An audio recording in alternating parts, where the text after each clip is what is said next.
meeting of the Plaquemines Parish Council Audit Committee, meeting to order at 12 noon. Machine is open for roll call.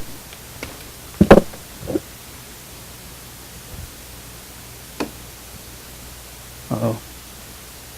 Kurt Lapine. Can You you, have Kurt Lapine? yeah, I've got the wrong one.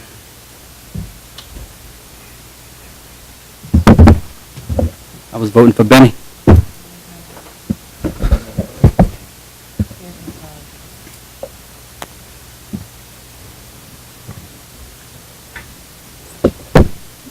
Undo, reset it, stuff? Yeah, reset it.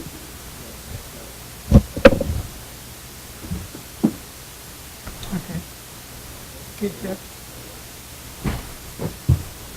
Let the record reflect we have all three audit committee members present.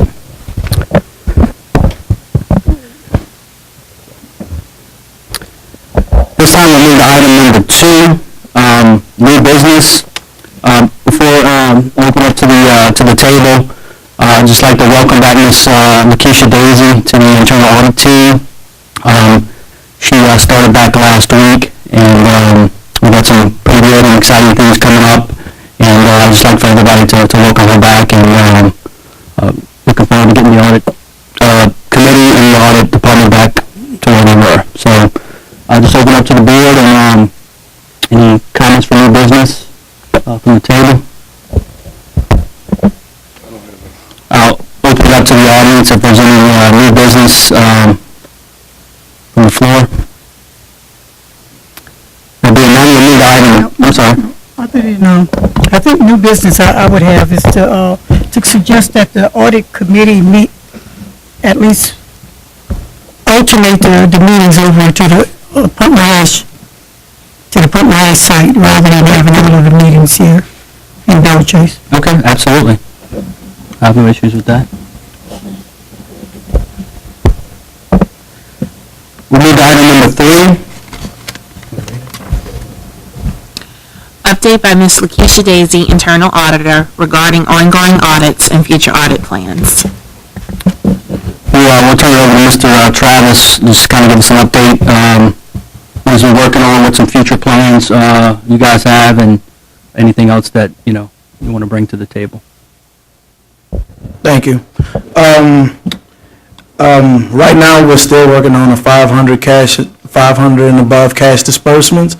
March was sent to you all earlier today for your review.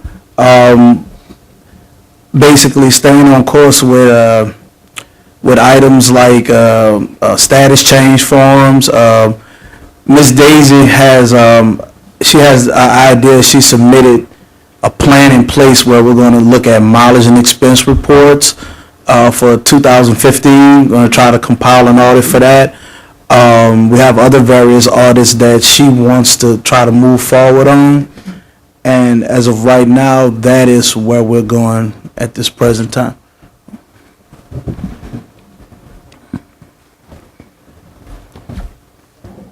Okay, yeah, I had a brief discussion with the audit, internal auditor and Travis this morning, and I'm not 100%, but I believe there's still some possibility of some increases or something like that may have slipped through after we implemented the hiring and merit rate freeze. So that's something that Ms. Daisy will be looking into to make sure nothing kind of slipped through the cracks as far as any merit increases. So welcome back, Ms. Daisy. We're happy to have you back, and we're looking forward to some great things. And we'll give you the mic and say a few words if you like. Okay. I guess, hello everyone. Thank you. I apologize for running a little behind. There were some things I wanted to grab to share. I guess the first thing is kind of giving an update as to what I have been working on and then where we're going to go forward from here. So one of the things that I have done, I have updated with the report that you guys have been receiving, which is the 500 and above report. That report, the new revision of that report will be available on next meeting, but some some of the things that have, I guess, I've improved on with that is giving now a year-to-date total on all of the vendors and give kind of like more detailed description as to the things that we have been looking at. I did make a copy of an example for you, just so you can have to see the direction in which that report is going. The other thing that I have worked on since coming back is the new implementation of the internal audit request form. The purpose of that form is anytime anyone wants an audit, they'll fill out that form as to the nature of what they're looking at, kind of give us some background as to why they're requesting that audit, give us an example, so that I guess everyone is on the same page as far as what we will be looking on, and especially what the internal audit office is working on. So there's no question as to what we're looking at, why we're looking at it, who sent us on there. Those requests, once a request is made, is brought before the audit committee. I'll give you all of the details as far as what the request is entailing, and then that is approved by the audit committee. And then the internal audit office goes and audit from there. So all requests now are approved by the audit committee. And that's in addition to the other stuff, the other, Well, the reporting. other items, prior to when I was here before, there was an audit plan that was implemented. But a lot of the records, I no longer have, and any emails, like prior emails that I've had, I don't have access to any of that. So right now, I can't really give you a status as to whether that's something that we'll be able to continue to look into, because I'm not exactly sure what I will be provided. A request was made, it was put in so that I could have access to my prior emails, prior records, whatever was left. For the note, there was a hard drive that we kept a lot of the records on, that drive just crashed, was destroyed. So I know some of the records that was pertaining to these audits were on that drive, and that is no longer available. So it's a matter of recreation of me trying to get access to those. Again, if I had access to emails to read what was discussed with the individuals prior to leaving, I could give a better update, but offhand, I don't remember a lot of this stuff. Yeah, I did follow up with the IT folks to make sure they granted you all the access back. So Okay. hopefully that happens fairly quickly. Is it that you don't have access because you didn't have a computer, or is it because someone limited your access? Both. Initially, I did not have a computer, so I just received a computer last week, sometime, I think Wednesday or Thursday of last week. Now that I have a computer, I am slowly seeing what access I have. So yes, my access to certain programs or certain files had been limited, had been restricted. I've been notified that if I don't have it, I have to put in a request because permission has to be granted. So I believe I've put in all of those requests, and as Charlie said, he has emailed the individuals that need to grant those access. So it's just a matter of now waiting for them to implement them and access be granted. Okay, now I want to be kept abreast on when do you gain access to your computer fully, because we're not going to tolerate IT or anyone else monitoring the internal auditor's office. Okay? I don't think we have full control over that if there's They do monitoring not or have hacking. authority. I want it to be said here and now. No one is we're going to remove any barriers or restraints that's on that auditor's office, whereas she could perform her job to the fullest. I agree. You know, Absolutely. we can't have that. We would be taking steps backwards. You know, this is why we allowed, and I just hate to keep going back to the sins of the past. But that's the reason we had all of those sins of the past, and the reasons that we are fighting a deficit budget and the budget that we is because of the restraints that was put on that office. So we need to be clear about this, and I'm not going to be a party of monitoring. Matter of fact, I don't even have the time, and I think my colleagues will share this. I don't have the time nor the energy to bird dog an internal auditor's office. Okay? So we need to give this young lady full access to whatever it is that she needs. When each one of us make a phone call or a request to her, she would have the ability to go out and perform that task. Well, I agree, and that's the same message I sent out to those departments when I received the request. I guess one of the things that I need to be made clear on, because I don't know, prior to leaving, I know that everything had to go through legal. And it appears though, you know, even though I haven't started an audit, there are still certain things that people will not move until legal tells them, they give them the amen. So, again, I haven't fully gotten into the job. I'm still, you know, trying to get things together, getting access and everything. But I do know that, you know, I'm still here. Well, I need to get that permission from legal. We'll address that. I think the issues of the past are gone, without saying names, and I think you have a different group here, and we'll make sure that there's no Well, roadblocks. I don't think it's a matter of calling names. I mean, I think just like the reason I implemented that, the audit request form, you know, is trying to get rid of things of the past. I don't want people around here assuming that I'm part of the KBG or the CIA or the FBI. I'm just the internal auditor. So, you know, to let fears down, that's why we have the audit request form. We are working on whatever this audit committee task and approve us to do. Absolutely. So I'm looking forward to move forward as well. So happy to be back. Welcome back.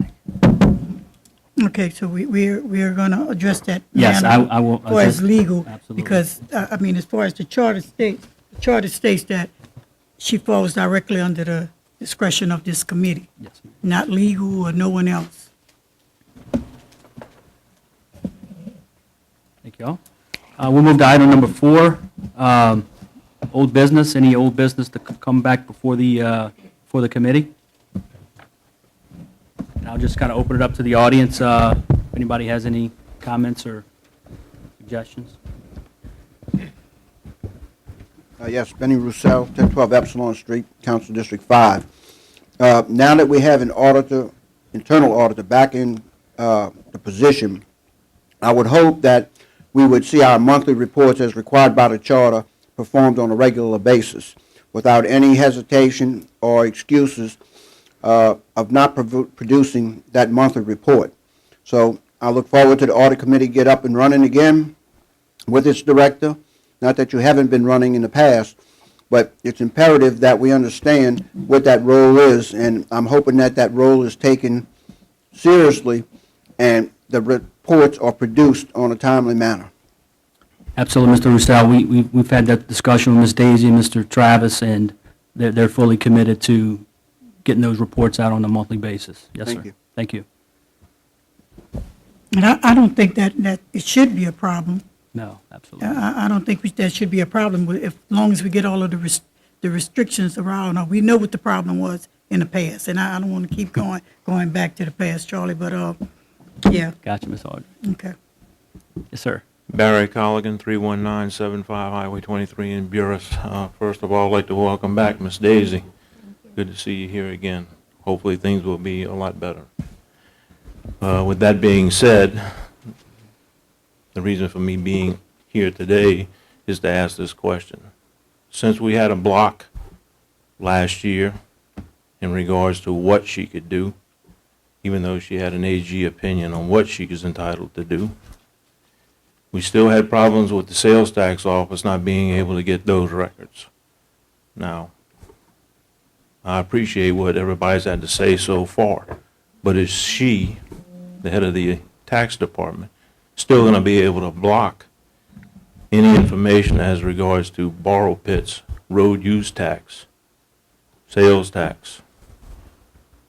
We actually had this discussion this morning, and that's something that I think we need, as a committee, need to look at and move forward on some things we were working on in the past before we came across those roadblocks. So my personal opinion is yes, that she could. And Ms. Daisy, if you want to comment on that, I mean, based on what we talked about this morning, It's kind of hard to answer that question. At this moment in time, we haven't moved forward on it, so I don't want to state that there are stumbling blocks there when we haven't even made a request for anything. So that would be kind of premature on my part to say that that exists when we haven't made that attempt. So at this time, I don't have anything to comment on. yeah, as I far think as one of the issues last time was some state statutes that they were reciting. Yes. I'm not a tax lawyer, so I don't know, and then me and Ms. Daisy had several conversations. We thought we were going in the right direction, but there was a roadblock. But I think we need to maybe get a different opinion and see if we can't pursue that. That was one of the first things we talked about this morning. It's good to hear, but it's still hard for me to believe that an external auditor can come in and look at all of those books, and she can't. That was my That's exact question what this morning. burns my rear end up the most. I agree. And I'm with you 100%. And I think that's something that we need to make sure that that's not become, that doesn't become a roadblock with this present committee. Because I'm a firm believer that this young lady office should be able to access any and audit any department of this government. And she should not have to take direction from finance, from anyone. If we find that she's doing something out of the line or the boundaries of what her job description calls for, well, then we can yank her collar or whatever. But to put barriers in her way, arbitrarily just place barriers in her way, no, we're not gonna tolerate that. I mean no disrespect when I say this, Mr. Burke, but about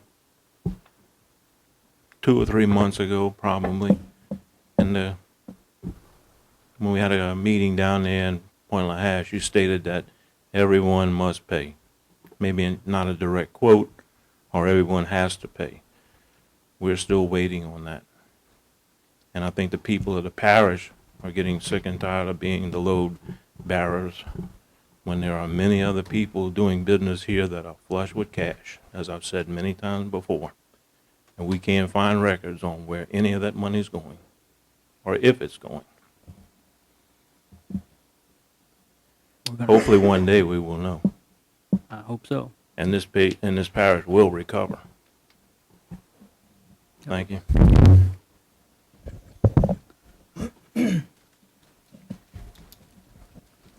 Michelle Wilcox, 112 Hunt Street. Welcome back. Thank you. I had sent her some messages. I don't know if you saw the same phone number, but I know I just let Miss Audrey know. There was some discrepancies with the information that I was giving Miss Daisy when she first started working here. She did not have access to a lot of things. We had some IT complications with my computer as well, and I brought this to Amos. I showed him the email where someone had tried to break into my computer. On that very same day, the IP address was coming from the parish office. Yes, he has the email. Since then, her hard drive had crashed, my hard drive had crashed. I have had mine recovered. Now, I have given the information to President Cormier, and whatever I have on there that belonged to her, that we were trying to recover through a company that Robbie Latour works at, I have given to Mr. Cormier, and he allowed me to keep a copy to give to Lakeisha for her own record, because that was something that she had bought. I told him this back in January, when she was not back yet. And so we do have some of the stuff. And it was recovered. I paid for the program. I paid for the company to do it. And I gave it full to him to let him know. And I did let the legal team know that I had given it to him because this was stuff that, it was my records that I was giving to her that we had required over the years. Barry and I and Benny had them on there, that public records, that for her knowledge. So I did get some of that recovered, just with an independent program. So I have that for you too, and y'all can have a copy of it, so y'all can all know what it was. I mean, it's just the records for the borrow pits. But we do have that, and I did let President Cormier know that before she came back. So, but welcome back. I'm glad you're back, and I just hope that the IT situation is not a problem. Do y'all have a different IT person for back here as y'all do the parish office, or is it just one, y'all all connected together? It's just one? Just one server. Well, my suggestion, this is just my suggestion, since we have money to buy new vehicles and other stuff, but we don't have money to keep parish employees employed, maybe we should get well, I mean, it's true, I won't just say it like it is. Why don't we get an independent IT person for her office, period? How much can that be? No one should be in control of her computer but her. That's it. Thank you. Absolutely. Thank you.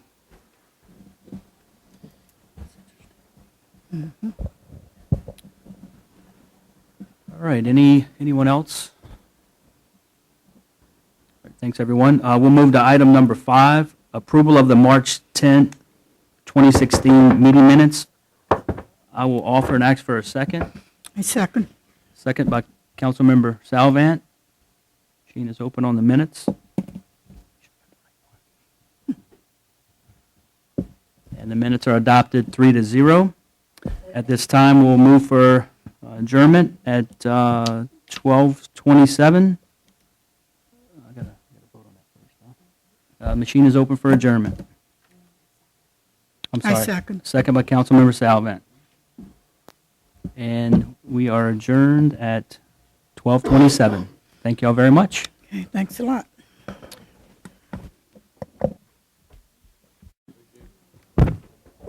Good afternoon. I would like to open the April 14th, 2016 regularly scheduled meeting of the Plaquemines Parish, Port Harbor and Terminal District at 1 o'clock p.m. If we'd open the, for a roll call, please. The board.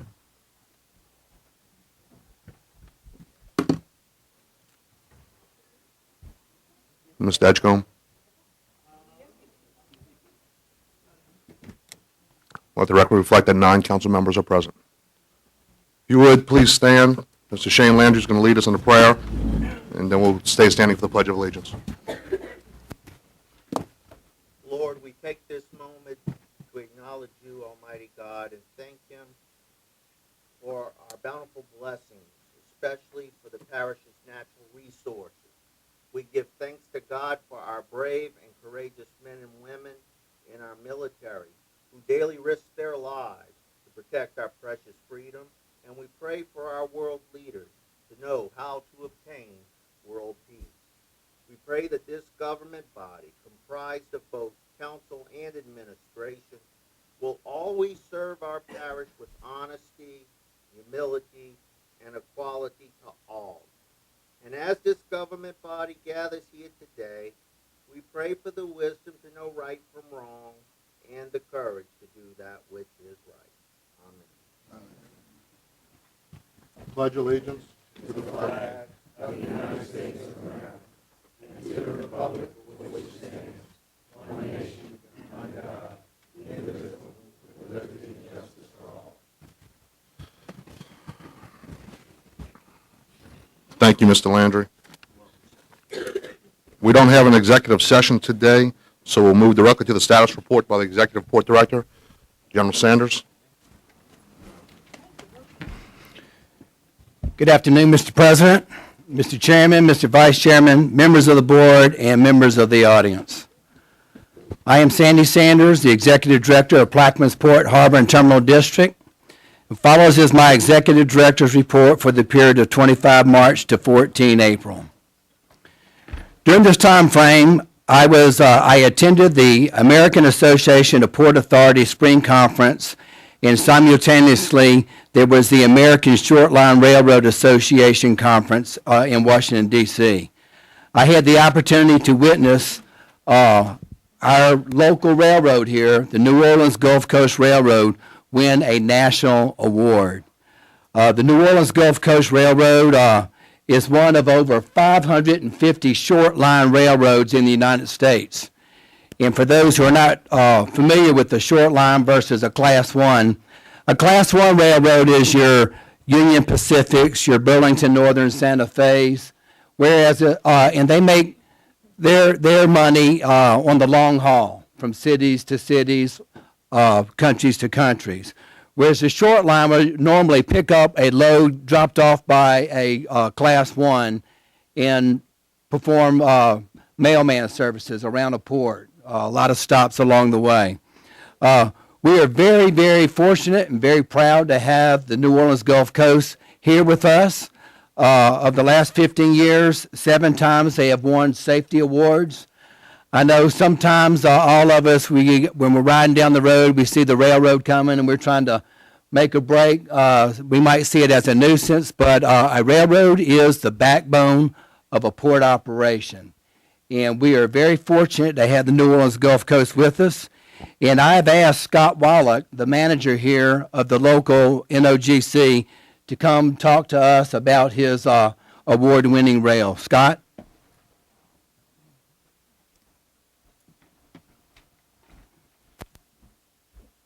Thank you, Sandy, and good afternoon to all. My name's Scott Wallach. I'm General Manager of New Orleans Gulf Coast Railway. And like Sandy said, we were honored this year to be called the Short Line Railroad of the Year by Railway Age. As he stated, there's over 550 railroads in the short line industry in the United States, and we were fortunate to win this prestigious award. A number of things came about for us winning this award, most notably our safety record. In the short line industry, it's called the Jake Award, and there's 2 levels. There's Jake Award and Jake Award with distinction. And in the past 5 years, we've won the Jake Award with distinction 3 times and the Jake Award with once. And in our 15 years have won it 7 times. I'm a newer resident of Plaquemines 5 years ago, and in that time, I can tell you we've done a lot of reinvestment into our railroad system. With that is we put in 50,000 new railroad ties on our main line. We've built a brand new yard, 12,000 feet. We've relayed new rail down Myrtle Grove. And one thing Sandy said is the short line's a lot different than the Class 1. Yes, it's true, because we're the ones going in and out of the Chevron plants, the Packard Pipes, the Kinder Morgans, but we are also part of that long haul through freight. We do service CHS, so we do haul down unit grain trains down to CHS. And some improvements we did a couple of years ago, we're able to handle 2 unit grain trains. I would like to thank all of you for letting me have this moment to talk to all of you. And I would tell you, by being part of the NOGC family, our goal is to become a better neighbor, a better friend, and a better ally to the whole system of Plaquemines. Thank you. Excuse me, I have a question. Yes, sir. The land that the rail sits on, who owns that? The New Orleans Gulf Coast. You own it? Yes. Okay, I just wanted to make sure. Okay. Thank you, sir. Okay. Thank you, appreciate it. Thank you, Scott. Mr. Chairman, on behalf of the administration, we want to congratulate the New Orleans Gulf Coast Railroad, Bob Bach, and also Scott on their efforts here in the parish. Thank you, Mr. President. Mr. Sanders? Just a quick update on the New Orleans Gulf Coast. We are still online to complete the environmental assessment for the wraparound that is going to go around the Naval Air Station. It is scheduled for June of this year. They're still on time with it. The NOGC will invest over $350 million of their money, not taxpayer money, but of their money internal, to bring this around the Naval Air Station and tie it into Highway 23 going south.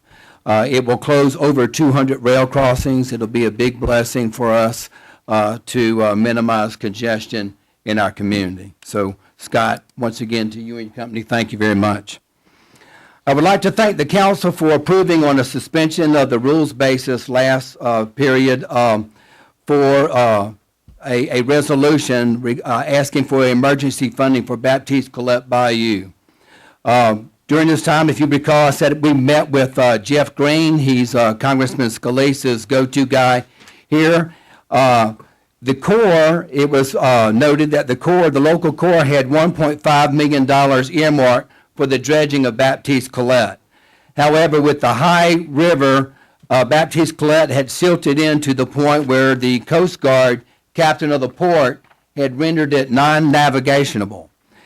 What was happening were a perfect storm. This summer, the gates on the inner navigational harbor locks are going to close for maintenance. And the number one backup for that is the Baptiste Colette, so these barge traffic could go out into the intercoastal. And with that happening and Baptiste Colette not being navigational, it would cause a tremendous strain on the folks that use that outlet. As an example, just Daybrook Fisheries, last time Baptiste Colette was closed, it cost them approximately $500,000 just in that short time frame. And the effect that has on the economy, if you multiply that by eightfold, there was a $4 million impact to our community. So the closure of the Baptiste Colette was astronomical. What that also would happen was that vessels that normally would take that way, it was found out by the Corps that the only way that they could stay on a maritime basis was to go up the Mississippi over to the state of Mississippi and come down the Tennessee Tom Bigby. That would add 20 days of navigation, which that's crippling to a company when you're looking at additional navigation costs. So I thank the council for that resolution. It got to the Corps, it got to Corps headquarters, the maritime industry weighed in, and it's miraculous when a community comes together the way we did and this money was found. And I believe the president received a phone call from Congressman Scalise. I'd like to allow you, Mr. President, to let us know about your conversation with Congressman Scalise on finding of that money. I defer to you. Thank you, Mr. Sanders. Yes, I was fortunate to receive a couple of phone calls from Congressman Scalise, and he was excited about the opportunity to help out Plaquemines Parish. I have to say that our trips to Washington have really been beneficial, and it was important for him to be able to put this package together. Congressman Scalise, as you know, does not like to use the word earmark, but the way he pulled it off was a great thing, not only for Plaquemines Parish, but for the entire metropolitan region and Mississippi River transportation. Thank you, Mr. Sanders. During this time frame, we also received a dividend from the Louisiana Workers' Compensation Corporation in the amount of $7,519. They stated that the money collected exceeded claims, so we did get a dividend, and this reduced our yearly cost by 36%. So another bit of good news. Lastly, I would like to introduce a fella here that works for Cooper T. Smith. He's a hometown product. His name is Wendell Landry. We've had complaints on a periodic basis regarding noise on the Mississippi River from some of your constituents. And every time we have called Wendell, he has been Johnny on the spot to rectify it. I asked him if he would come here today just to answer any questions that may arise. I'd also like to thank the Sheriff's Department that got involved. Those complaints normally go to the Sheriff's Department, and our sheriff took care of it right away. But if Wendell would come up. I'll tell you what, Director, Mr. Wendell, we're going to address that a little bit later on in the agenda. Let's get through the executive report first. Yes, sir. Last are the items on the agenda for consideration. The first one is a housekeeping item. It's a resolution that authorizes the administrators to be listed on the port credit card accounts with Regions Bank. And this came about when we moved locations, we had to change the address on the credit cards, and the bank said you have to get these new administrators listed on. So that will come before you today. The second one is an ordinance to amend the port's 2016 capital outlay in order to complete the new billing system upgrade. This is a $30,000 request. It comes from the appropriated, it's appropriated from the unreserved but undesignated fund. This is necessary for us to complete our new billing system, whereas we are striving for a paperless billing system, and this should complete it. And again, as it comes up, Sean Bell Riley will have more detail if requested.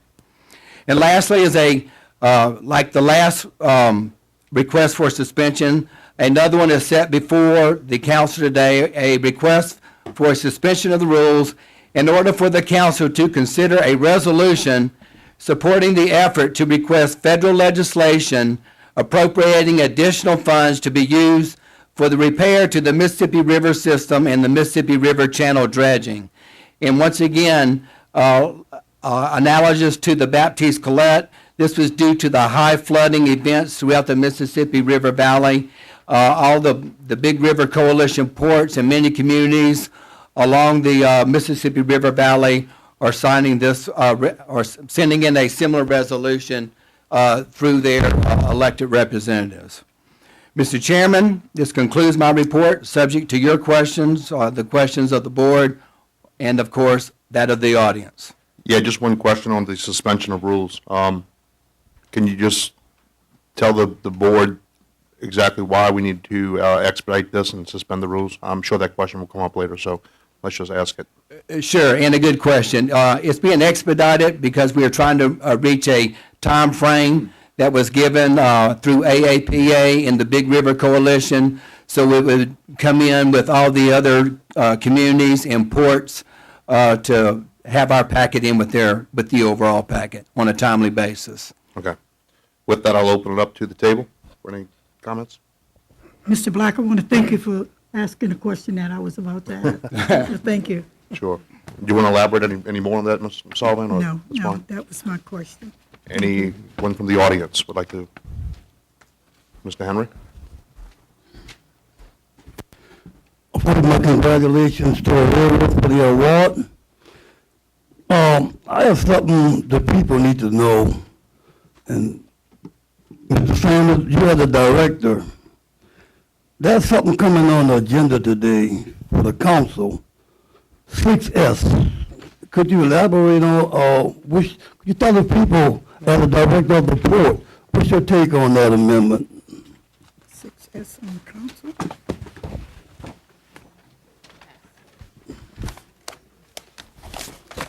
There it is.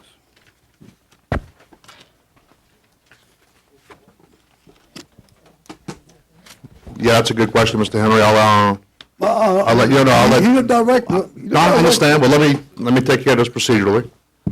And it is a good question, and I'm just trying to let the public know exactly what 6S is. So you want me to read it to them? Okay. It's a resolution instructing the Plaquemines Parish Development Board to conduct a public hearing to amend ordinance number 142, the comprehensive zoning ordinance, section 6, which was recently amended by ordinance 16-24 by amending the 2,600-foot buffer zone set forth in section 6, subsection M2E. So with that said, now that everybody knows exactly what I just wanted to make sure everybody knew what we were talking about, Mr. Henry, and I'll let Mr. Sanders. Okay. Thank you, Mr. Henry. And again, the resolution is the comprehensive zoning ordinance, which was recently amended by amending the 2,600-foot buffer zone. The 2,600 buffer zone, we feel is excessive. I think there is a way that industry and community can live with each other. But when you put a 2,600-foot buffer zone, you are taking out quite a bit of property that could be used for industrial sites. Matter of fact, it renders some of these sites unable to be industrialized, one of which we have have someone that has signed an option, and it goes in violation of that option right now. So it is a way to have a public hearing to allow the people to understand what's at bay here, and to come up with a buffer that is needed, but one that both the community and industry can live with. I think we'll have some further discussion, Mr. Henry, Yeah, sure. at a regular I do. council meeting. But it is a good idea to get Yeah, the board's opinion on it. I appreciate On it. time I get the action there. No, well, thank you, I appreciate it. Any other questions from the audience? If not, we will move to bids and advertisements. We have none. 5, introduction of ordinance and resolutions. None. I have 1, a resolution authorizing Maynard Sandy Sanders as Executive Director of the Plaquemines Port Harbor and Terminal District to extend the agreement with Trident Holdings Incorporated for the implementation of the Port's master plan for an additional 1 year, and otherwise to provide with respect thereto. That's all. Mr. Gino? Mr. Russo? I have none. Mr. Lapine? I have none. Have none? Bert? Salvant? I have none. Ms. Edgecombe? I have none, sir. Ms. Williams? I have none. Okay, we will move to 6A, ordinances and public hearings pursuant to Article 6. We have none. We will move to 6B. A resolution to authorize administrators to be listed on accounts with Regions Bank and otherwise to provide with respect thereto. I'll offer. I'll second. Christie? Ms. Nelson? Just to explain, this is exactly what Mr. Sanders said. As a result of us notifying our customers and vendors about our new mailing address, Regions Bank notified us that we would have to have a directive from the board in order for us to make those changes. So that's what this is doing. Okay, thank you. Anyone from the table? From the audience? Machine's open. Let the record reflect 9-0. It passed. Move to 6C. An ordinance to amend the Plaquemines Port Harbor and Terminal District 2016 capital outlay expenditures budget and otherwise provide with respect thereto. I will offer. We have a second. Yeah, I'll second. Mr. Edgecombe seconds. Ms. Nielsen? Or Mr. Sanders? Ms. Shambrow? Or just go down the line, whoever.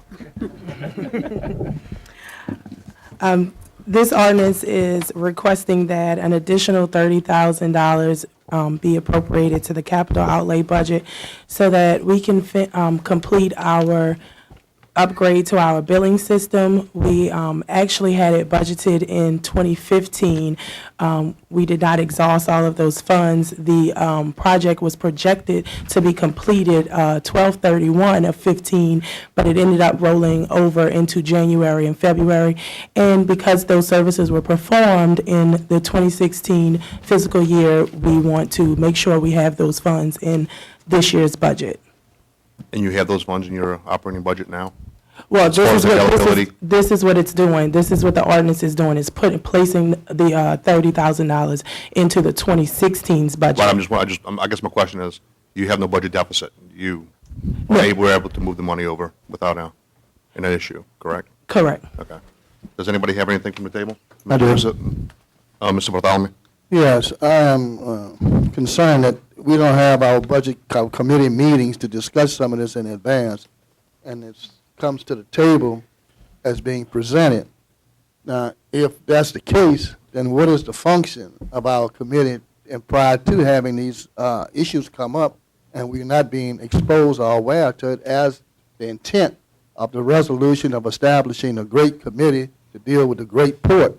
So I think we're falling short in having that prelude before it comes to a vote. So with that in mind, I don't think I can support anything with changes without coming before the committee as a whole. That's all. Okay, Mr. Russo? Yes, let me ask you this. The capital improvement budget normally rolls over from year to year. So is this a shortfall in your capital improvement budget that was adopted that did not roll over? I apologize. It's actually the capital outlay budget. That was my mistake. It's not the 5-year capital improvement budget. It's going into the capital outlay budget. So this was in your operating budget and was Yes. not expended and fell out because of the In operational 15, budget? yes, it rolled over, whatever, the remaining budget from 15 that we did not use rolled over into the unreserved, undesignated. And when we did the proposed budget for 2015 in November, the beginning of November, end of October, when we were doing our budget planning, we were still expected to finish at 12/31. I just wanted to make sure that we were still operating. Yes, I'm sorry, that was my mistake, it's the capital outlay. And that was not a the very capital similar question to improvement. mine. I probably didn't ask. Okay, and as when- quickly as yeah, Russo okay. did, but I'm sorry. thanks for the clarification. Anyone else on the table? Yes. Ms. Alman? On the contrary, Mr. Bartholomew, as being a committee member, I agree wholeheartedly with what you just said. By the committee is not being a part of the whole scheme of things. So, but indeed, having listened to Ms. Chambrell, I will be supporting it, but I concur that I think we need to be more involved with the port operations as committee members. Anyone from the audience? With that, we'll open the machine for voting on 6C.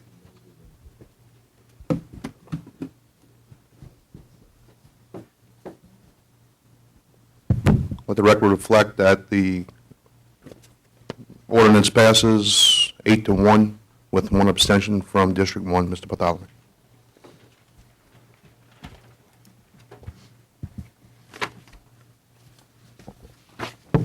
All right, we will move to new business. Introductions of resolutions wherein suspension is being sought. Number 1. A resolution supporting requests for federal legislation appropriating additional funds to be used for the repair of flood damage to the Mississippi River system and to restore the Mississippi River ship channel to fully authorized dimensions and otherwise provide with respect thereto. I'll offer for suspension. A second? Yeah. Mr. Birch seconds. Machine is open for suspension of the rules.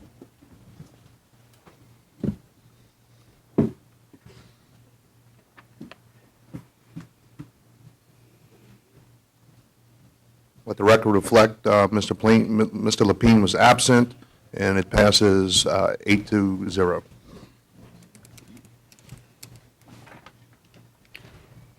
A resolution supporting requests for federal legislation appropriating additional funds to be used for the repair of flood damage to the Mississippi River system and to restore the Mississippi River ship channel to fully authorized dimensions and otherwise provide with respect thereto. I'll offer. I'll second. Mr. Edgecombe seconds. And then, Mr. Sanders, we want to elaborate a little further, or what I can do is just open it to the table and to the audience, and if you want to answer any questions afterwards, I'll tell you what, I'll open it to the table for any questions first. Anyone from the table? Anyone from the audience? With that, I'll go ahead and just move it to a vote. Machine is open.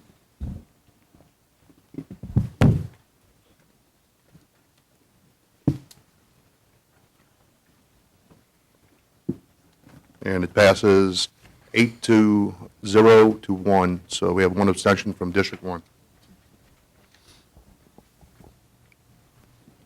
All right, we will move to 7B. Mr. Bartholomew. Thank you, Mr. Chairman. I have received several phone calls from the residents on the East Bank.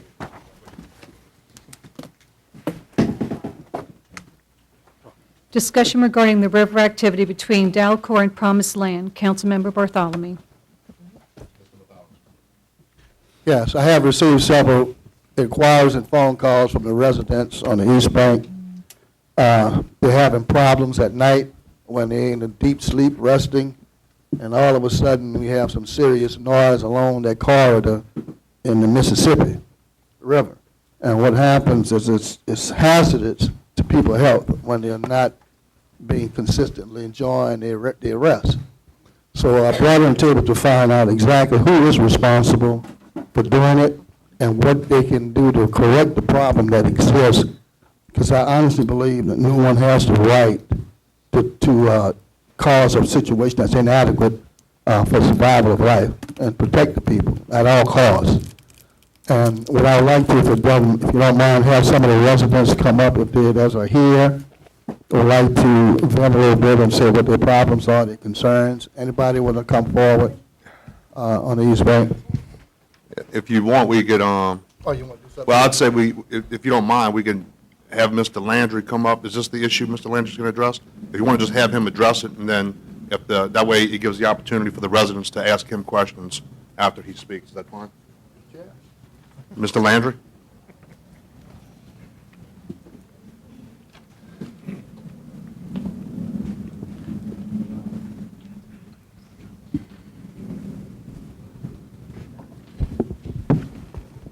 I guess that's the highest it goes. Good afternoon. I'm not so sure I'm the sole reason, or my operation is the sole reason for your complaints. Well, that's what we're trying to find. Who's the sole problem? Well, I don't know if you... All the part of it. I can only answer part of it. Sure. And I'll go back through a little bit of history about our operation out here. This operation, as far as I can determine, was started back in the early 70s, and it was by a company called T. Smith and Sons and another company called Dockside. And this operation was established at mile 71.5 on the river. It had two boats there, midstream operation, with either load or unload vessels. It continued on until about mid-90s, and then it discontinued around 95, 97, somewhere in that neighborhood. Cooper T. Smith, the parent company, or the company I work for, they purchased T. Smith and Sons in the mid-80s and subsequently took over that operation. I've only been with Cooper since 91. I am a local product. I went to high school here in Bellchase. I graduated in 1980. In 2004, when the Coopers transferred me back to Louisiana, out in Baton Rouge, I asked how come the Bellchase operation had discontinued. And no one could give me an answer. And I always thought it was a great place to work because you were protected by the levee, the trees, in the middle of the river. You provided ship owners as well as customers a shorter route into the Mississippi River as opposed to going all the way to New Orleans, or even my current operation that I'm housed in, which is in Darrow, Louisiana, at mile 175 on the river. So we looked into doing this, and in 2005, we actually renewed our permit with the Army Corps of Engineers to go ahead and reestablish the berths. And then we decided that we'd lay off for a little bit because the economy just really wasn't doing that well. Well, then finally in 2012, I finally got my wish that we could go ahead and establish this after going through public comment period with the Army Corps of Engineers, U.S. Coast Guard, the Pilots Association, the Maritime Navigational Safety Association. We actually reestablished those two berths in 2014. In October 2014, we started our operation back. We continued on to our first complaint in June of 2015. Mr. Pennison called me. Excuse me, I've been suffering a little bit of sinus here. Mr. Pennison called me and said we had a complaint. Immediately addressed it. We were discharging pig iron at the time. We also got a complaint that our guys were on the loudspeaker talking a little loud at night. Well, he sent me the noise ordinance for Plaquemines Parish. I addressed it with my folks. We didn't get another complaint until December 10th to be exact. Well, when I got that phone call, of course, we immediately made a contact, and boom, it stopped. We've continued operations all the way up until just last week, when we finally got another complaint. And we quickly addressed that. That was 10:30 at night when he called me. I was dead in sleep, so was he. We discussed it. I made one phone call. It stopped. I'd love to tell you that my guys are perfect. I'd love to tell you that they adhere to every rule and every standard that we abide by, because I do have other operations that affect the noise, be it noise or dust, in other cities. Darrow, Louisiana, where I'm stationed, we have the same issue at times. And at times, I'm the guy in the office who calls and tells my operators to stop it. In Laplace, we have the same issue from time to time, and out here is the ugly head here in Bellchase. But we're here to be good corporate citizens and operate quietly on the river, and we can't be too quiet because we are discharging vessels into barges, metal on metal with big buckets, sometimes as large as 40 cubic yards, will dwarf even me. We do handle pig iron, which does get a little loud, but there are some things that we can do to go ahead and make it quieter. But right now, what you have is a little bit higher river. So what we have is our operation is actually taller in the river. You can see more of a ship, more of a barge, even more of our cranes. And by the way, our cranes are very, very quiet, and they were designed that way. We have $30 million worth of cranes down here. We spent $5 million reestablishing this project. So we got a good sizable investment here, and we really don't want to leave it. We like it here. The word's starting to get out. We're starting to generate more business into the Port of Plaquemine, and I think we can coexist the right way. So what we do is every morning now we address our operators, and every night we address our operators on the proper procedures on handling buckets, especially at night. And I know the ordinance kicks in at 10, but that doesn't matter because I go to bed around 9 at night. So I do enjoy a nice, quiet, peaceful sleep.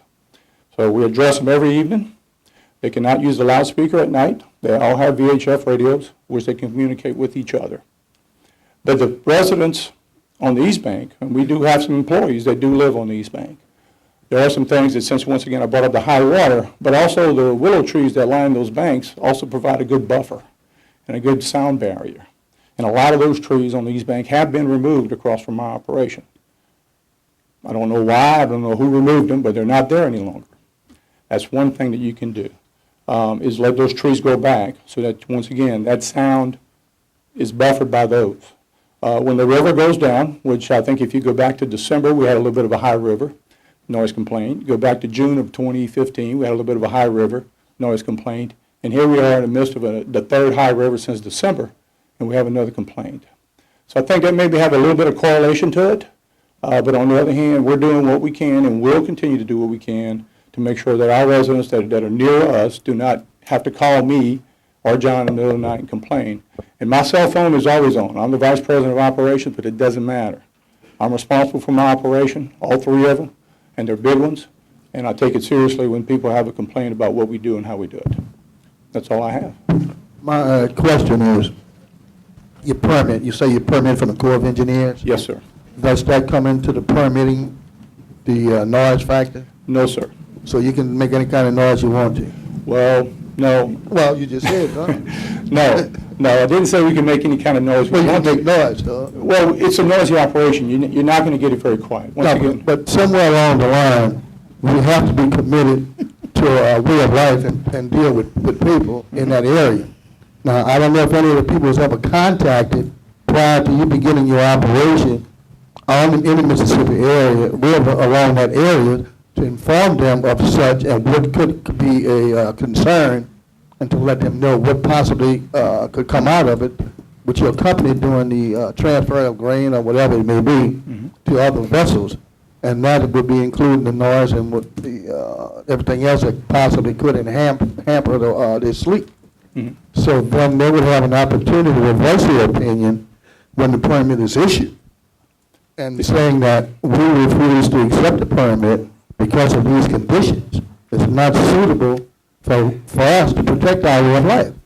And it has a problem, and it can go beyond just destroying the arrest. It can be psychological, mental, stressful. I mean, all of those things can come into play over a period of time.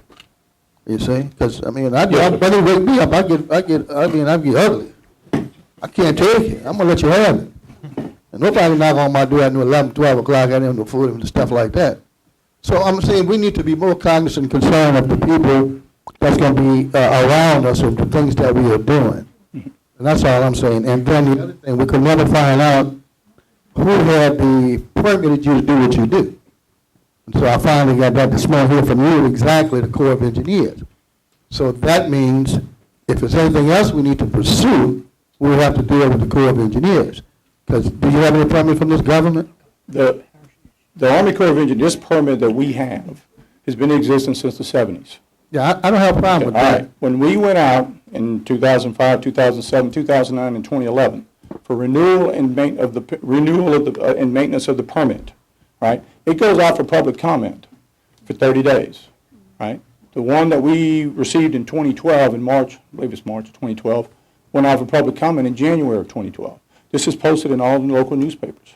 And we pay a fee for that going out there. And that's the time for the comment period before any permit. But in answer to your question, they do not address noise. At least the Corps doesn't. The Corps is more interested in navigable waterways and the effect on the levees and the Bantry system.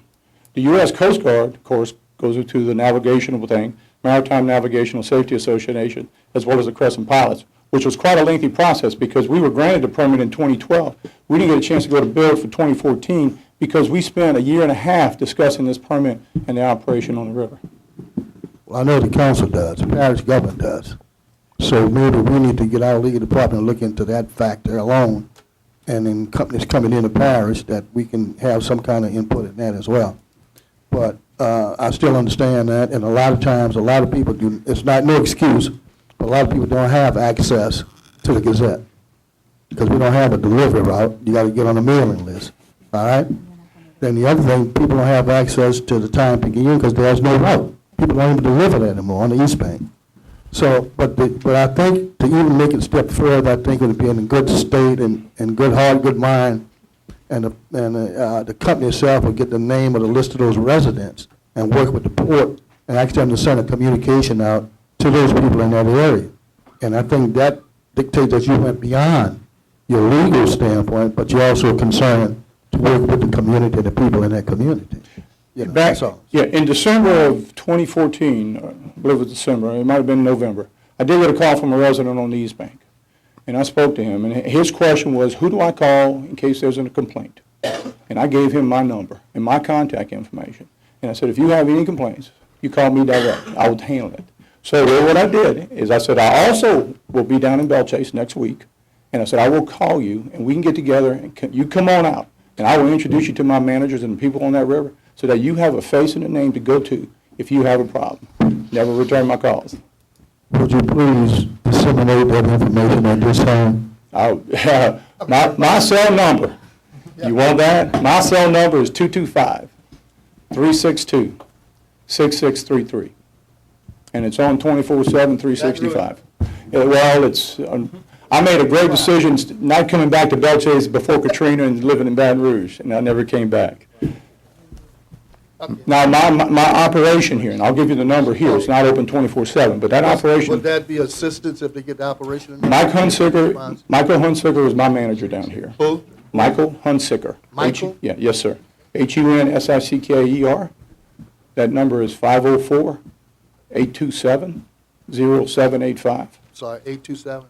0785. 07. His second in charge is Steve Janusa. GENUSA. Yes, sir. All right, number, please. It's the same number. You can reach me at the same number. Now, another thing I'll do is I'll provide Sandy as well as John Pennison all the contact information for after hours. The next thing is Steve Janusa, who's the second in charge here. Steve Janusa started this operation in 1980. He knows this operation better than anyone. So, and it discontinued in the early 80s because of the dusting problem, because they were loading grain boats and they were dusting out Alvin Callender Field. And that's the reason why I discontinued for a short time and came back as a steel operation. And mainly, that's some of the problems, issues concerning the project, the same type of operation on the lower end on the East Bank was a lot of a dust area, and they didn't curtail all of that. Yeah. And by the way, bigger problem. Yeah, I understand all that. We do have environmental permits. We have all that that's issued by the LDEQ for all our operations and all our cranes, including water discharge permits. We want to be good corporate citizens. We want to be good neighbors. And I promise you, if I'm waking up anybody at night, I'm like you. When you wake me up in the middle of the night, I am a little grumpy. Thank you for your info. My pleasure. Mr. Lapine? Wyndham? Yes, sir. Been a while. It's been a long while. Last time I saw you had more hair than I did. So. Thank you. A quick question. Still have the same mustache. Quick question. The operational is 24 hours, continuous operation? Yes, sir. There's only 2 days we take off, which is Christmas and New Year's. But could some of the nighttime hours be curtailed to lower workforce, or it's continual operation 24 hours? We do have breaks in there. We do break normally between 5:30 and 7 at night, and again, it's between 6 and 7 and 8 in the morning. But unfortunately, the ships are 24/7, 365. They don't stop. And so we use a little bit of time to break for maintenance and get our people, swap. But it's really not an option. Okay. Thank you. Yes, sir. Anyone else from the table before open to the public? I think some of the community wanted to speak. Yes, sir. Mr. Landry, you might want to just stick by, just in case you have any questions. I'm Eugene White. I'm a lifelong resident of the East Bank, and I'm also a constable. I've been constable for 31 years in the First Ward. Most of the time when somebody comes to me with a complaint or a problem, and it don't pertain to my constable job, I'll usually hand it off to one of the council members. If it concerns them, or the sheriff's office if it concerns them, because I don't like to get involved in somebody else's business. I'll handle anything that comes across as far as my constable position. Just so happened, people in the neighborhood was coming to me with complaints about this noise problem, and it just so happened that I was one of the ones that was being kept awake at night, my wife and I both. We live right across the river from where this is going on, and for him to say that they quieted it down is not true at all. First thing we did was somebody brought it up in one of the meetings at the Braithwaite Auditorium, Councilman Mathalamy, and he told us that we had to get in touch with the port for the problem. My wife worked for the port, so she called Mr. Pennington. Mr. Pennington told her that he had to have complaints in writing, which wasn't a problem. She wrote a letter. I wrote a letter on behalf of the people in the community. Mr. Pennington got back with it right away. Told us that there was unfortunately nothing that the port can do with this problem, but he would, because they don't have anything to do with the noise in the river, according to the tariff for the port that don't cover the noise problem. But he said he would help us out. In the letter, gave me 3 names to call. One was Donald Durr, who worked for him. One was his name and number, and one was Mr. Landry's name and number, and told me what order to call him. Whenever we had a complaint about the noise, we awake all night long. They wanted to know when the problem occurred. It's real easy, simple. The problem starts when the ship comes to Anchorage. The problem stops when the ship leaves the Anchorage. And for them to say that the noise is not bad, and so, I mean, they do have sometimes a half hour or so where there's no noise. This is 24/7. We're not against any businesses in the parish, believe me. We also live across from the Chevron refinery. We get the emergency whistles and all going off all the time, which is pretty loud. We put up with that. This keeps us awake all the time. The whole time that ship is in Anchorage at nighttime. We put up with it in the daytime. It's loud. And if anybody doubts, thinks I'm exaggerating on the noise, I welcome them to come to the East Bank when a ship is there and they unload in this pig iron. And I mean, you can just imagine this for yourself. They're picking up a bucket of iron, going over the top of a barge, an empty barge, and dropping it 20 to 25 feet into the bottom of a barge. Then when the ship is almost empty, the bucket's hitting all in the bottom of the ship. It sounds like bombs going off. And I don't know what else to say about it. I mean, if they could do this in a quiet manner, we don't have no problem with it. We don't care what they do on the river. As long as they don't shut down the ferry, as long as they don't pollute our water, our drinking water, I really don't care what they do. But they can't keep us awake all night. And there's a bunch of people in the area between Promised Land and Delco that's doing the complaining. And I thank Mr. Pennington for trying to help us, but his way of helping is he wants us to call him. The 3 numbers that he gave me of Mr. Durr, himself, and Mr. Landry, and Mr. Landry just said he wants us to call him whenever they got a problem. Now, I can do that. I could take that letter with them 3 names on it, and if the council wants me to, I'll add 9 more names and numbers. I don't think y'all want me calling y'all every time I got a problem, because then y'all going to be up 1, 2 o'clock in the morning with me and the rest of us. I don't know how they can do this quiet. You tell me how they can drop iron into the bottom of a barge sitting in the river. My house is 9 foot above the river levee. I'm not only listening to it, I'm looking at what they're doing from my living room window. I just hope that the council some kind of way can help us with the problem, because it don't seem like the port can help us. And like I said, I don't want to be calling Donald Durr 1, 2 o'clock in the morning and waking him and his family up. I mean, this is crazy. But if that's what they want me to do, believe me, I'm up all night long. I'll put them on speed dial. Thank you. All right. Thank you, Mr. White. I appreciate your service as well. 31 years as a constable to this parish, so thank you for that. And Mr. Pennison, I think he wants to address Mr. White's concern. Yes. When this was brought to our attention, I read the tariff and I didn't find anything that gave us the authority to enforce noise pollution, if you will. I had our attorney review the tariff and all the legislation regarding the port's powers, and he couldn't find anything in there that gave the port power to regulate noise. At Mr. Bartholomew's request, we contacted the Corps of Engineers and the U.S. Coast Guard captain of the port. Captain of the port said he doesn't really have any jurisdiction over that, other than if the noise was be similar to a navigation signal, like a boat horn or something like that. He said, so we don't really have anything in it. I called the Corps of Engineers. They said, well, we dredge the river. We don't get into that. He said, you need to talk to your sheriff. Our attorney said it should be with the sheriff. That's who has the jurisdiction. Even though the noise is emanating on the river, the nuisance is occurring shoreside. So I called the sheriff, and he said absolutely it is within his jurisdiction, if you will. I'll offer the use of port boats if needed to go out there and have deputies on scene. I just hope it doesn't come to that. Mr. Chairman. Good. If I can appreciate legislation from a council standpoint, that we do have ordinance in place for noise. And since this is a Plaquemine Parish concern, I think those ordinances come into play. And I think that means it's government and the sheriff mainly because he enforces the ordinances, the laws. So we have it in place. We just to make sure that they enforce it.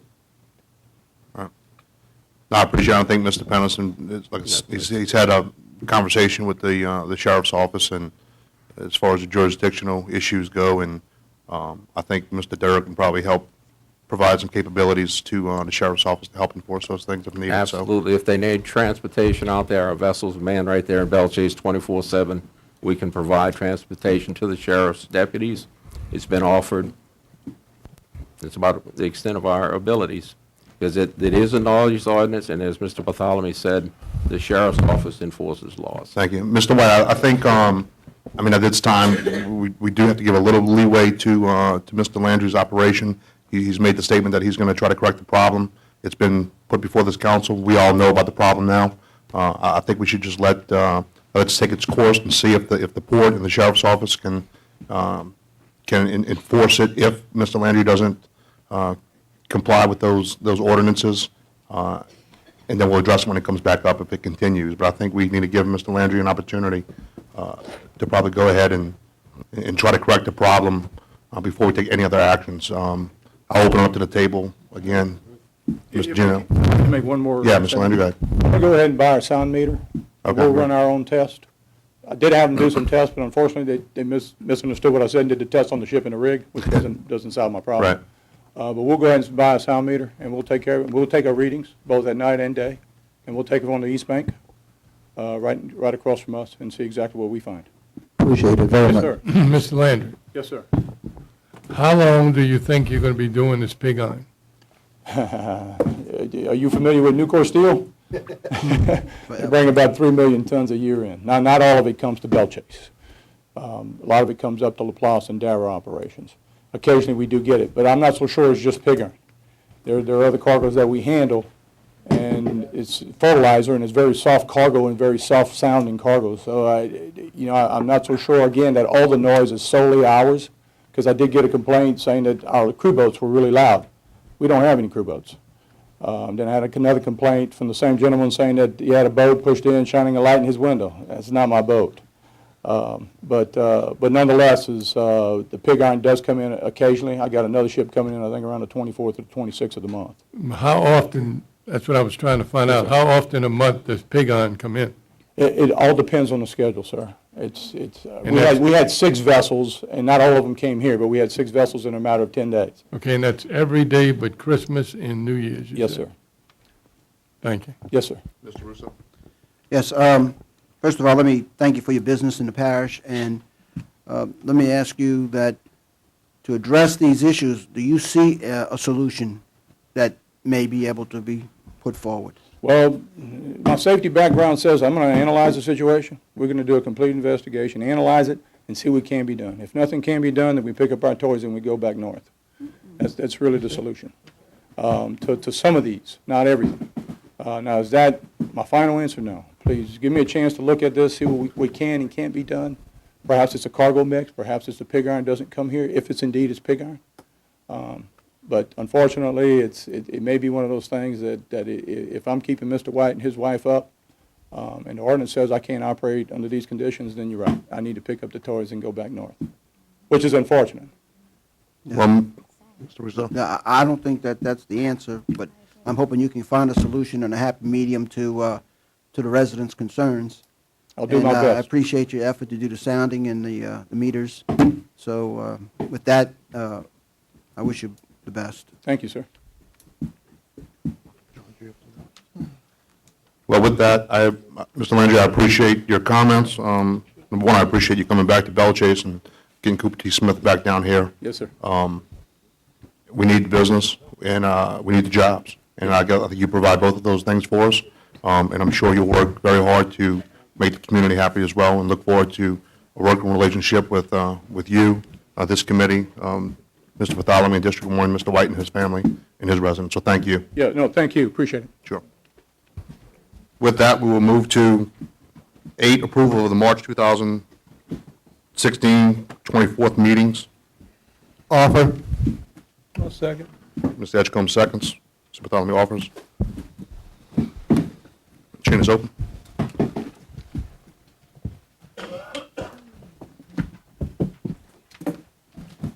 Shall I read to that?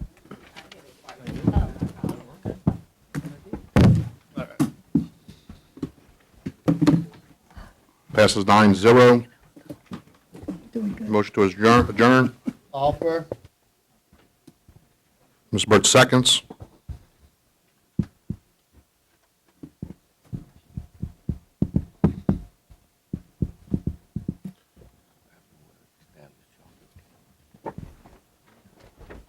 Adjournment passes 9-0. We are adjourned at 1:55.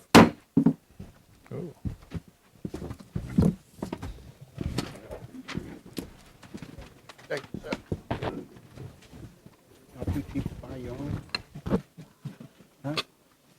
What changes so much? We don't want to buy something and not have to use it. nobody's name on it.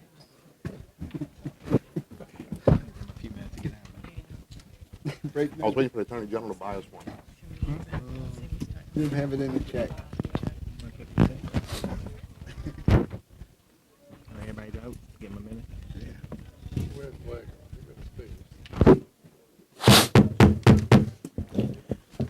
We'll call the regularly scheduled council meeting of the Plaquemines Parish Council at 1:56. The machine is open for roll call.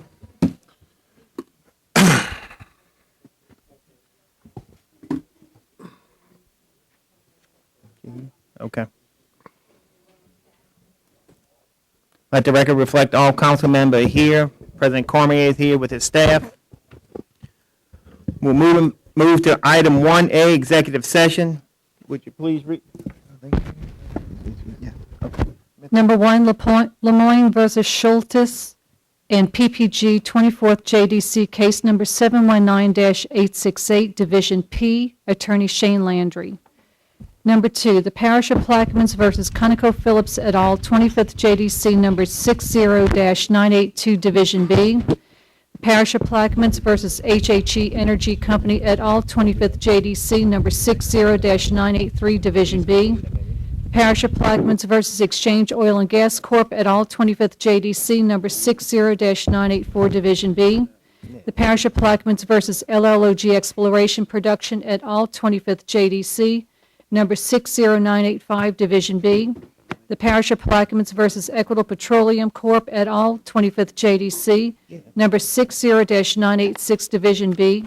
The Parish of Plaquemines versus Linder Oil Company et al., 25th JDC number 60988, Division B. The Parish of Plaquemines versus Riverwood Production Company et al., 25th JDC number 60-989, Division B. The Parish of Plaquemines versus Hellas Oil and Gas Company et al., 25th JDC number 60-990, Division B. The Parish of Plaquemines versus Bepco LP et al., 25th JDC number 60-991, Division B. The Parish of Plaquemines versus North Coast Oil Company et al., 25th JDC number 60-992, Division B. The Parish of Plaquemines versus Caskids Operating Company et al., 25th JDC number 60-993, Division B.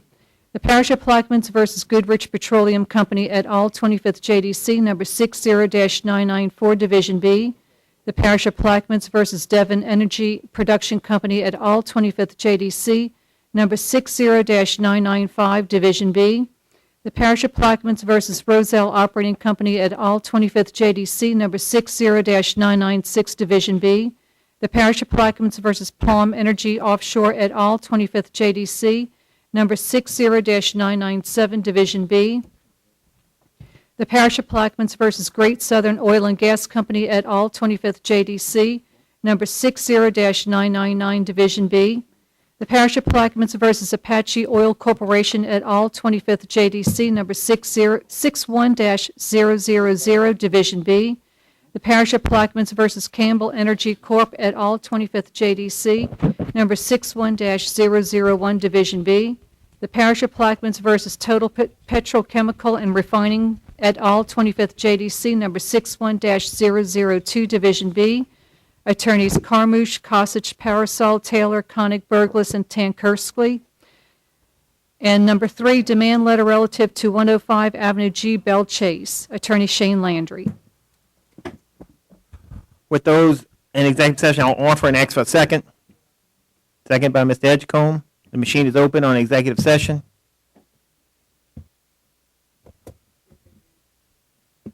Got to vote. And we convene to non-zero. We convene executive session at 1:59.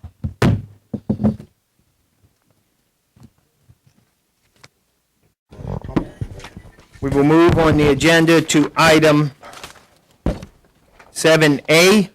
Ms. Barber, will you read 7A? Yes, sir. A resolution rescinding resolution number 15-389 I'm sorry. Huh? 7A? Okay. in its entirety, and hereby instructing legal counsel of record for all litigation filed under the Coastal Zone Management Act as provided for pursuant to ordinance number 13-210 and consisting of 21 separate lawsuits currently pending in the 25th Judicial District Court for the Parish of Plaquemines, to move forward and to pursue all aspects of each of the 21 Coastal Zone Management lawsuits, including but not limited to any and all settlement opportunities associated therewith, and further designating the law firm of Kosich, Summich, Parasol, and Taylor LLC to act as lead counsel with regard to any settlement opportunities, discussions, and/or negotiations related thereto. We will now vote on the suspension. This is all for suspension, and I'll second it. Machine is open on the suspension. Mr. Chairman, I'll be present but not voting. Okay. Mr. Chairman, I'll be officially abstaining. Okay. We gotta vote. Let's see.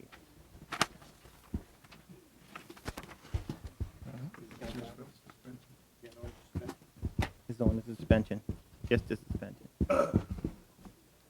That everybody, Charlie's present, not voting, okay. And the suspension is granted 7 yes, 1 abstention. Ms. Barber, will you read it again?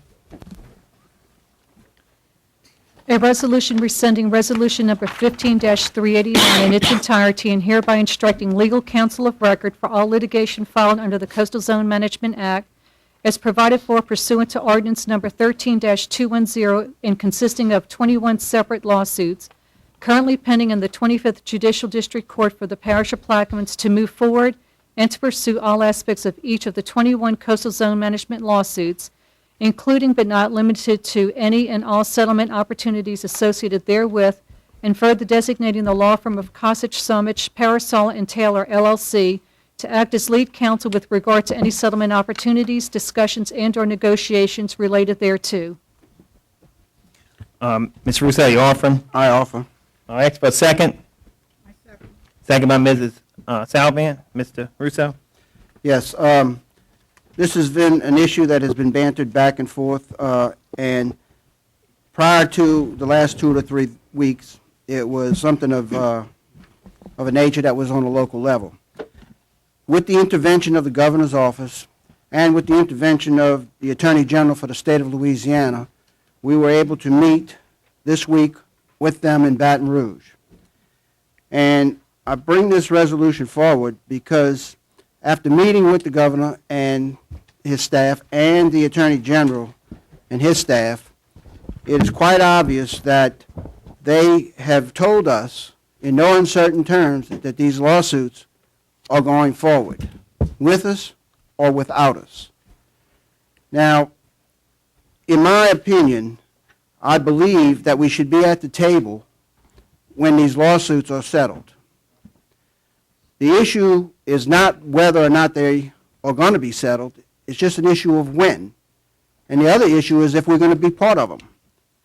It's very important to realize that prior to their intervention, there were individual efforts around the state to try and sue the oil companies for the damage that they caused on a coastal zone.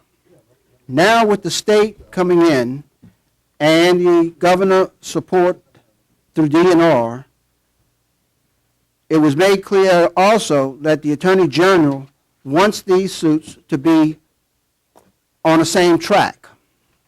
He wants to make sure that when we settle these suits, whether it be by settlement or court judgment, that the oil industry can move forward without having to look in the rearview mirror, wondering if they will be attacked with litigation again in the future.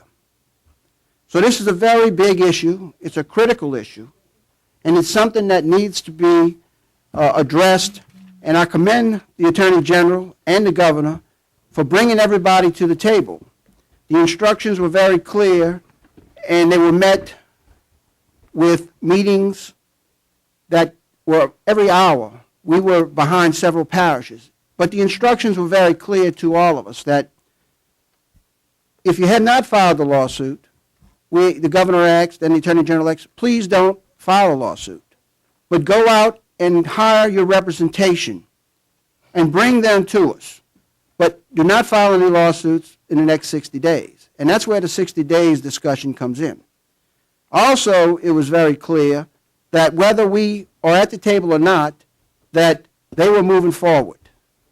Now, for those parishes that have not been involved in the last 4 years, they are behind the curve. It was very clear to me also that the Attorney General said that we were way ahead of the curve and that the expertise and the legal representation that we had the issues well under hand. And the governor's staff wants to make sure that they have the expertise to be able to settle these cases, because now with the full weight of the state behind these issues, they want to settle it. On the other hand, the Attorney General wants to make sure that the oil and gas industry comes out with a settlement that they can live with, that they also can move forward with future development and future production. So, you know, no matter where you've been on this issue in the past, I think that it's imperative that you understand that Plaquemines Parish is the parish who has the most damage, the most to lose, but not being at the table, step up and at least be part of the settlement. So with that, I would encourage everyone to understand that positions have changed, the board has changed, and the world has changed with litigation on these issues. Without the state effort behind this and the Attorney General being fully behind this, I can understand why we would walk away. But now that the state has told us in no uncertain terms that with us or without us, they're moving forward. So without repeating myself again and again, I think it's important that the public understand why positions have been taken and why positions are changing. And those positions today have to be in the interest of Plaquemines Parish. And those interests that we are elected to represent need to be represented, and you cannot be represented if you quit the game. So you have to be at the table to be able to argue your points, defend your positions, and look out for the interest of the people of Plaquemines Parish. So with that, I'll hold my comments to a closing if we want to have some further discussion, but I think it's imperative that we take this position. Mr. Chairman, if I may, Mr. Chairman, not to oversimplify it, but you're either at the table or you're on the menu. The governor, the new governor's administration, as has been stated, has changed course. The last governor wanted to dismiss lawsuits. This governor wants to proceed and make a settlement. So I would hope that we would be at the table and not on the menu. Thank you, Mr. Any other questions from the table? This issue's been on my mind since Tuesday's meeting. Mr. Russo is absolutely correct. I sat in the meeting with him, and if going back to December, I sat there and I said, I hate to say the lower end, but I say my southern end friends, and I stood there and I said I'm going to help them. Now, no matter what we do, if we step out of this, the state steps in. No matter what we do, they're going to continue the suit.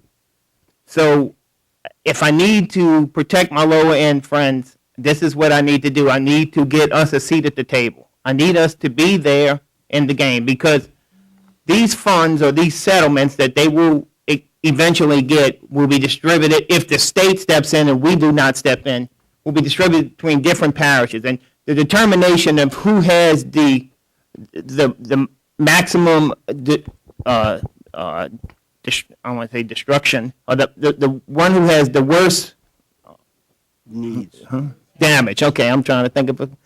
So, and we all, of course, we all think it's Plaquemines Parish. Now, when the state steps in with the money, it's going to be distributed all over, and that bothers me. So I stand with Mr. Russo today, and I've got to have a seat at the table. I've got to stand up and say, look, no matter what we do, we've got to be there, because if we don't, we'll be left out.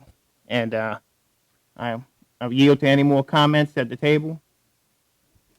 I'd like to speak, Mr. Chairman. Huh? I too attended the meetings, as well as Mr. Roussel and Mr. Lapine. And I came in here standing firm that I didn't think that us as a parish needed to pursue these suits against these oil companies. But the ballgame has changed. The suits are going to go on with or without us. And I agree with them. I think having a seat at the table, we will have say-so as to where the money is distributed. If we do not, and we sit back and the state takes complete control, they're going to distribute the funds, if any settlement is reached, as they see fit. So that's my stance on it. Thank you, Ms. Wade. Mr. Chairman, Mr. Bartholomew? I think we need to play a role in our destiny, and the only way we can do that is by being at the table with a voice and with support to make sure we're not left out of the process. You good? You good, Mr. Bell? Okay. Mr. Juno? Yes, I voted no for this at the beginning, and I cannot vote yes for it. I must still vote no, because I still think we're going to get money if the state takes it, even though we're not at the table. Thank you. Thank you. Ms. Salvan? Yes, my position haven't wavered. I voted for the lawsuits to continue. I was the lone ranger in that vote, and my position hasn't changed. It's a common sense approach. I mean, if you're not at the table, you're not in the game. So it's, I support the rest of my affirmative colleagues that I will be voting in affirmative on this. Thank you. Thank you, Ms. Salvan. Anyone else? I just want to thank Mr. Lapine for thinking about the lower end again. Yeah. Thanks. Thank you, Mr. Edgecombe. Any questions from the audience? Mr. Henry? thing. I just want to thank the council for doing a due diligent job. I say this from the beginning, over a year ago, bring everybody to the table. That was my word. Come to the table. However it goes, come to the table. Thank you. Thank you. Yes. The vote that we are taking now is to rescind resolution number 15-389 in its entirety and putting us back at the table. So a yes vote means we are going to be part of the settlement. The machine is open now. Mr. Chairman, I'll be present, not voting. Thank you, Mr. Burt. Mr. Chairman, I'll be officially abstaining. Thank you, Mr. Black. And the resolution is granted 6 with a no vote from District 4. 4, I'm sorry, and abstention from District 2. Let me take this opportunity to thank my colleagues and the public for bearing with us on this difficult issue. It is something that we don't take lightly. We take our responsibility to represent the public, and when you're faced with the situation that we're faced with, I think that we've made a great decision here today to be able to move forward along with the state and the Attorney General to be able to solve this issue, because it's not only for the immediate future that the state is looking for, they're looking for a long-term future. And the long-term future is that the oil and gas industry doesn't want to look in a rearview mirror facing litigation over the years. So if this issue can be resolved and our coast be rebuilt, we will all be winners. Thank you. Thank you, Mr. Russo. We'll revert back to the agenda, and I'm going to ask my colleagues to go through theirs and see if they have any withdrawals or deferrals at this time. Mr. Bartholomew? 6F. Deferred? Deferred. Okay. And, let's see.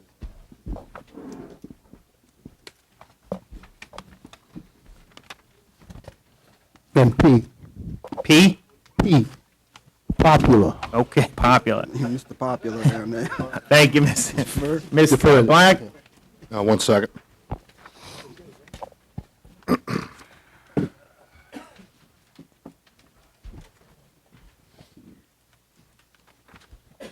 None. None, thank you. Mr. Juno? Yes, withdraw 6A1 and 6N. 6A1 and 6N. Mr. Russo? None at this time. None at this time. I will be withdrawing 6A3 and 6A4. Wait, repeat that, Kirk. You caught me off guard. 6H, I, and J will all be deferred at this time. Mr. Burt? I will defer 6B. 6B, okay. Thank you. Ms. Salvant? I don't have any, but I may have one later on. Thank you, Mr. Salvant. Ms. Edgecombe? Okay, thank you. Ms. Williams?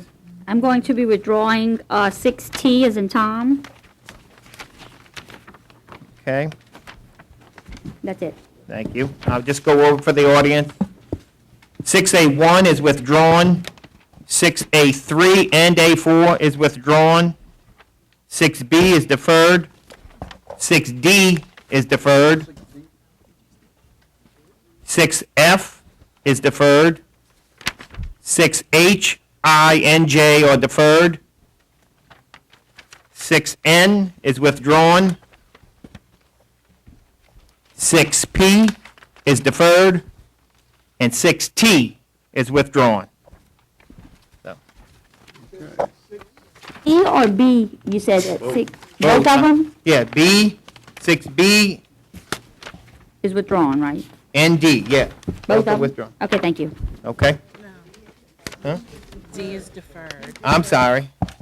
We're going to defer D. Is D that and my D name? are deferred. So I approve deferral because it's under me. Because nobody can take my stuff unless I give it to them. What did he say? Okay, all right, thank you. All right, we will move, we're going to skip over proclamations because the recipient's not here yet. We'll move to bids and advertisement. Ms. Brenda?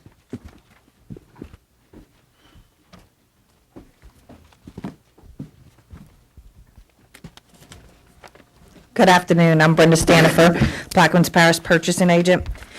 I have two resolutions this afternoon. The first one is a resolution authorizing acceptance of bids for furnishing all grease, lubes, et cetera, for a period of 1 year for parish-wide use.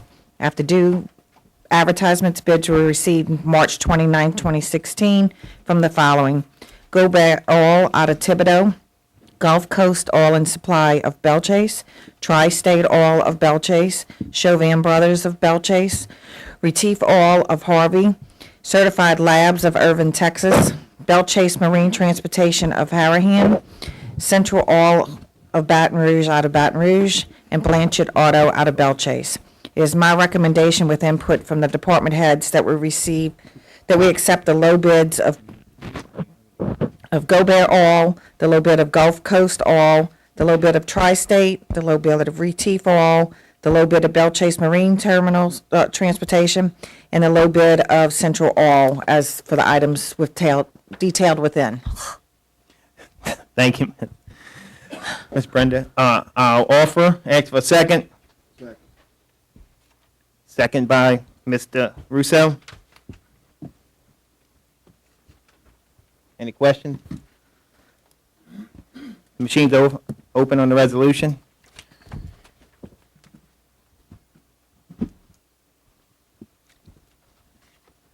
And it's granted 9-0. Okay, I have a second. A resolution authorizing acceptance of bids for furnishing pipe, saddles, curb stops, fire hydrants, tees, et cetera, for parish-wide use for a period of 1 year. After due advertisements, bids was received March 29, 2016, as follows: Simsco Inc. out of Metairie, Coburn Supply out of Harvey, Quality Site Materials out of Kenner, Southern Pipe out of Slidell, Louisiana Utility Supplies out of Metairie, and HD Supply Waterworks out of Baton Rouge. It is my recommendation, along with the input from department heads, that we accept the low bid of Simsco, Coburn, Southern Pipe, the low bid of Louisiana Utilities, and the low bid of HD Supply for the items detailed within. Thank you, Ms. Brenda. It's been a resolution for us. I'll offer, ask for a second. Second by Mr. Russo. Any questions? Machine is open on the resolution.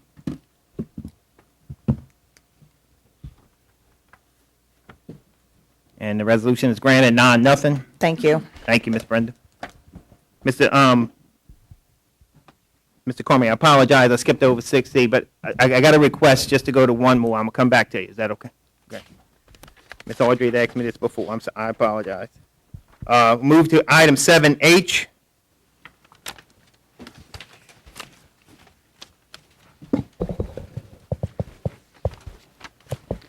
Discussion regarding Ram Terminal, Councilmember Trufant Salvant. Ms. Audrey? Yes, Mr. Chairman, I thank you for allowing me to jump ahead of everybody, but there's lots of folks that's out in the audience eager to come to the podium and share some of their concerns regarding Ram Terminal. As you know, in January of 2015, this council voted 8-1 to deny the construction of the Ram Terminal. And I thank my colleagues back then, and I still thank them today. But at that time, we realized that Ram was not going away just with that vote. So we anticipated that it would be coming up again. And our worst nightmare is about to be realized. They have filed for a permit, and permit has been issued. Later on today, I'll be introducing a legislation asking this council support to ask DNR to reconsider the permit that was issued, the coastal use permit that was issued to Ram. Okay, as leaders of this community, we need to create an environment whereas humanity is our first preservation. And I also believe that we can accomplish both. We can preserve humanity, the environment, and a robust economy. So no matter what your position is on this issue, lots of folks feel that a coal terminal and the location, the proposed location, will be an environmental issue. There is a bigger picture there that every newspaper article you pick up, there's not a market for coal. So the bottom line is, are we going to be left with an environmental issue on this property after they pick up and move on? So I'm going to reserve the rest of my comments till after everybody else speak. So, Mr. Chairman, I would like to have members of the audience that wish to speak out. Okay, and that's fine, Miss. I'd like to keep them down to a minimum. Absolutely. Okay, everyone will get a chance to speak or would like to. We'd like you to keep your comments to about 5 minutes, and so everyone gets a chance to speak. So, anyone would like to speak first on this issue, please come to the microphone, state your name.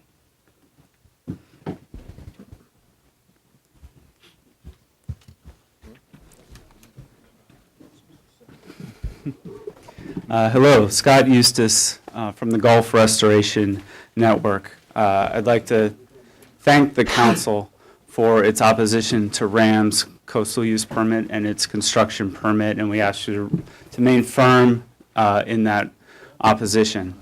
After the hearings last September in Belle Chase, the company finally came forth and admitted that its project would have a detrimental impact to the coastal restoration project to the tune of 6.5 wetland acres a year. That's land that Ram Terminal would take away from Plaquemines Parish, land that we need across our coast because there's no coast without Plaquemines Parish. Despite this admission, which would amount to anywhere from 50 acres to 325 acres of wetland impact, DNR ignored that assessment and ignored the opinion of the Plaquemines Council as well as other West Bank parishes and went ahead and reissued the permit. So we have filed, along with parishes and other groups, a request that DNR reconsider their recent approval in February, in March of the permit. And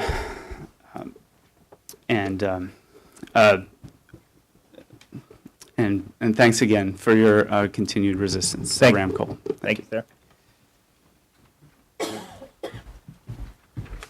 Good afternoon. I'm Grace Morris with the Sierra Club, and I just want to bring forward, for maybe those in the room who have less knowledge of this project, the Ram Coal Export Terminal is proposed to be near the communities of Ironton, Wood Park, and Myrtle Grove, and would start mile-long uncovered coal trains running through West Wego, through Gretna, through Belle Chase, all through the West Bank. And this would have a huge negative impact from things as simple as traffic and emergency response to quality of life and the pollution that comes from coal dust.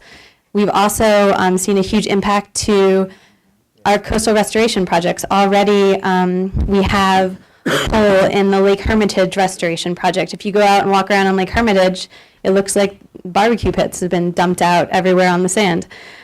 So, you know, this is the same proposal that y'all voted against last January. I really want to thank you and commend you for your leadership for our coast and for our communities. We're seeing that Plaquemines and Jefferson Parish are, you know, fighting the good fight and really taking a good stand on coastal restoration and making sure that we're investing in smart economic projects. Some breaking news to make sure you're all aware of. The largest coal mining company in the world filed for bankruptcy yesterday, Peabody Coal. And We've seen a huge decline in the U.S. market for coal exports. There's no financial justification for this project, which is why the Ram Coal Export Company has not yet provided us with any recent financial numbers. This is a huge oversight from the state. We just sent them a letter this Monday. And I mean, one of the things that DNR had originally asked RAM to provide was, I quote, an updated needs and alternatives analysis that includes market research through the years 2004 through 2014 that illustrates the most recent trends in coal production and export in the United States. And quote, provide a response to all the, I mean, we've cited exhaustive sources, refuting these sources, and if this information cited in these submittals is incorrect. And RAM has been unable to refute that the U.S. coal market is in decline because that is just the consensus of financial analysis. And so economically, there really is no justification for this project. There are a lot of folks in the community that are here today to speak to the community impacts. And I just want to, again, emphasize that this is a precedent-setting case. And y'all are really the ones that are going to set Louisiana potentially in the right direction on coastal restoration. This out-of-state company has an agreement right now that the DNR is relying on with our CPRA, with our Coastal Protection Restoration Authority. And it essentially means that one of the largest projects in the state's coastal master plan could be completely undermined by this one unnecessary coal export facility. And when we're talking about the budget crisis at the state level, the need to get more funding and, probably pursue a federal commitment to our coast, which we deserve, being such an important port nationally, we need to show that we can implement our coastal master plan with consistency and that we can prioritize these projects over one out-of-state coal company that's going to throw a wrench in these plans. So thank you for your time today. I encourage you all to please send a request to the State Secretary of DNR and get behind this resolution to call for a comprehensive analysis so the state is truly accountable to the communities of Plaquemines and Jefferson Parish. Thank you so much. Thank you. Good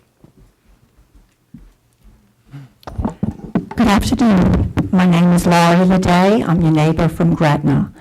The Louisiana Department of Natural Resources is allowing an out-of-state coal company to threaten our communities, health, local economic interests, and coastal restoration.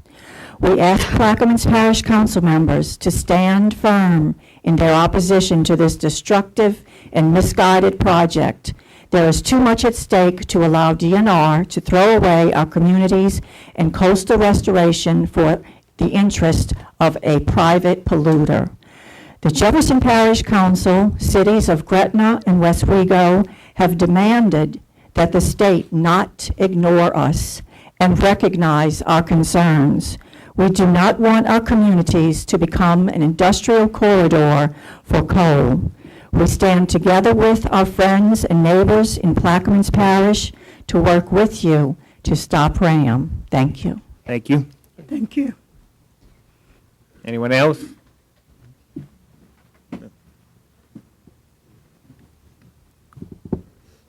Good afternoon. My name is Gail Bertuzzi. I am from Gretna.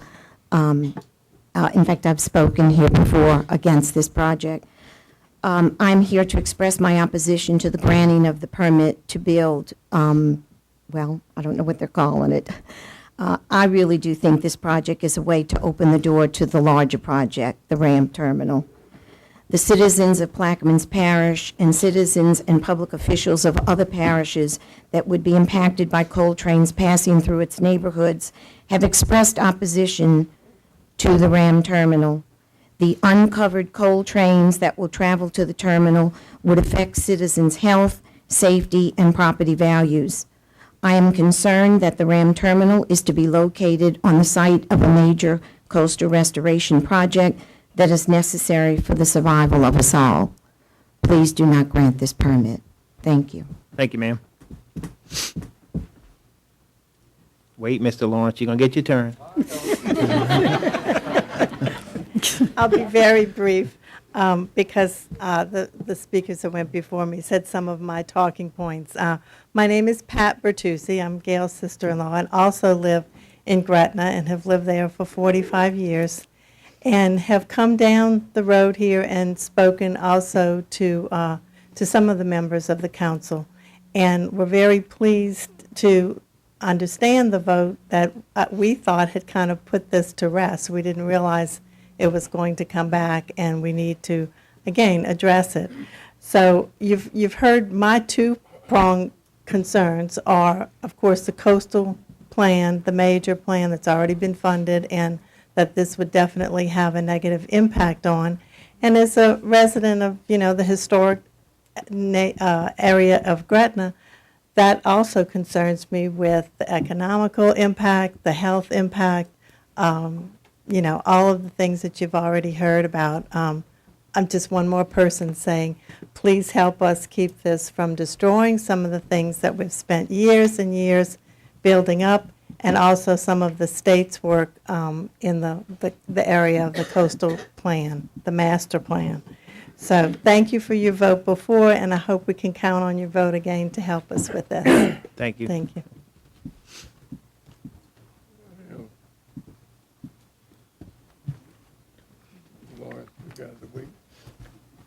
Ralph Herman, 344 Myrtle Grove Road. I know we've been here before with this same thing, but I'd like to tell you that the coal that they're looking to send here is the nastiest, dirtiest coal they have. No one else will take it. They'll send it to us because they think we're so poor, we'll take anything. So I urge you, do not give them this permit. Tell them go find somewhere else to take it. We don't need it. We have 2 coal facilities. We have plenty enough coal on our houses. Thank you very much. Thank you, Mr.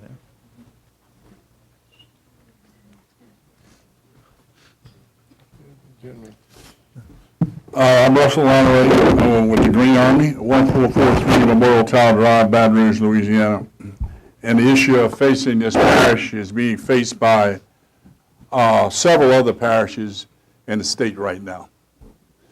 You have the same issue in St. Tammany, St. Martin, Terrebonne, East Baton Rouge, and Ascension Parish. And that is the right of citizens to be able to live in peace. When people build a home and they're established in their home, that they have a right to come home and live in peace, as opposed to turning the subdivision into an industrial park.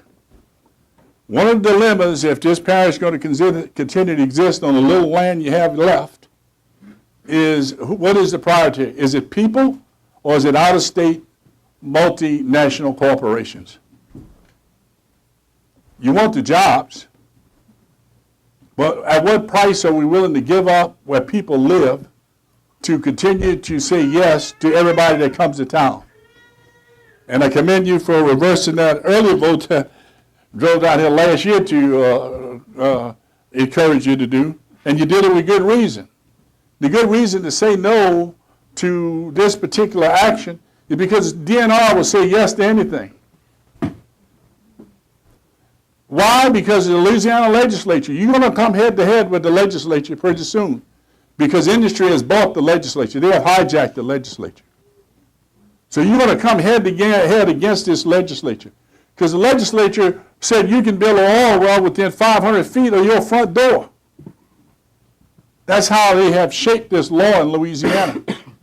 And we just had one refuted in Houma a year ago, where they wanted to put an injection well within 500 feet of a school. And it went all the way to the Supreme Court. The Supreme Court said yes. So if these people here who live here are going to have a shot, you're going to have to stand up to DNR and say no. Because not everything they bring you is wrapped in a pretty package and is going to do all the economic thing that the last administration promised us. All the great jobs, all the economic activity. We ask you to consider, you have this one and another case you're going to listen to in a little while. Same thing. You got industrial encroachment on where people live, and people that were here before the industry. We've had a judge that told this organization, RAM, no. They went back to DNR and recouched some words there with some fancy words with the big money lobbyists, what RAM does for this parish. You can go see, and we have pictures in the Green Army of miles of black coal leaking from that terminal going into the river. River where we tell people from around the world, come fish, come camp here, come see America, come be a sportsman's paradise. At some point in time, this thing will come home to roost. Plaquemine Parish, very unique place in America. Only in America you can see the terrain and the estuary that exist here. And there are many of the ecosystems, the small fish, take their life and they spawn in this area, in this parish. So you have a much more attitude to be more a member of the Sierra Club than the Oil Club. Because the Oil Club's already here. And they've sucked the oil out of the low-lying area inside the parish, and they've left all those exploration canals where they went in and explored and left them open. So the parish is very vulnerable.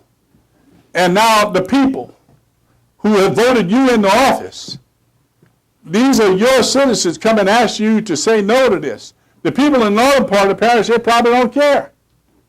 But the further south you go, when it's your next door, I'm asking, would you say yes if it was next to your house?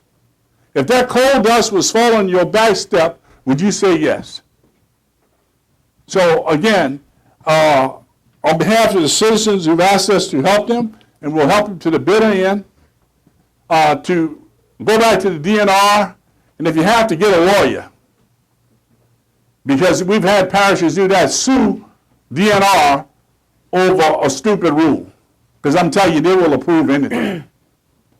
And now it's time for, hopefully again, the people of this parish to look to you, the leadership, to say no to a stupid idea. The people there are already suffering from the impacts of this coal terminal. And as was stated earlier, this industry is declining, but they're still selling cheap coal around the world. And they've got to find a place to dump it. I can tell you the northern port's not taking it. Seattle said no, they wouldn't take it. Tacoma said no, they wouldn't take it. None of the Midwestern courts going through the Great Lake canals would take it, but we're taking it. And what has this done for our state? We're still the second poorest state. We're on the bottom of every list on roads and education and health care. What has this done for us? So again, I please support your people, and let's say no to DNR on this one. This is not a good one for the parish. God bless you. Thank you, General. Thank you. Anyone else? Hold on, Mr. Lawrence. You can be the closer. No, I'm not closing. Good evening. I am Linda Rumel, and I am here.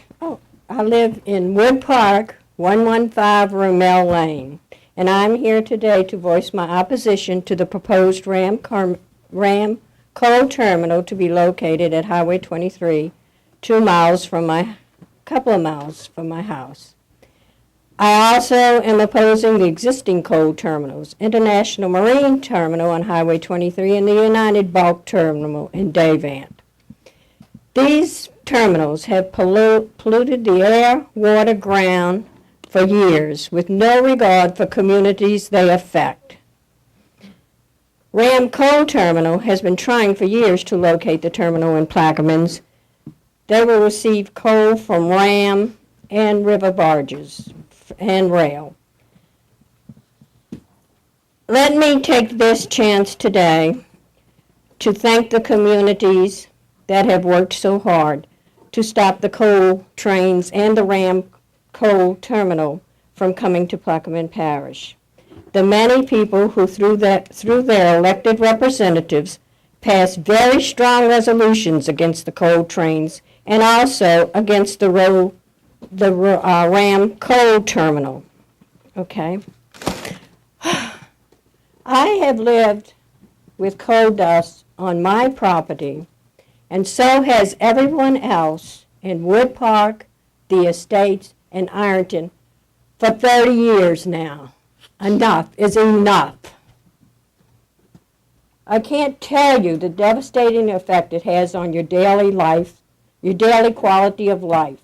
The constant worry about your health, your loved one's health, friends from inhaling coal dust, this poison dust that has been in our area all this time, well, it's going to be everywhere when those coal trains come through. Thank you. Thank you, ma'am. Anyone else?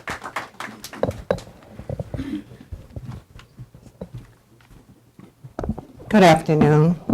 My name is Rose Jackson, born and raised at 130 Girard Street, Ironton, Louisiana. Reside now at 194 West St. Peter Street, Belle Chase, Louisiana.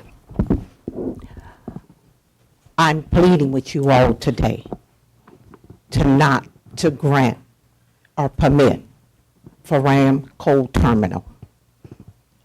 I am tired, just sick and tired of seeing people's lives thrown away because of decisions that some of us make that don't make any sense whatsoever. I don't want to see my home in Ironton, where I was born and raised, my church that I attend every Sunday. I don't want to see my family members crucified with all of this coal dust.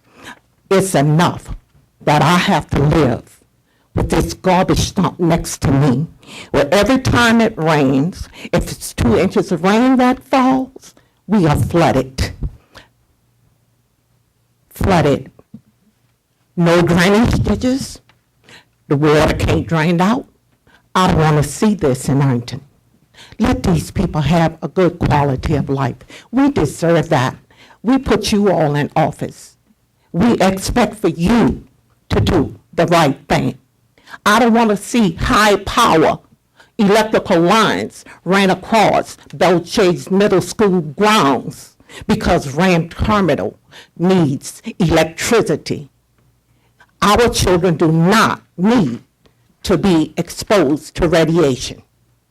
And any one of you that think that they should, I pray to God that God never grants you to be a parent. I think that we should think more of our children and their quality of life instead of trying to impress somebody else that's up there in Baton Rouge that did nothing for this parish and don't intend to do anything for this parish. You're not going to get nothing done. So it's time that we stop this, my partner. You have no partner. The people that put you in office is your partners. And I pray to God that you all make the right decision. Do not grant this permit. I don't want to see this be like it was in Oakville. Permits was granted. People's lives was destroyed. We buried 14 people out of that community that worked it over there. So you all say jobs, they all died of cancer. Oakville is full of cancer. I don't want to see the people, the residents in Ironton be destroyed because they can't breathe quality air. We all deserve to breathe quality air. We all deserve to drink clean water. And all of you south that live south of where those coal terminals are, you're drinking coal every day. Don't tell me you have clean water. That's not true. Rose Jackson been doing this for 30 years. I've been doing environmental work. That's not true. So I pray to God that you all do the right thing and make the right decision. You please do not endanger any of these people, children's lives. Please don't do that. I fought with the Army Corps of Engineers.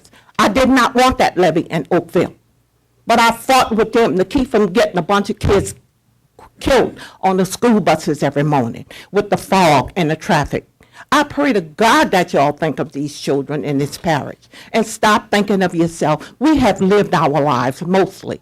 Let the children that's coming behind us, let our grandchildren and our children have a good quality of life.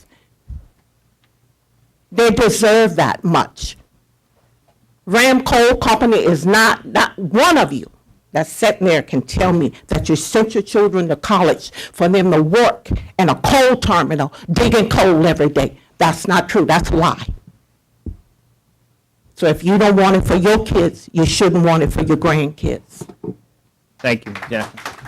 Anyone else?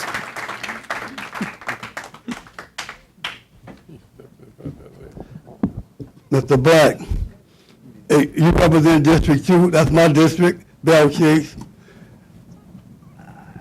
What you gonna do when the coal train with all that dust passed through there? What you gonna do? What's gonna happen, man? You ever thought about that? I'm asking you a question. You my councilman? Yes, I've thought about it. What you think about it? You think it's a good idea, or? I haven't done my due diligence yet to make a decision on it. We're not voting on this today, Yeah, so. you know the people in Springville are gonna be calling you. You know they're gonna be calling you. Oh, yeah, you know that. Hey, I just want to tell the people in Arlington and Myrtle Grove, hey, the people in Belchers are with you also. And everybody against you. The people in Belchers are with you. I believe they're not. Thank you. Thank you, Ms. Henry.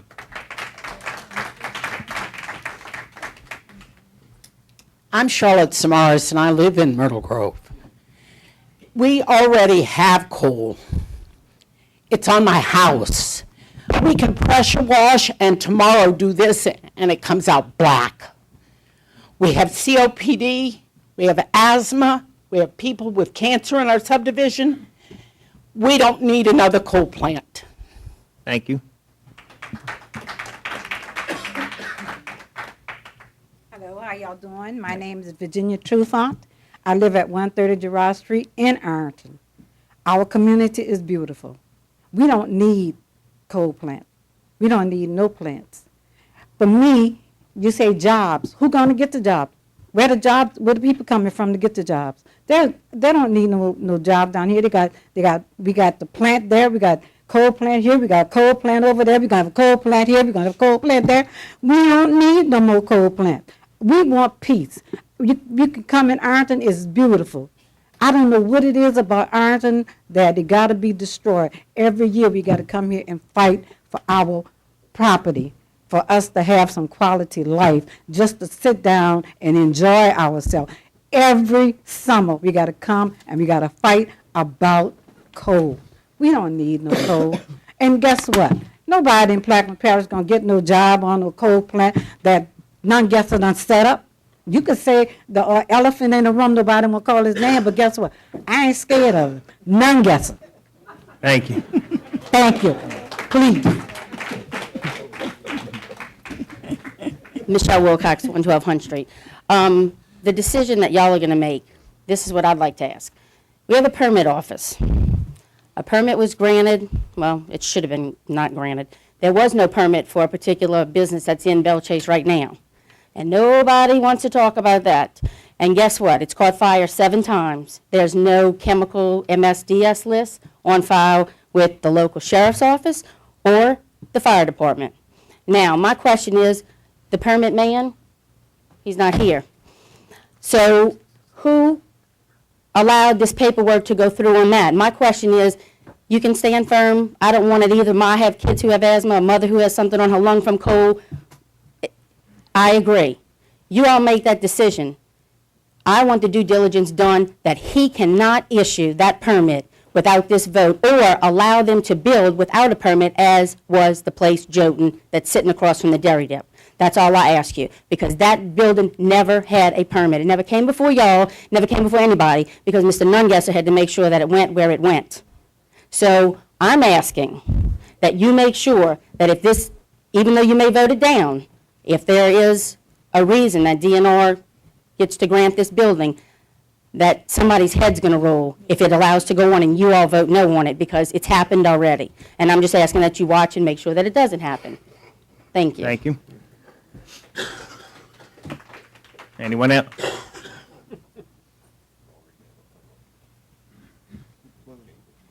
My name is Pearl Jennifer Silva. I know most of you on that seat back there.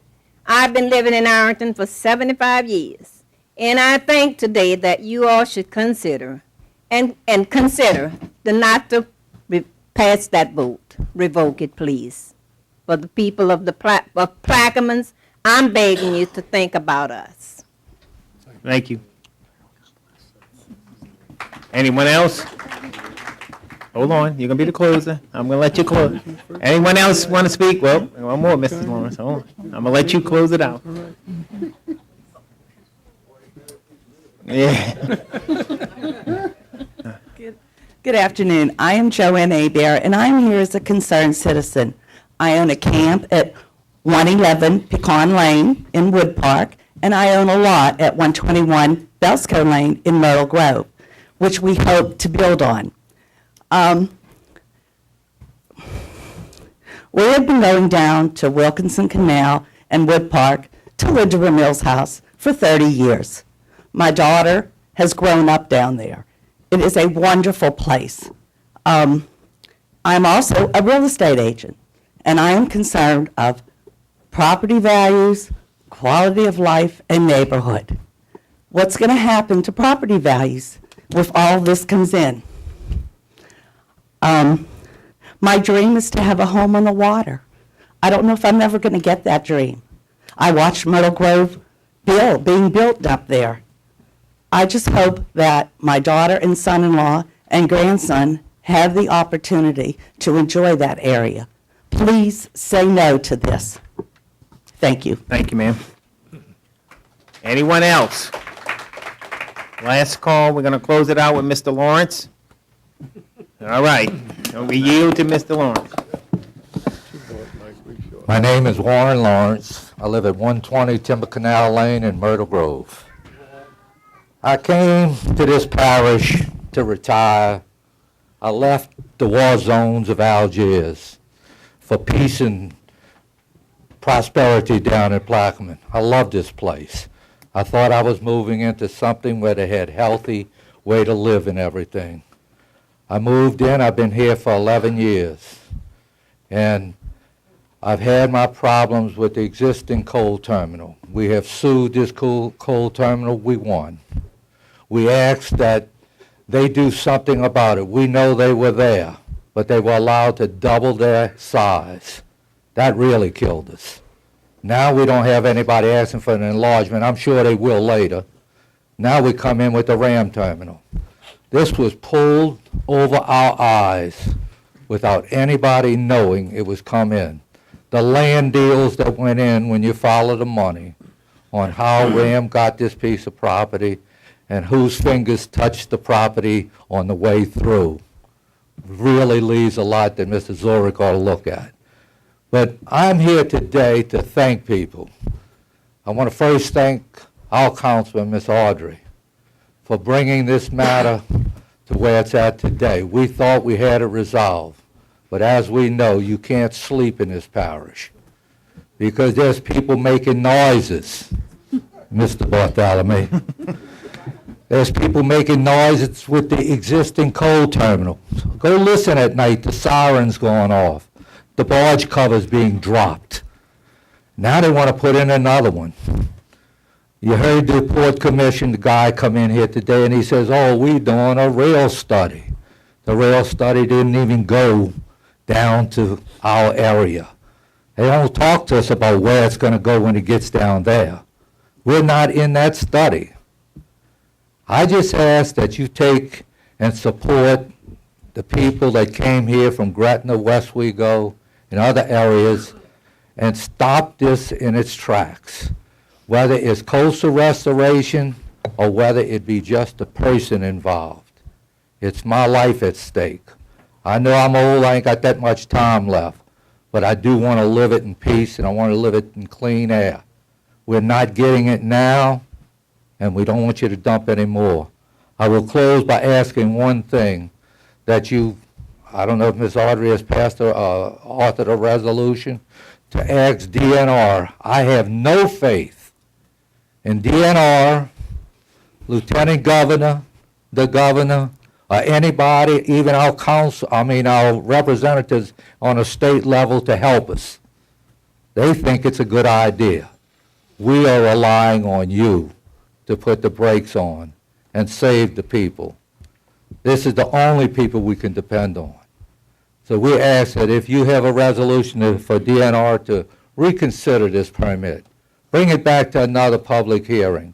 We thought we resolved this. And the last thing I'll ask is that our president of parish give his position on what he feels should be done with the Ram terminal. Thank you. Thank you, Mr. Lawrence. Yeah, Mr. Lawrence, as you know, a lot of those people that came in supported Mr. Nungesser. When I ran, and you wouldn't be in that position if some people had supported me. In deference to your question, I've stated on repeated occasions, and that was that the Supreme Court is making its final ruling on it, and it's incomprehensible to me that we can do anything without the ruling from the Supreme Court. And that's the law of the land, which means we have to back up their Supreme Court ruling. This has nothing to do with the Supreme Court ruling. How can you say that? They are going to determine, in other words, the law of the land. Okay. Let's move on. Okay. Go ahead. Well, I think you're a little mixed up with the Supreme No, Court. I'm not mixed up, Mr. Lawrence. In fact, last week you said that you asked me if I had read the charter, which I did. But evidently you didn't read the civil service because Miss Lakeisha Daisy is right back employed by the parish. Hold on, gentlemen. We talking about the Ram. Let's the Ram. Okay, let's end it at the Ram. And I want to Any know, more? yeah, just the part about what he said is at the Supreme Court. Okay. Where is this case with I the don't Ram understand that. terminal at the Supreme Court? The ruling that they're going to make as far as the NOLA terminal is going to be part of that decision. This is not NOLA, this is Ram. That's right, Mr. Lawrence, but it's going to follow the same pattern as far as the legal ramifications. Hold on. Let's move on. Ms. Audrey, want to close this out? Yes. Thank you, Mr. Chairman. Okay. First of all, I would like to thank our Gretna friends for taking the time out to come down and show the opposition against the Ram terminal. We want to thank you guys from the bottom of our heart to join, that you have decided to join with us publicly. You have done it in the past, and you're here again. I would like to also say that I met with Councilman Ricky Templet this week, and he has shown support in opposition of this Ram terminal. And he has encouraged me and told me just this week that he stand behind me and he will support my leadership. And Kurt, he made mention that he's a good friend of yours, Mr. Templet. Yes. Yes. Yes, he is a good friend of mine. Okay. So everything that's been said here today was absolutely on point from the very beginning to the end. And I still stand here firmly thinking and knowing that my colleagues is still in support of me. You know, so I'm not going to delay and not going to try and tie anybody's hands. Everybody have spoken well. We stand in total opposition of Ram. I mean, if you think this is just what you saw here today, is just a small, minute force that we will put on if Ram plans to move forward. I mean, they have not seen an opposition. We will take it as far as we have to. If it means go to the state capitol, we will go. This is not about industry. We realize our budget situation. We realize industry is necessary, but at what cost? We are welcoming clean business in Plaquemine, but the dirty business, we will fight you. We will fight you. And as long as I'm a representative of those communities that we just mentioned, Wood Park, Myrtle Grove, and a community that I hold dear to my heart, that I've been a part of and was born and raised. Ironton community was there when no one else was there. It's no chicken and egg type of thing. It's not even a question. We were there from the very beginning.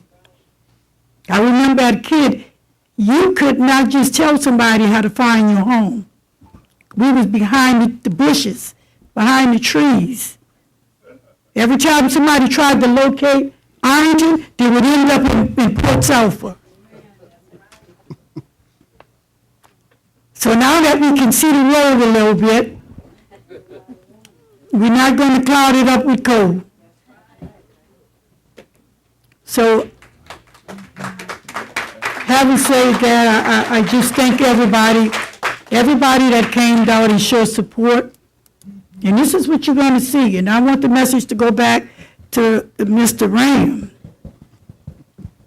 that the fight has just begun. If you think you're going to come in our backyard, the fight has just begun. Thank you, Mr. Chairman. Thank you, Mr. Trufant.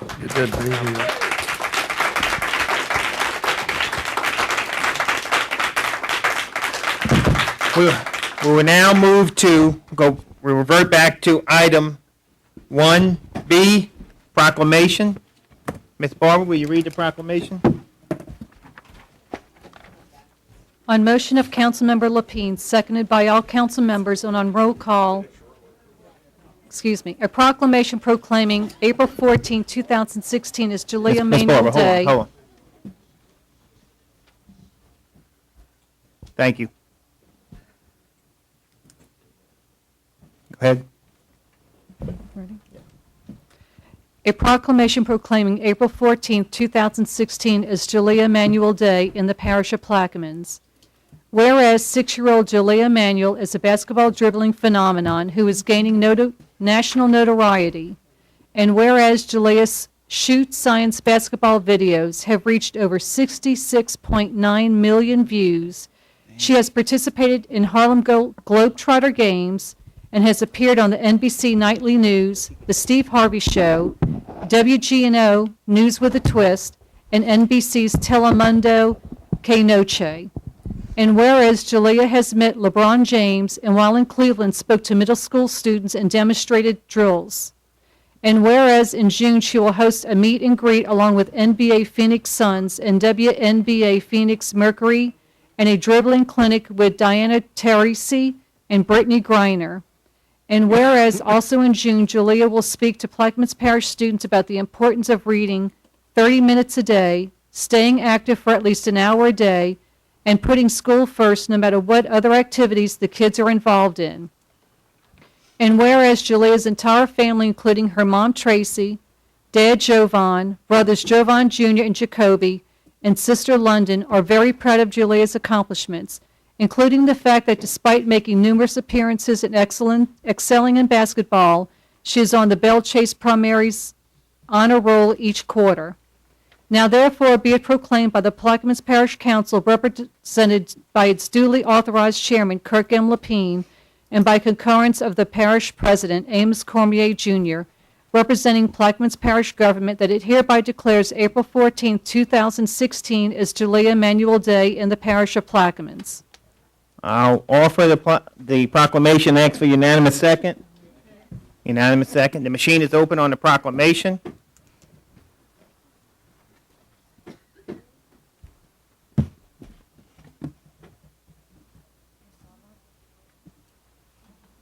Let the fingernails again. And the proclamation is granted unanimous, 9-0. I'm going to bring this young lady up here and her family. I don't know if anyone has ever seen this young lady participate in basketball skills. She is 6 years old. I think you should go and you get a chance to YouTube her. Jalea, can you come up here, babe?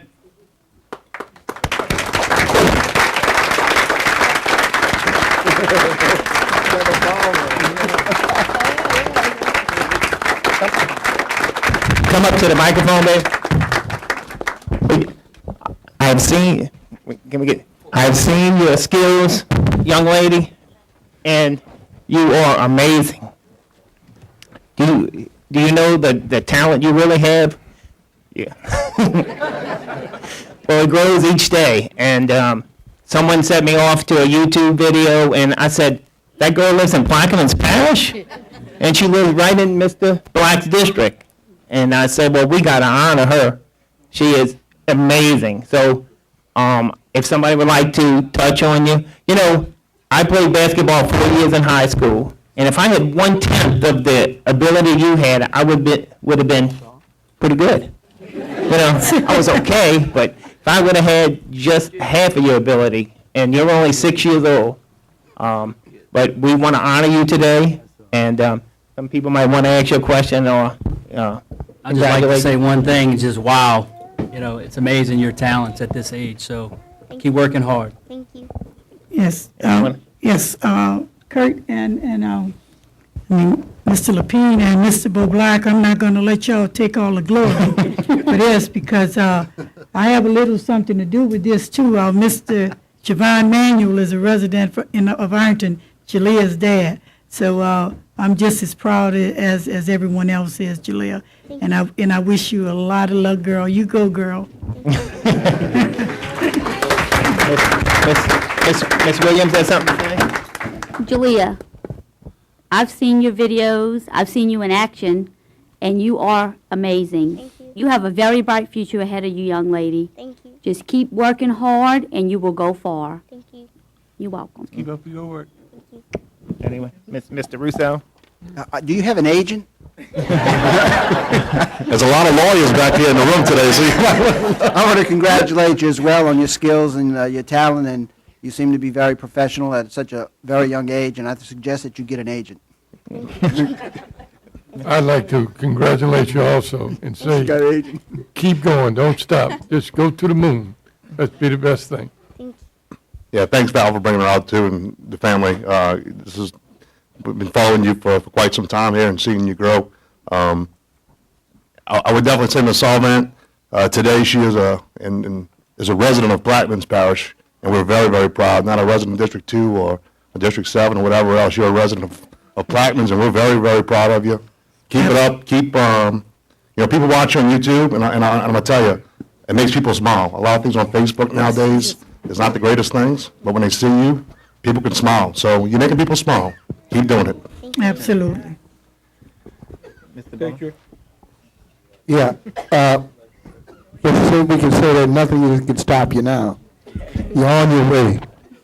And I think no matter where you go and what you do, what you have already set and established and put into your habits of being successful at it and great at it and good at it, you will also have a great and outstanding life that other people would like to emulate and also be a part of. So hat goes after you being so young and truly understanding how important what you have accomplished, how important it is to the people and especially your peers of Plaquemines Parish, and saying that there is hope if I would do what you do or continue to do what you're doing to make me become a better person, a better citizen. You have a skill and you had offered your fellow citizen a way out. Congratulations. Mr. Cormier? Yes, Mr. Chairman, thank you. I was privileged to be at the Belle Chase High School the morning that they came in to televise you, and I was amazed at what you were able to accomplish. I think that you are probably the Lady Pistol Pete Maravich of the future, and I would encourage you to study hard along with the basketball drills that you have, because I know that you're destined for a scholarship and probably, hopefully, at LSU. Thank you. Kurt, Chairman. Yes, ma'am. Let us show. We're going to take a picture. Miss Jalea, would you like to say a few words? Can you show us some talent with your basketball? Yes. Can you come up here, come through the gate here and show us? It's on a carpet. I mean, it's a carpet, but I mean. She can do it.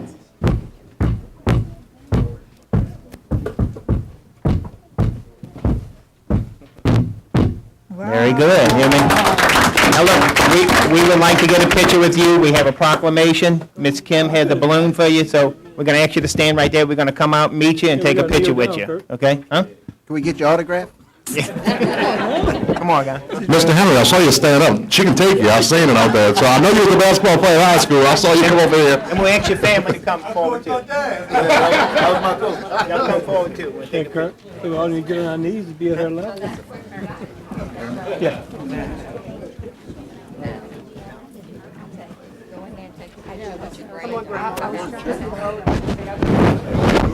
Which one? This one, that one right there, okay. I was trying to get them both in the same, at one point I realized I wanted to. Oh, no.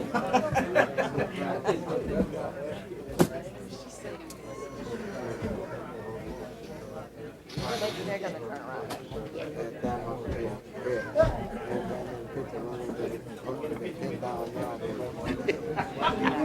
Yeah, it's like. Come on, baby. You're educated. Go up there.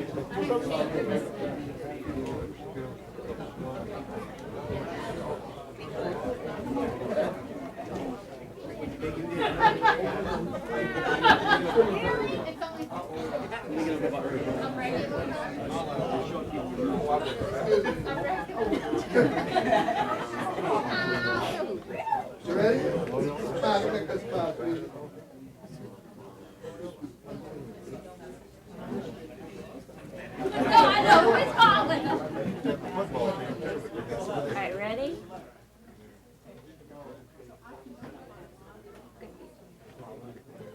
Sorry, y'all. All right. Good job, everybody.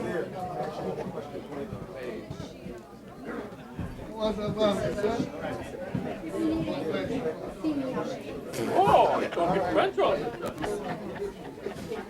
You don't have to talk French to come to the website.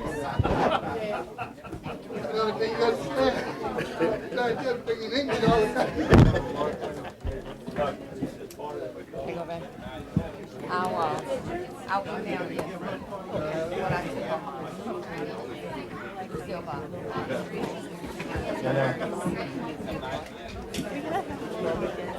Jalea, Okay. I got one more question.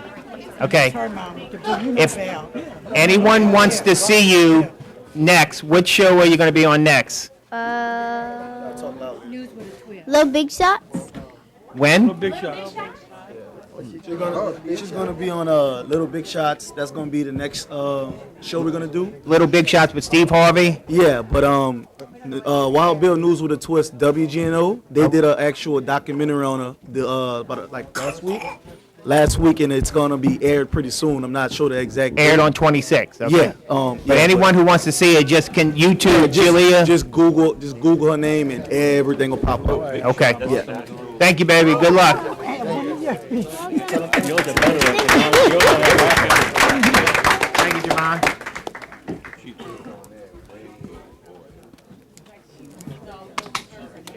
All right, can we put that back together? God, can we put that back together?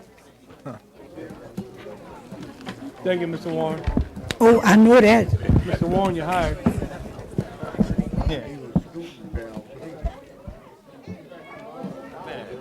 We got a long ways to go You yet. can wait a minute. Let We ain't gonna make it to the auditorium. Yeah. We'll be hungry when we get there, for sure. Oh, yeah. I gotta talk about recreation. We'll give you a second to clear out, and then we'll get back rolling.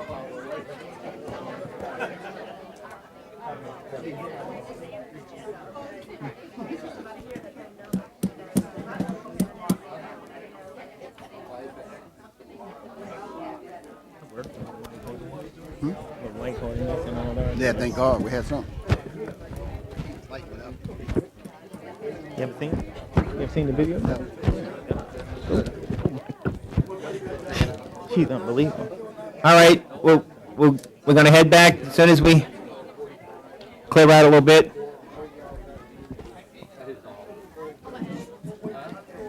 Yeah. Huh? That'll get a move.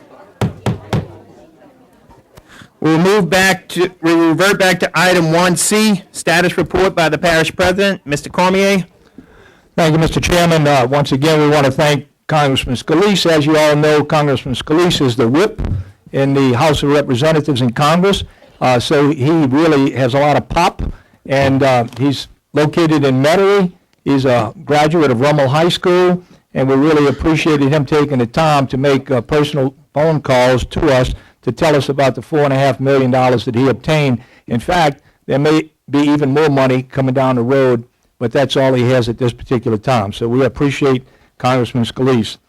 The Finance Department has met with all of, or majority of the council members. We've had meetings set up to try to give as much information as possible as to the status on the financial situation in an effort to continue to save as many jobs as possible and also to continue with the essential services for Plaquemines Parish.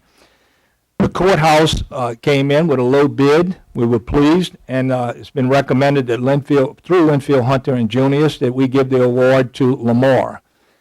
The East Bank back levies also came in under bid, and Mr. Satterley has recommended the company of Fisher to get that contract.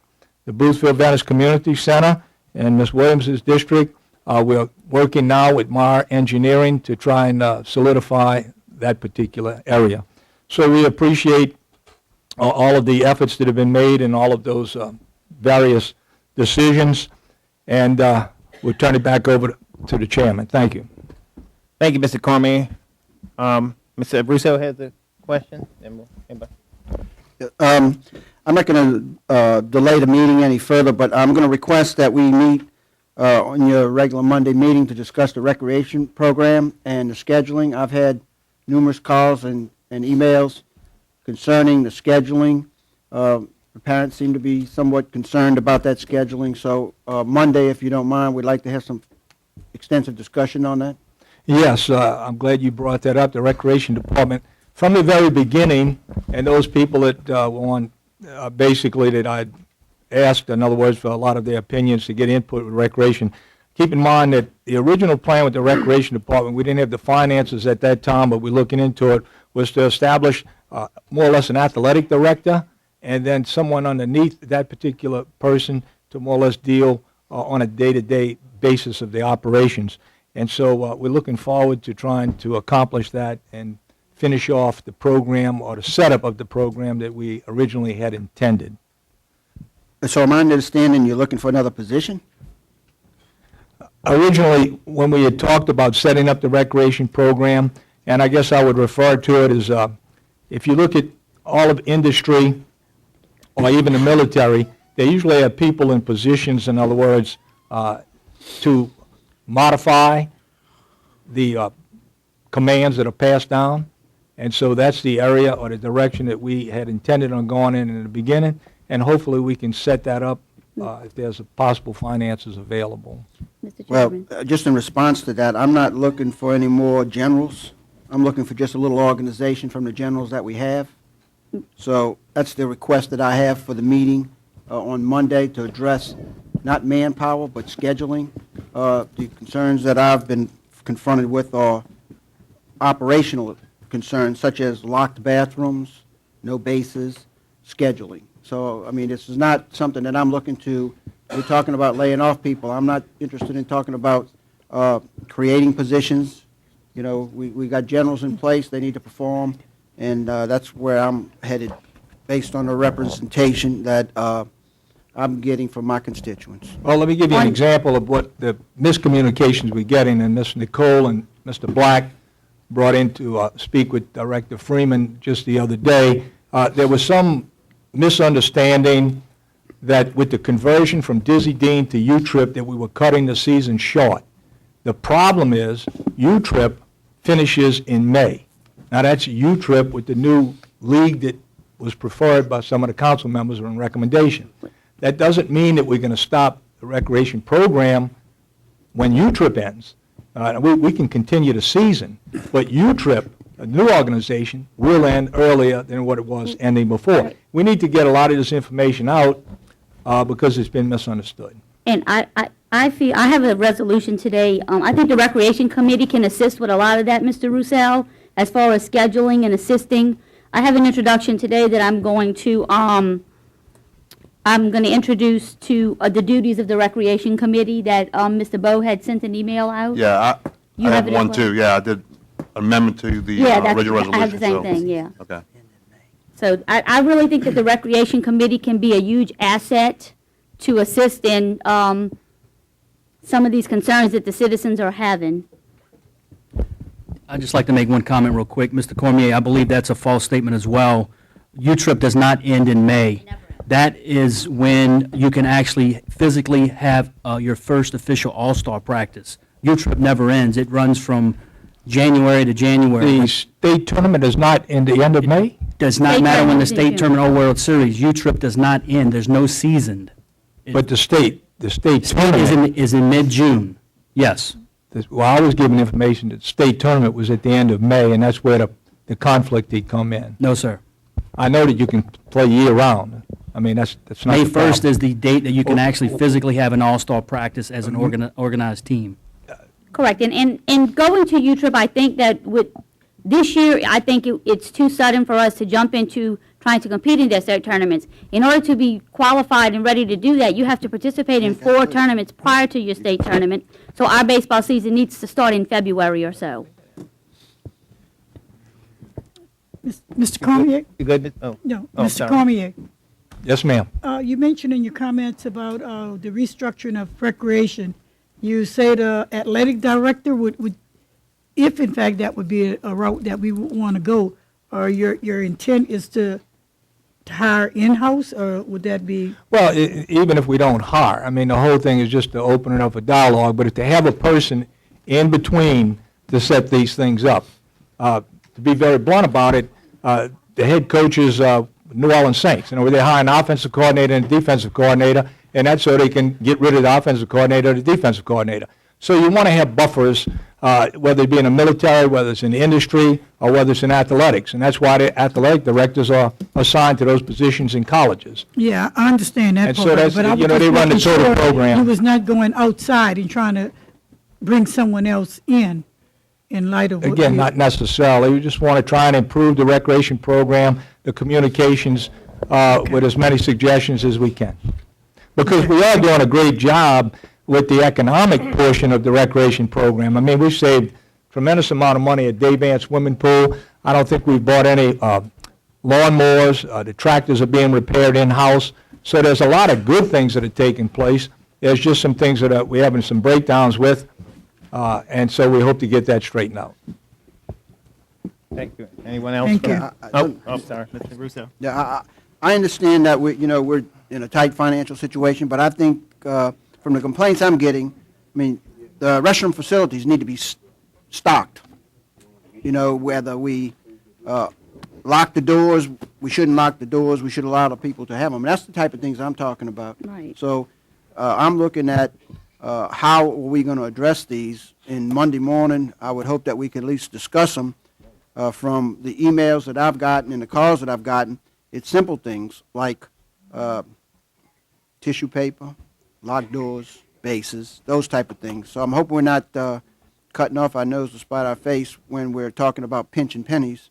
Those are the necessities that you have to have, and so that's the kind of stuff that I'm talking about. And before I get off of this, I'll leave the recreation issue. I just wanted to ask that the secretary put on the agenda for the next meeting the federal flood insurance issues and the base flood elevation maps, and ask the administration to have some dialogue on how are we going to accept and adopt base flood elevations because of the flood insurance premiums that are going out now. My constituents are concerned about their flood insurance continuing to increase. One side of the street is paying $2,000, the other side of the street's paying $400, and it's basically because we have not adopted the base flood elevations from my understanding, and I may be incorrect on that, but I think that we do have to have that discussion and move forward with where we stand with the flood insurance issues. That's not a problem. Thank you.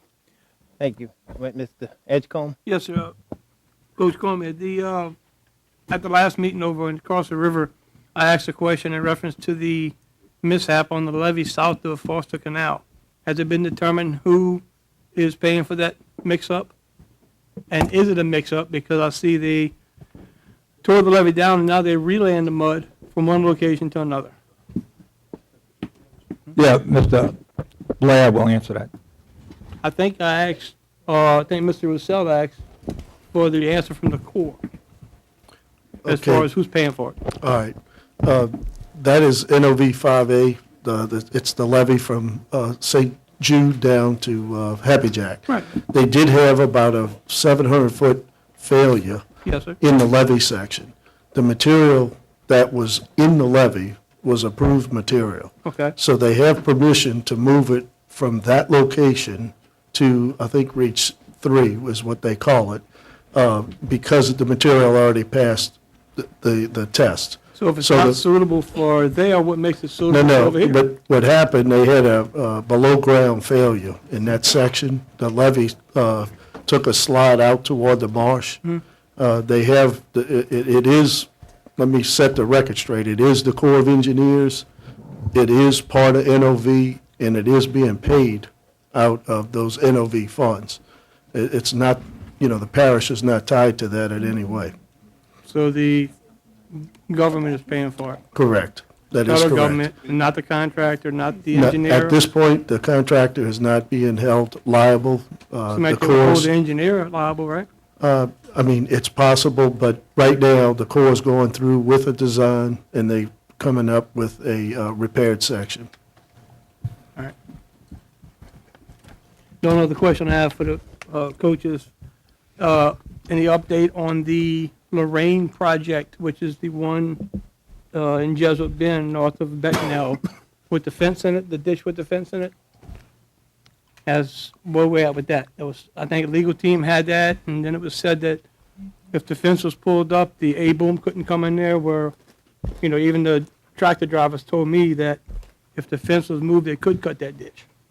And the reason why I'm asking is because I've seen recently, last couple of days, even in the rain, where machines were a month and 2 weeks at one particular location, and now, day before yesterday, 2 days ago, they're back at that same location again. And there's nothing around this area where they've cleaned these ditches out. It's already been cleaned out 3 or 4 times, but yet we have residents that are almost flooding because those ditches aren't cleaned out. I'm just trying to figure out the mapping of it. If you're referring, Ms. Sandra Becknell Palmer called me the other day during a rainstorm. She had a house for sale and an appointment at 2 o'clock that afternoon. She called me about 8 o'clock, at which time I called Stanley. That's when we had the 5-inch rain or whatever. And Director Wallace sent someone out there. I called her back at 1 o'clock to see if everything was all right about the house appointment. She said yes, that the waters had gone down. She originally thought that the pumps were not on. The pumps were on. It was just inundated with rain. And then after that, when I called her back at 1 o'clock, she stated about some fencing across the street, said something about illegal property with, and I won't mention the name of the other people right now. And so that's where it's at, and I told her I'd check with legal on it about that Well, particular legal's situation. been having it for a good while now. I'm just trying to figure out because people are calling me, constituents are calling me, asking why, and the main question, they were asking why we back at that same location where we was at for a month and 2 weeks, and the ditches are clean out there. Director Wallace will fill you in. And it's vacant land. Green means tall. In that particular area there are 3 ditches on the other side of the road. Right. On the west That's right, on the other side. Yes, sir. That drains all the way from the part that takes in all the water from Westfield, a little area there, going all the way back around, coming the other way. Why they were there so long, this is what I'm not supposed to say. But we don't have the people to do that. We did it when we could. We had a levee inspection. We had a levee inspection on both sides, back levee, front levee. Wait a minute. Do you want me to stop the levee inspection that will raise your insurance to dig a ditch? Well, Mr. Stanley, the ditch was dug properly the first time and not the That's right. second time? You said that right. And the second time you work in construction, you know exactly what I did. I went out there and seen No, it. I know what you did. I know what you think. All right, we have some, can't say green people, we have some people that had lack of experience, okay? The other side, the end by the canal was 1 foot higher than what it was supposed to be. In our I'm glad you daily brought meeting, we that up. have people that's training. Hold In our on. daily meetings, We have an engineer that- department. Whoa, one at a time, guys. In our daily meeting, we discussed that. I have people that's training to learn how to do this. I send them back over there to put, you can't keep 2 foot of water at the cupboard going that way. I know, but Mr. Wallace, when you have water in a ditch, okay? That's right. That actually is, your boss tells you how to dig that ditch, because that water will flow as you dig it. So why start at the other end, coming back where the water can't get I to it? just said, I do not have the experienced people that I should have. And I went out there myself and went out there and showed them where you start, where you leave, and show them how to set a grade. Okay. Now, they went out there the last 2 days, they should be draining that way today. That's all I can tell you. All right, well, getting back to the engineering department. We have an engineering department. Why don't they go out beforehand, set the grade, put the marks on the survey at 6, and dig The it? engineers I had put the stakes out there. I corrected it. Now, well, my last question is, different location, Jesuit Bend Estates. The servitude with the 9 sinkholes. Okay, I could go back to that one there too. That man that called me on the telephone and cursed me out. Okay? He was really bothered the way he was talking on the telephone. Matter of fact, you could ask him I hung up on him. That's the first time I ever hung up anybody in a long, long time. Okay. Second thing is, I went back there with the boss back there. You know what he did? He went back there and he got like a wild man. I'll tell you my position. My position is, let somebody else do his ditch if he got to curse him out. He might hurt somebody back there. He was violent. I have no clue what this man's intentions was. Okay, well, let's back up a little bit. Driving up the road one day and I see parish vehicles in the servitude, so I stop and I walk all the way down it to the end, which is a pretty long walk. Okay? In that area. They just got through fixing the last sinkhole at the end by the drainage canal, behind somebody's house. I said, well, good, great. When are y'all gonna fix the 7 or 8 holes that y'all came across? Ms. Hitchcock, They're still open. I personally went back there with Mr. Wallace and also one of the gentlemen and spoke with those people, and it was a problem that's been going on before we came in. Yes, sir. I have spoken with engineering to try and see what we could do to help the guy out. It is a problem, and unfortunately, it's going to take some time. It looks like the pipe is caved in several spots. We Yes, did sir. address one sinkhole, but we haven't addressed all of them. Well, my thing was, why patch one if you walk over 7 other them, you patch those as you're going to it? We just need to get it done before That's next door somebody to gets guy. hurt. I could even answer that one for you too. I'm good, The Mr. guy Chairman. next door had I'm good. Thank you, Mr. Edgecombe. Mr. Russo has a comment, Dave LeBlanc. and I'll have one more comment. Yeah, my concern is from the comments that I just heard, we have people in civil service positions that are not qualified for the position.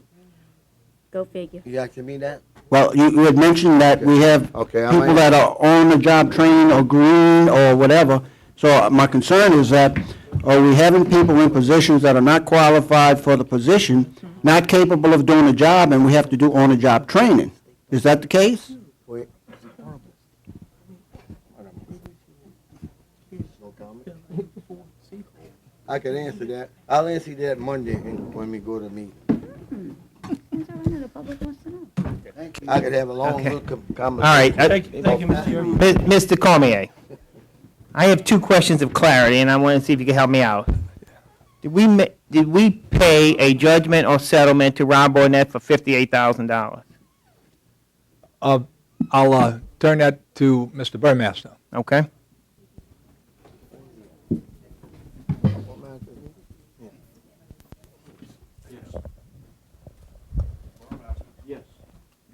So it was a settlement on a lawsuit or a judgment?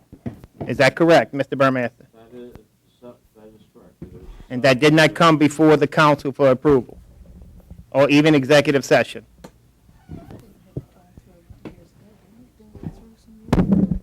That was based upon a resolution by council. I don't remember the exact resolution, but the council. Okay. The council resolution, which, trying to remember, prior administration, the council authorized the payment of invoices outstanding, and we negotiated a reduction and made the payment in accordance with the directive of the council to pay Mr. Barnett's sum. So this was not This was not a settlement per se, but a reduction in amounts due and owing based upon authorization by council resolution. I'm well aware of the council resolution.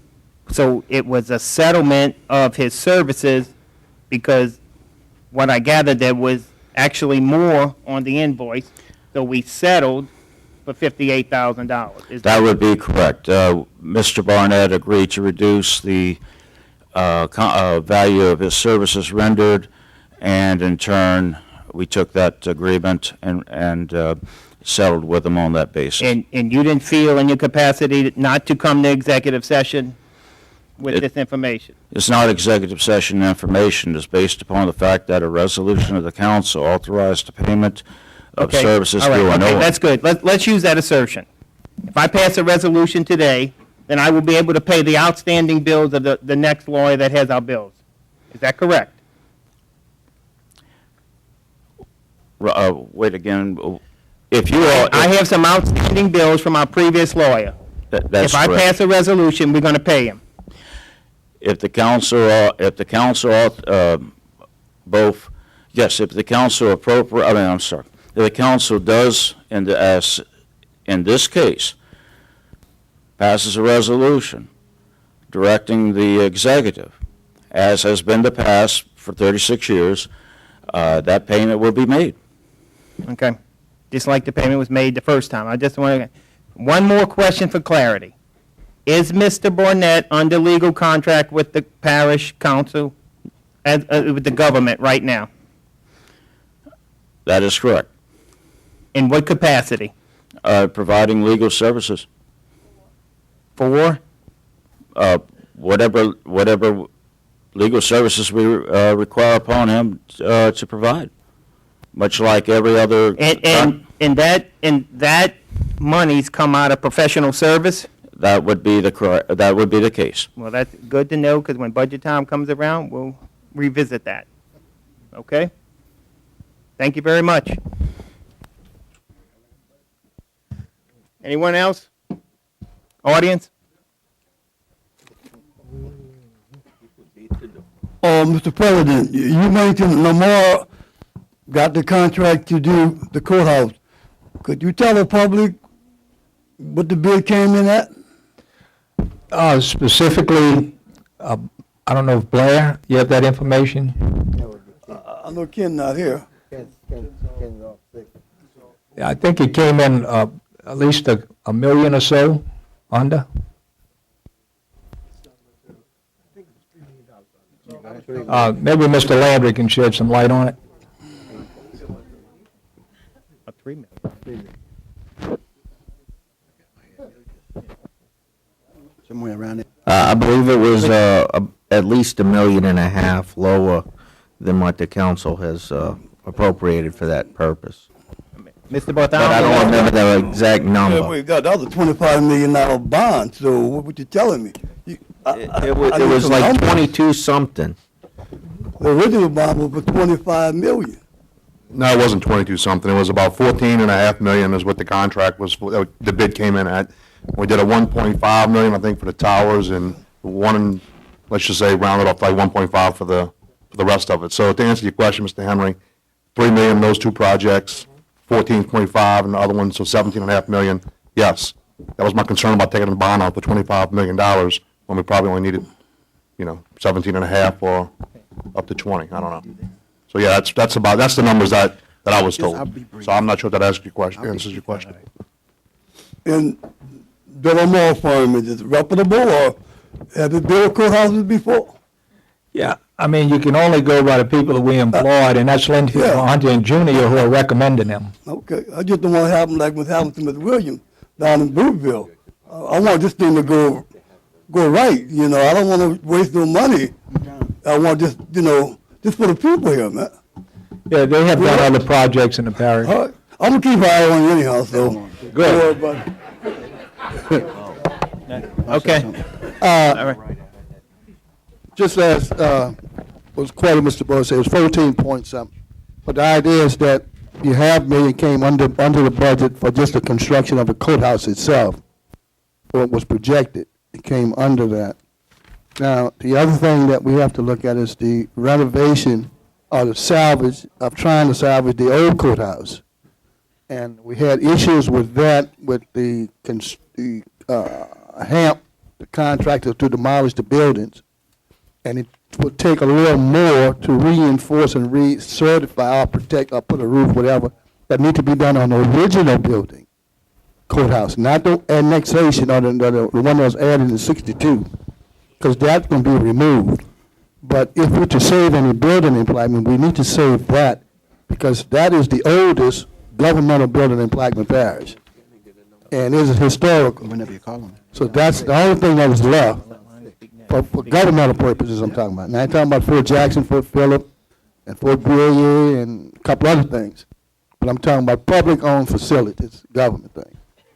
And I really appreciate that, and I think we were blessed because we was under the gun on the East Bank, because people kept complaining about wasting money on the East Bank and all that stuff. But the East Bank projects, all of them came in under, so we were blessed that we had a surplus. So I'm hoping we don't get too excited about trying to remove some of the surplus until we complete the project. Okay, thank you, Mr. Butler. Mr. Russo?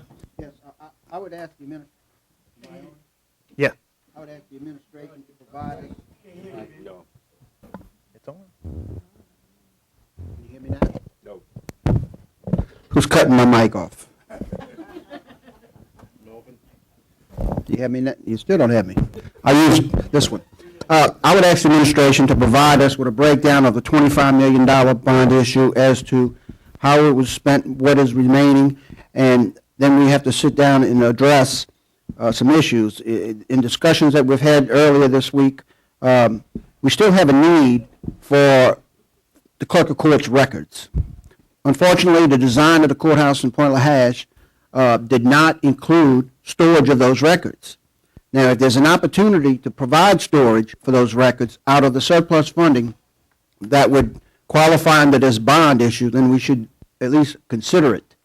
It's an issue that's been kicked around. As you know, we pay $6,000 or $7,000 a month to store those records, and they've been doing so for quite a long time. And if there's an opportunity to solve that problem, we might want to address that. And I see the new clerk is sitting in the audience, and unless she has a concern for the records, she may not want them in Point LaHash, but at the same time, we have to address where we put them. So if we can get a breakdown of the $25 million, I would appreciate that, as well as being mindful of any change orders that may be requested. I know that we had asked that the stabilization contract be completed before we decide to be making change orders. And so the contractor needs to complete his contract, in my opinion, to be able to know what we're going to do next. Thank you. All right, we're going to wrap it up here with the president. Before we go any further, at Mr. Burt's request, 6S will be deferred. Anyone waiting for 6S will be deferred.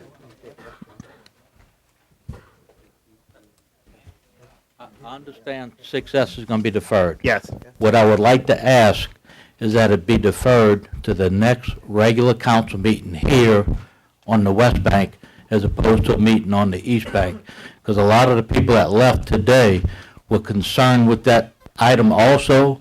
They're coming from Gretna, Algiers, and a lot of the people from Bellchase itself is starting to catch on to what's taking place. And they would also like to come, and this is just going to be a better place for a West Bank issue. So if you would defer it, I would ask that you defer it to a council meeting here on the West Bank. Thank you. Thank you, Mr. Murphy. All right, move to item. Mr. Lapine, I'm going to defer 6-1 and 6L and 6C as well. 6L, and I'm sorry, 6 what? C. C. 6L and 6C will be, Okay. Defer. All right. We will now move to item 7D, and it will coincide with 7F. So could you read both of them, Ms. Audrey? I'm Ms. Audrey, I'm sorry, Ms. Barber. 7D? Yeah, you can read 7D and 7F. Okay. 7D, discussion by Sheriff Lonnie Greco regarding industry, Councilmember Trufant Salvant. And 7F, discussion by Sheriff Lonnie Greco regarding ATVs and four-wheelers, Councilmember Roussel. Sheriff Greco.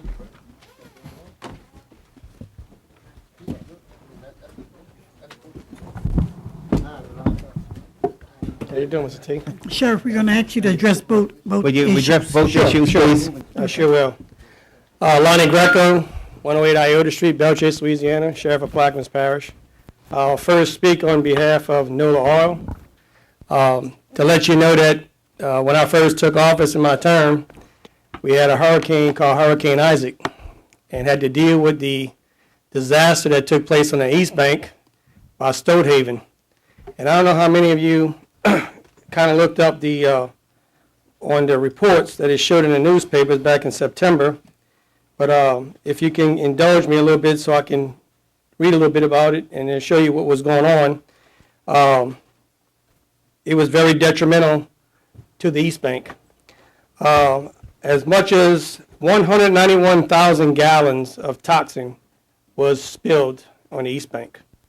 And for what we had to go through as far as our community, all the emergency personnel, DEQ, state police, the whole works, and hazmat, I don't know that people realized that in order for the people that was in the St. Bernard area, that lived in that immediate area of Braithwaite, even going all the way down to Davant, in order for them to get through Stoutehaven, they had to go all the way through New Orleans, come to Belchase, catch a ferry, and then proceed south, and then reverse that right back if they wanted to go back to where they was staying at for the storm since they got displaced. With NOLA Oil Terminal, you're looking at the same process. You're going to cut north and south, and you're going to cause some detrimental issues on not only the health side, but on the resource side when it comes to people are not going to come back here. You can see just what took place in Hurricane Katrina when we lost the population of Buras. Kept them out so long, people couldn't come back. So with this NOLA RAM term, not NOLA Oil, I'm going to give you a little, I guess you could say, experience on what I've seen and what I've read. For Stoutehaven had, I want to say this word is dilithiamine with 177,568 gallons that was spilled on the East Bank. And that's just one. This chemical is used as a corrosion inhibitor in the manufacture of agriculture chemicals and pharmaceuticals, and it can cause eye and skin burns and can be harmful or fatal if swallowed, and if homo or if inhaled or absorbed through the skin according to the material safety data sheet. Lubricating oil, 9,474 gallons. Styrene monomer, 1,036 gallons. The chemical is a key ingredient in plastic manufacturing and eye and skin irritant. Hazardous if ingested according to a material safety data sheet. Toluene, 973.1 gallons. An industrial feedstock and solvent, is an eye and skin irritant and hazardous when ingested. Xylene. Now this chemical here, you have to be in full body clothing to go ahead and handle this, even with mask on. And that was 973.1 gallons, a solvent and feedstock used in manufacturing other chemicals, harmful when inhaled or comes into contact with skin and hazardous if ingested. Xylene glycol, 822 gallons, best known as ingredient in antifreeze, hazardous when ingested, and slightly hazardous in case of skin or eye contact. Ethylbenzene, 291.8 gallons, used in manufacture of styrene and other chemicals hazardous to eyes or ingested or inhaled. Naphthalene, 97.3 gallons, best known as ingredient of mothballs, very, very toxic. Another one that has to wear special bodysuits to go ahead and deal with this stuff. and is hazardous if inhaled. Tetraline lead, 5.1 gallons of banned gasoline additives in this country, harmful in contact with skin or eyes and can cause lung damage or long-term exposure to lead and can cause health problems in children. And those are just many of the ones that they had said so far that the DEQ reported. But what I'm asking is, when you're going to go ahead and want to try to allow permitting for a company called NOLA Oil Terminal, and a storm comes by, we had a substandard levee back there on the East Bank during the Hurricane Isaac and even Katrina by Stonehaven. You don't have much of a back levee on the west side, right there in Myrtle Grove. You all saw what we inherited when Isaac hit. Water was all over the place. And if any one of those storage facilities go ahead and gets breached by whatever Mother Nature brings, you're looking at putting chemicals, whatever kind they're going to have, not only into the bodies of water where our fishermen fish from and the food that we eat, but putting all of our people at risk, not only with health, but whatever's going to come into contact when we got to go through all them chemicals as emergency responders. And then you ask yourself, if that does happen for any type of event, how many of the people from the South End are willing, even with our companies that we have down the road, are willing to catch the Belle Chase Ferry, go all the way down to Pont LaHash, catch the Pont LaHash Ferry, cross over to the West Bank, and then continue south to do your business? How many people you think you're going to keep down there? A lot of these are your homes.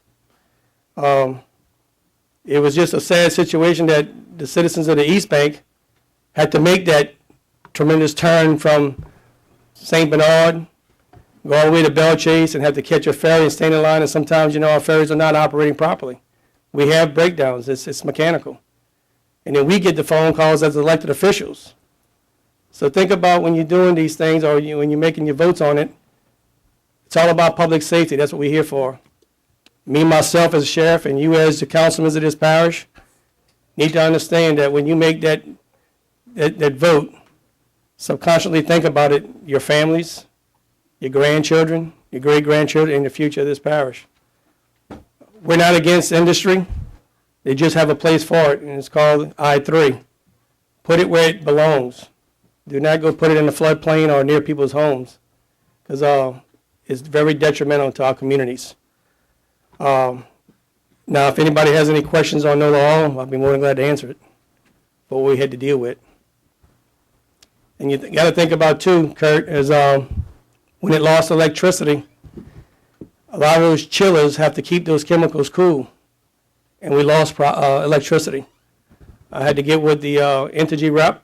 I had to let them know that I was willing to go ahead and help out all that I can on my port with all my resources, even putting my helicopters out there to go ahead and oversee what we can do to go ahead and tie in some electricity to those chillers to keep it cool before it's possible we can have an explosion. And with an explosion, you don't know how detrimental it's going to be. And being that those companies are so close to these levees, what if that busts our levees? And then that river comes in. Once the door is open, you're not closing it. It's done. Kurt? Any questions on the NOLA? Nope. Can you speak on the four-wheelers? Again, I was glad that Councilman Roussel put us on the agenda for the four-wheelers. We have been getting a lot of phone calls in regards to four-wheelers, go-karts, and golf carts. And if y'all can bear with me a little bit, I think what happens is a lot of citizens out here, just like as ourselves, some of us just know common sense, but a lot of us don't know the actual law.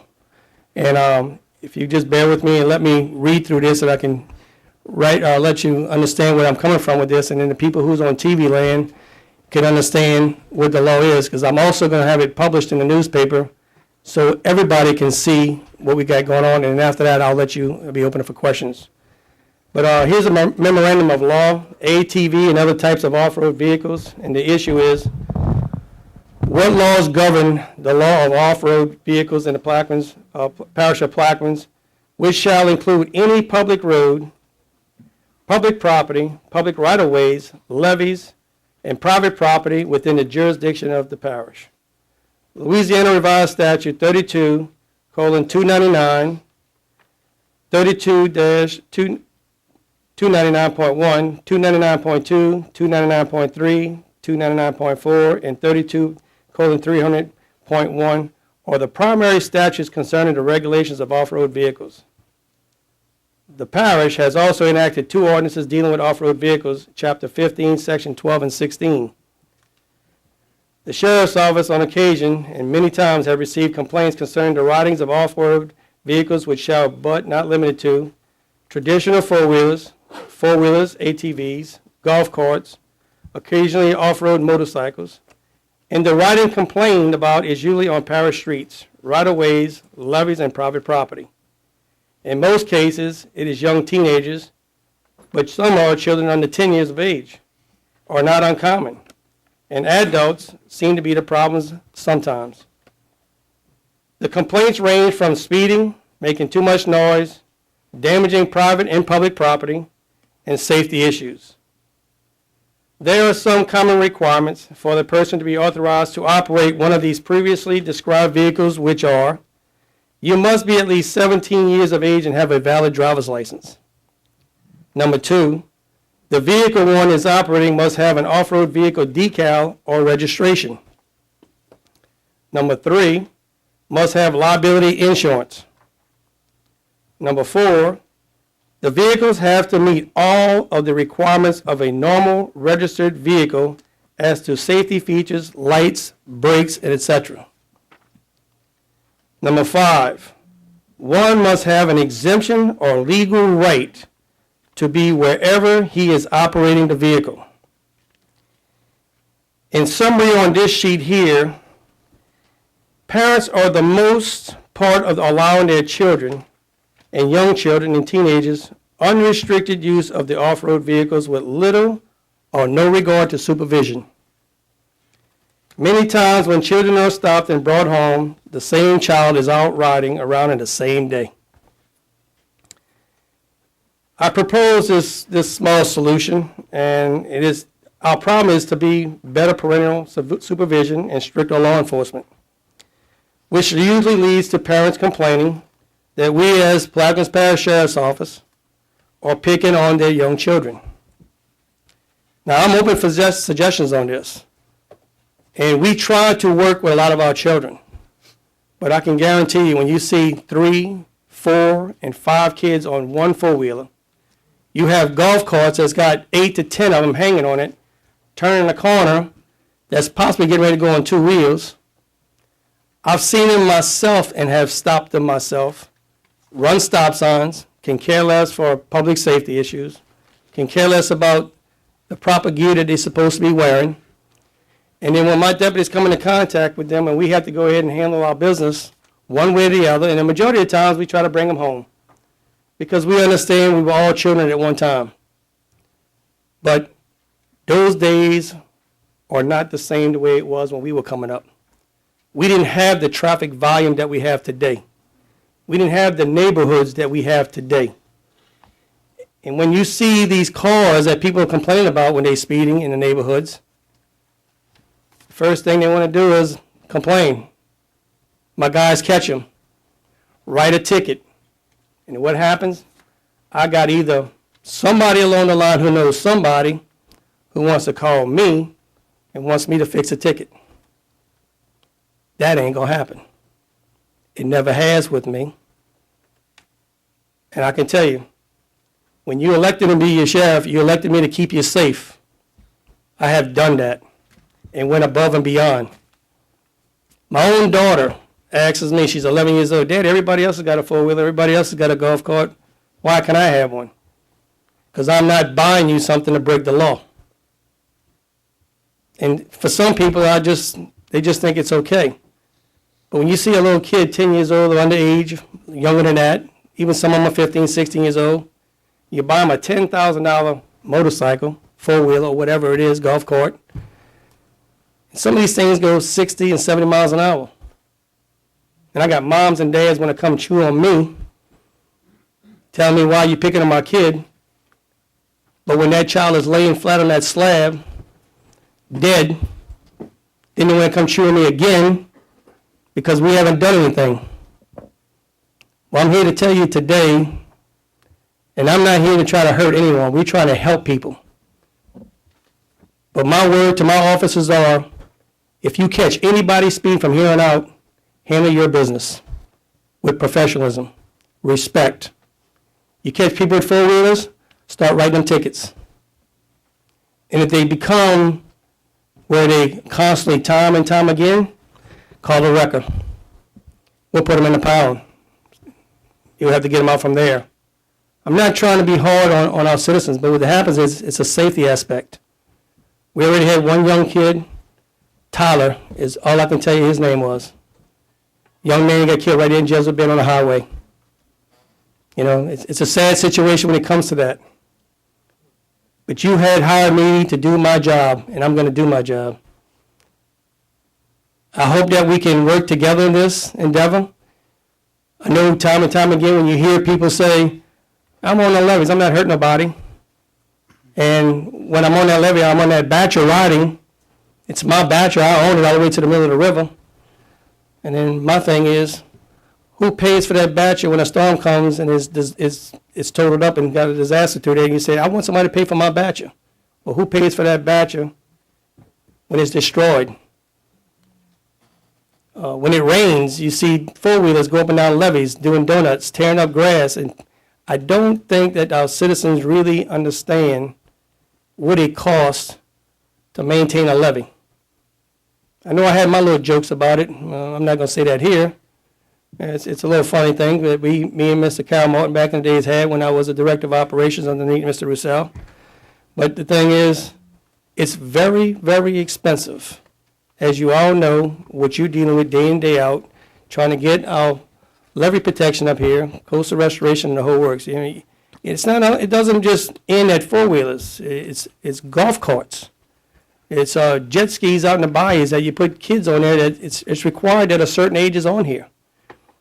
And I'm just letting you know that from here on out, I am a partner with everyone here, trying to make sure that we keep a safe environment for our children, for our adults. And I'm going to tell you, I got a lot of our seniors that, as I was walking around, even during my campaign trail, who are afraid to back out of their driveways at night because they got four-wheelers and golf carts are running right up behind them, and they're afraid they're going to kill somebody, and they're going to end up getting in an argument with their neighbors because they killed the child. And all I ask is for the families at home and the ones that's going to be watching on television, think about when you let your kid get on that four-wheeler, that golf cart, or that go-kart. It's very dangerous out there. 2 days ago on Hunt Street, 2 girls fell off of a four-wheeler rolling. My mother ran outside to go try to render some aid. They done jumped back on that four-wheeler and took off. They can care less. And the one set of kids that I had was going behind and wasn't chasing because I don't want to run behind them because it makes them want to take off even more. It's going to cause more problems. Is that by the time she realized I was behind her, she turned her head and ran over somebody's mailbox right there off of Country Manor. It's all fun and games when it's having fun. But it's when one of those kids is laying on that slab, and then you coming and looking at me, and you asking me why. So I'm just giving you the solution now, what I'm getting ready to do with my people.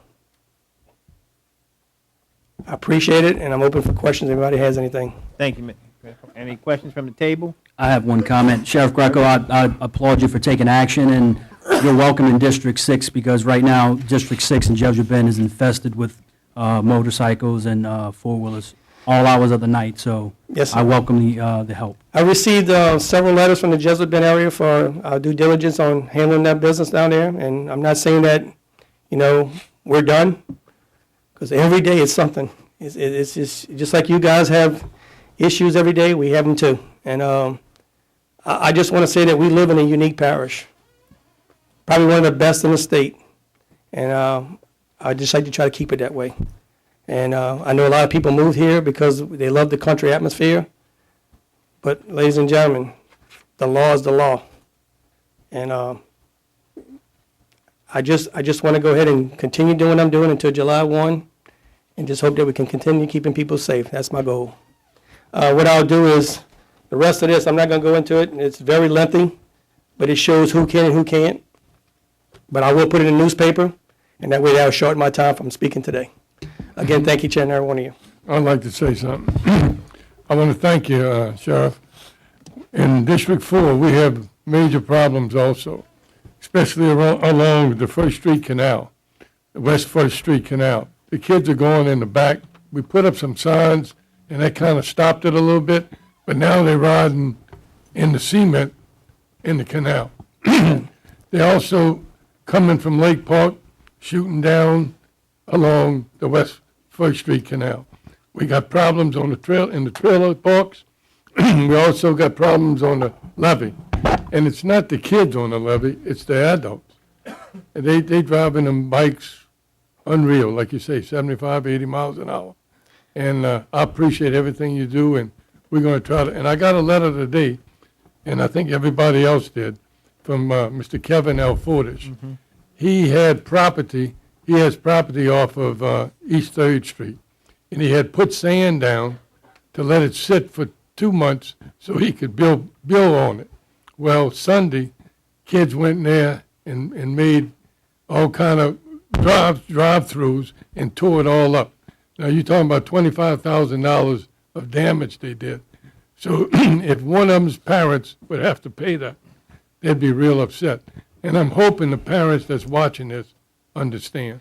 And Thank you so I'm much. glad you brought that up, because that was another one of the things that we was going to bring forward too, is that when we do catch them destroying public or private property, we're going to make sure that we get or find out the information, what it has cost for that damage, and we will charge them accordingly. And hopefully now some of these parents might really think they're taking us serious for what's going on, because, yeah, it looked like it's okay, but as long as you don't touch me, that's the way it's always been in Plaquemines Parish or anywhere else in this country is, I want you to go ahead and do your job, but just don't do it unto me. But I got news for you. Those handcuffs off of my guys. We're going to do our jobs when we catch them. I don't want to try to hurt nobody, but we got to stop it. And I'm going to stop it from here till July 1. Thank you. Thank you, Mr. Yes, Greco, sir. for your time. I got something that's destroying the levee top. Wait, put the mic. I say I have something that's destroying the levee tops inside. The only way we can get anybody, shoot the hogs. The hogs are tearing up the levee. Well, I had addressed that issue a while back, and I had some of my deputies going on the East Bank where we was having some issues. Yes. And then what happened was I got a phone call from a wildlife and fisheries agent that we're going to have to go ahead and file for a permit, even though we're the sheriff's office. We still have a file for a permit for that to get it done. Because we was having private property owners was actually going around complaining, saying, well, why can't we shoot them? And the thing is, we're not going out there to go and hunt. We're going out there to try to stop an issue. And so we are working towards that goal to try to handle that business for you. So I'm waiting for the wildlife and fisheries agent to get back with me. He was supposed to call Mike LaFrance to go ahead and get that thing working. And whatever y'all need from me, just don't hesitate to pick up that phone and call me. We're going to try to go ahead and get on it. Because I do know what it costs to maintain those levees. We got two bad places. Well, three. East Bank over there, well, we halfway taken care of that by Councilman Bartholomew. Yes, sir. We got the upper spot on the levee, I know you know around the base, and Beerus. We got it really bad down there. Well, all Blair's got to do is get with me on this, and we'll sit down with my guys, and we'll go ahead and start taking care of this problem, because whatever we can do to try to help you guys, that's what we're here for. Okay, we got one more, Mr. Russo. I can, I had an opportunity to call the Secretary of Wildlife, Mr. Melanson, and it's no problem. We can hunt them now, because at night, all we just have to do is to notify the sheriff department you're out there. And it's only during this particular period of time. Now, it's going to come to a closure. Well, just like you said, you're going to have to get a special permit. Correct. But it's on now. You don't have to have the permit at this time. Okay. But it was through his efforts and his department that eliminated a lot of the problems on the east side. So that's, and of course, the main thing was to get the permit started in this process so we wouldn't stop. So that's why we made the contact with the secretary, and he said it would be no problem. Right. So, but I mean, you're doing that, so. Yeah, well, they like I said, they called me, and they wanted to go ahead and try to get the process rolling. Whatever you need to do, get it done. As long as we can go ahead and take care of the problem, that's all I was looking for. Anything else? One more, Mr. Russo. I think. I just want to thank you, Sheriff, for your service and for all of the effort that you put in trying to keep the public safe. And I know the four-wheeler issue has been around for a long time, and if you can solve it, you'll be the first one to solve it. So I want to thank you for your efforts. And I tell you, I will try, Benny. Thank you. Thank y'all very much. And I just want to say, Sheriff, I thank you for coming in. Thank you for all your comments. Not a And all problem, Ms. that you Sergeant. Anything for the Plaquemines Parish, that's our goal. Thank you. Thank you, Sheriff Greco.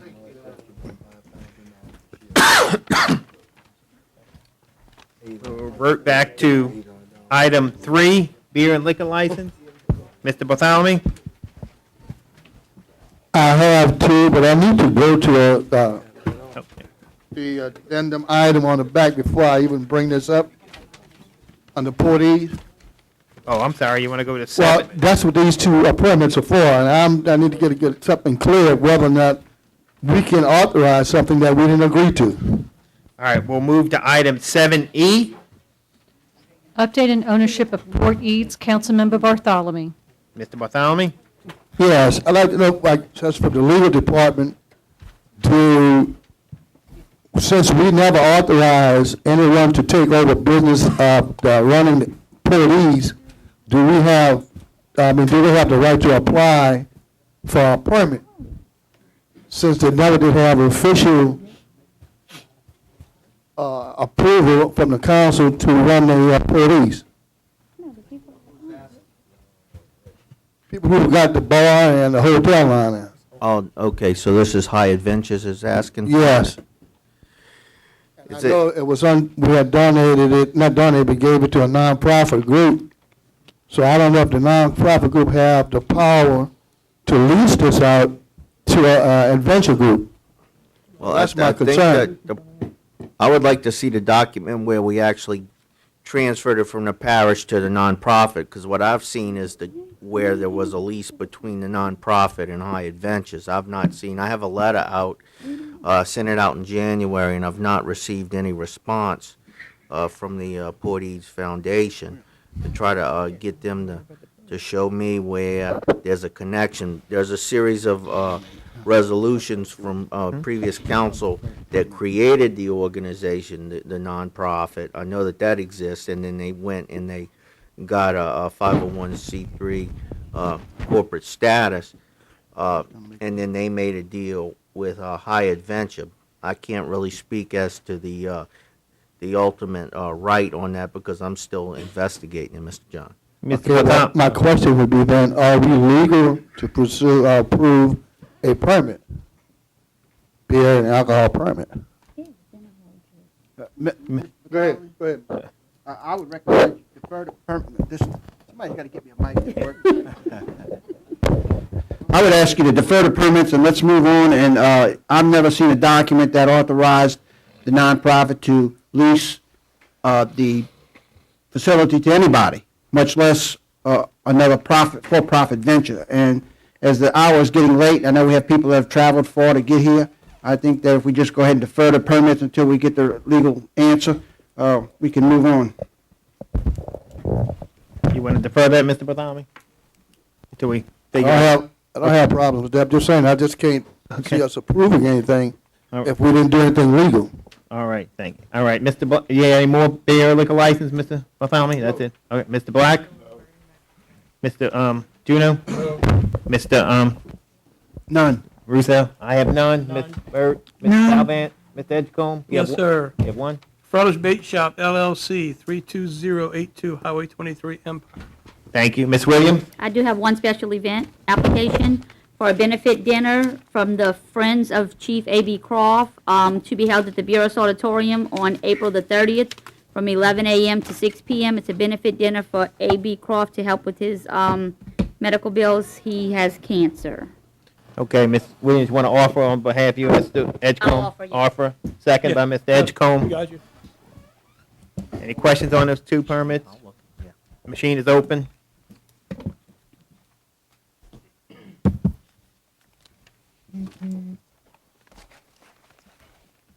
And the liquor license is granted nothing. Move to item 4. If there's no objection, I will take 1 through 5 in global. Any objection from the table? Ms. Barber, will you read 1 through 5? Number one, Swift Energy Operating LLC, application number 2016-189, dated February 26, 2016, to install 8-inch pipeline and 8-foot by 12-foot valve platform, Lake Washington Field, Councilmember Edgecombe. Number two, Hellas Oil and Gas Company LLC, application number 2016-208, dated March 3, 2016, for emergency repairs to an existing 2-inch gas lift line after the fact application, Black Bay Field, Councilmember Bartholomew. Number three, Plains Pipeline, application number 2016-209, dated March 3, 2016, to drill 10-inch by 150-foot deep hole and install 15 Anatech tubular anodes, cathodic protection, 165 Marathon Lane, Venice, Councilmember Williams. Chevron EMC, application number 2016-253, dated March 17, 2016, to plug and abandon R.F. Price et al. number 001-A well, serial number 66029, and to remove pilings near Myers Canal, Empire, Councilmember Edgecombe. Clayton Williams Energy, Inc., application number 2016-261, dated March 23, 2016, to plug and abandon SL 19964 well number 1 and remove all associated structures, South Pass area blocks 10 and 12. Councilmember Williams. I'll offer permit 1 through 5 in global and ask for a second. Second by Mr. Edgecombe. Any questions from the table? Audience? Machines open on the permits. And they are granted 8 with 8 yes and 1 abstention from District 2. We'll move to item 4B. Empire Fireworks, fireworks stand renewal, 32381-B, Highway 23, Empire. Councilmember Edgecombe. Mr. Edgecombe, you offering? Yes, sir. I'll second. It's Any a renewal, question? sir. All right, machines open.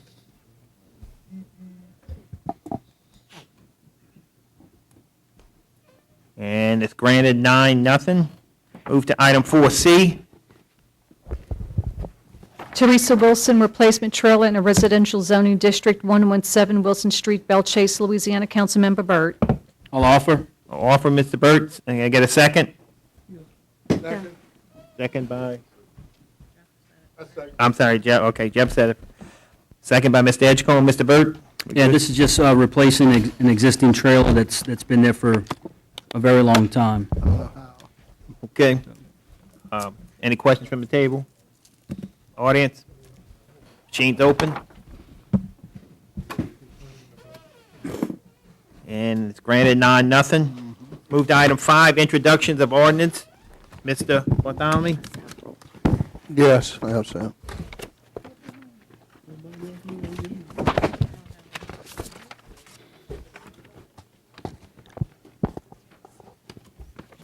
An ordinance to amend the 2016 general fund manpower structure and operating expenditure budget, maintenance department advisor to provide with respect thereto. An ordinance authorizing the emergency exception of the hiring freeze currently enacted as all vacancy position of Plaquemine Parish government otherwise to provide with respect thereto. An ordinance to amend the 2016 library service fund manpower structure, operating expenditure budget, library department otherwise to provide with respect thereto. An ordinance authorizing an energy exception to the hiring freeze currently enacted by the vacant position of Plaquemine Parish and otherwise to provide with respect thereto. An ordinance to amend the 2016 solid waste disposable fund manpower structure operating expenditure budget, solid waste District 2 department, and otherwise to provide with respect thereto. An ordinance authorizing the emergency exception of hiring freeze currently enacted by all vacant position of Plaquemine Parish and otherwise to provide with respect thereto. A resolution approving the request and conditional use by Chevron Company to construct an anchor tower out at PF floodplain zoning district located in Bohemia Spillway between Bohemia and Ostrika, Section 29 Township 19 South Range 16 East, East Bank of Plaquemine Parish, Louisiana, in accordance with an application number 2016-16 dated February 25th, 2016. A resolution denying the request for a conditional use by Chevron Pipeline Company to construct an anchor leachage tower and a FP floodplain zoning district located in Bohemia Spillway between Bohemia and Ostrika, Section 29, Township 19, South Range 16 East, East Bank, Plaquemine Parish, in accordance with an application number 216-161 dated February 25th, 2016. That's all, Mr. Chairman. Thank you, Mr. Barthon. Mr. Black? An ordinance to amend the 2016 manpower structure and operating budget and otherwise provide with respect thereto. An ordinance to amend the 5-year capital improvements plan, new construction, Woodlawn Fire Station project, and otherwise provide with respect thereto. A resolution denying the request map change filed by Acceleration Church Incorporated from A1 Rural or Agricultural Zoning District to C2 General Commercial Zoning District for properties located at 202 Woodland Highway, Belchase, Plaquemines Parish, Louisiana, all in accordance with application number 2016-157 dated February 24, 2016. An ordinance to amend and amended to readopt Section 4 of Ordinance Number 142, the Comprehensive Zoning Ordinance of Plaquemines Parish, Louisiana, as amended in the Comprehensive Zoning District map, therein adopted by reference, in which it is thereto with reference to application number 2016-157 dated February 24, 2016. There wasn't another one, Amitra? That's it? All right. Thank you, Mr. Black. Mr. Juneau? I have none. Thank you. Mr. Russo has none. I have one. A resolution authorizing and directing the Plaquemines Parish government through its president, Amos J. Cormier, Jr., and its legal department to dismiss with prejudice the lawsuit styled Plaquemines Parish Government versus William H. Billy Nungesser, 25th Judicial, number 62538, Division B. I have none. No? Ms. Salvant? Yes, I have three. A resolution authorizing Plaquemine Parish President Amos Cormier Jr. to enter into and execute the original entity state agreement from Louisiana 23 Happy Jack to Northport South for state project number H001399, federal aid project number H001399, herein referred to as the project with the Louisiana Department of Transportation and Regional Planning Commission. An ordinance to amend the 5-year capital improvement plan, permit new Myrtle Grove Pump Station project and acquisition of Lurid's NOV from Oakville to Venice project, and otherwise to provide with respect thereto. An ordinance by the Plaquemines Parish Council as on behalf of the West Bank Levy District to appropriate a new perpetual flood protection levee, flood wall, and drainage ditch easement and new temporary work easement in certain portions of land in Plaquemines Parish, Louisiana, to construct the New Orleans to Venice NFW 06B.3 West Point or Lahash Gulf South Pipeline and Siphon T-Walls project in Plaquemines Parish, Louisiana for levee drainage, flood, and hurricane protection purpose and otherwise to provide with respect thereto. That's it. Thank you, Ms. Salvant. Thank you. Edgecombe? Ms. Williams? Yes, a resolution amending and as amended readopt resolution number 15-213, which created the Plaquemines Recreation Advisory Committee and otherwise to provide with respect thereto. An ordinance to amend the 5-year capital improvements plan for the construction Boothville Venice Community Center project and the 2016 general fund revenue budget and otherwise to provide with respect thereto. An ordinance to amend the 2016 general fund operating expenditure budget, Parks and Monuments Department, Fort Jackson Division, and the 2016 general fund operating revenue budget and otherwise to provide with respect thereto. An ordinance authorizing the Plaquemines Parish Departments of Permits and Planning and Zoning to issue a temporary permit to Concat LLC to operate a temporary recreational vehicle travel trailer park allowing up to 4 RVs in our travel trailers, which will be located in an A2 rural or agricultural zoning district at 39502 Highway 23, Boothville, Louisiana, and otherwise to provide with respect thereto. An ordinance to amend and amended to readopt Section 4 of Ordinance Number 142, the Comprehensive Zoning Ordinance of Plaquemines Parish, Louisiana, as amended, and the Comprehensive Zoning District map therein adopted by reference reference and which is paraphrased thereto with reference to application number 2016-160 dated February 16, 2016, and a resolution denying the requested map change filed by Gerald Newman from A2 Rural or Agricultural Zoning District to C2 General Commercial Zoning District for property described as Lot P-4A, Gerald Newman, Re-Subdivision, Highway 23, Venice, Plaquemines Parish, Louisiana, all in accordance with application number 2016-160 dated February 16, 2016. That's all, sir. Thank you, Ms. Williams. We'll move to item 6A2. I'm sorry? 6K? Yes. 6K will be deferred by Ms. Salvant. Thank you. All right. Ms. Barber, will you read 6.2? An ordinance providing authority for the levy and collection of the 5 mil tax is authorized by Louisiana Constitution, Article 6, subsection 39, on property situated within Plaquemines Parish and otherwise provide with respect thereto. You offer, Mr. Bartholomew? That was deferred. You didn't tell me. Well, yeah, before we defer that, we have people that have traveled from Houston. You want to open for discussion? Discussion, so I would hope you'd let them at least speak. All right. You're offering it for discussion only? At this time, make up a vote out. Okay. For discussion only. I gotta get it second. Second by Mr. Juno. Mr. Bartholomew, it's open for discussion? Yeah. If someone would like to speak on the issue? Good afternoon. My name is Bob Adair with Phillips 66, and I just wanted to share some concerns, and by no means am I trying to imply that I know what's best for your budget or anything. I just want to share some information, and also to let you know that 5 mills is a pretty big increase that we would shoulder. Or of course, the 5 mills applies to everybody, but it's a significant amount for us, and it does affect our capital investment decisions. I would never say that all capital investment decisions are driven by property taxes. However, it is a significant part of the economic factor. So I would respectfully request you to carefully weigh that in your decision as you're going forward.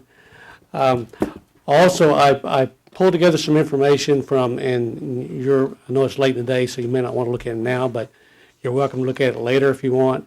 It's, I believe the assessor's office did a top taxpayers review or impact from 2005 to 2015, or maybe that wasn't the impact, but anyway, there's a millage comparison there. So I did the same thing basically for assessed value, taxable value, and also I did the change in the revenue or the tax revenue just for the parish only from 2005 to 2015. Just as a reference, you may already have some of this, but I wanted to share it with you for your reference for now or later. You can come through the door if you Okay. want and bring it. We can distribute it here if you like.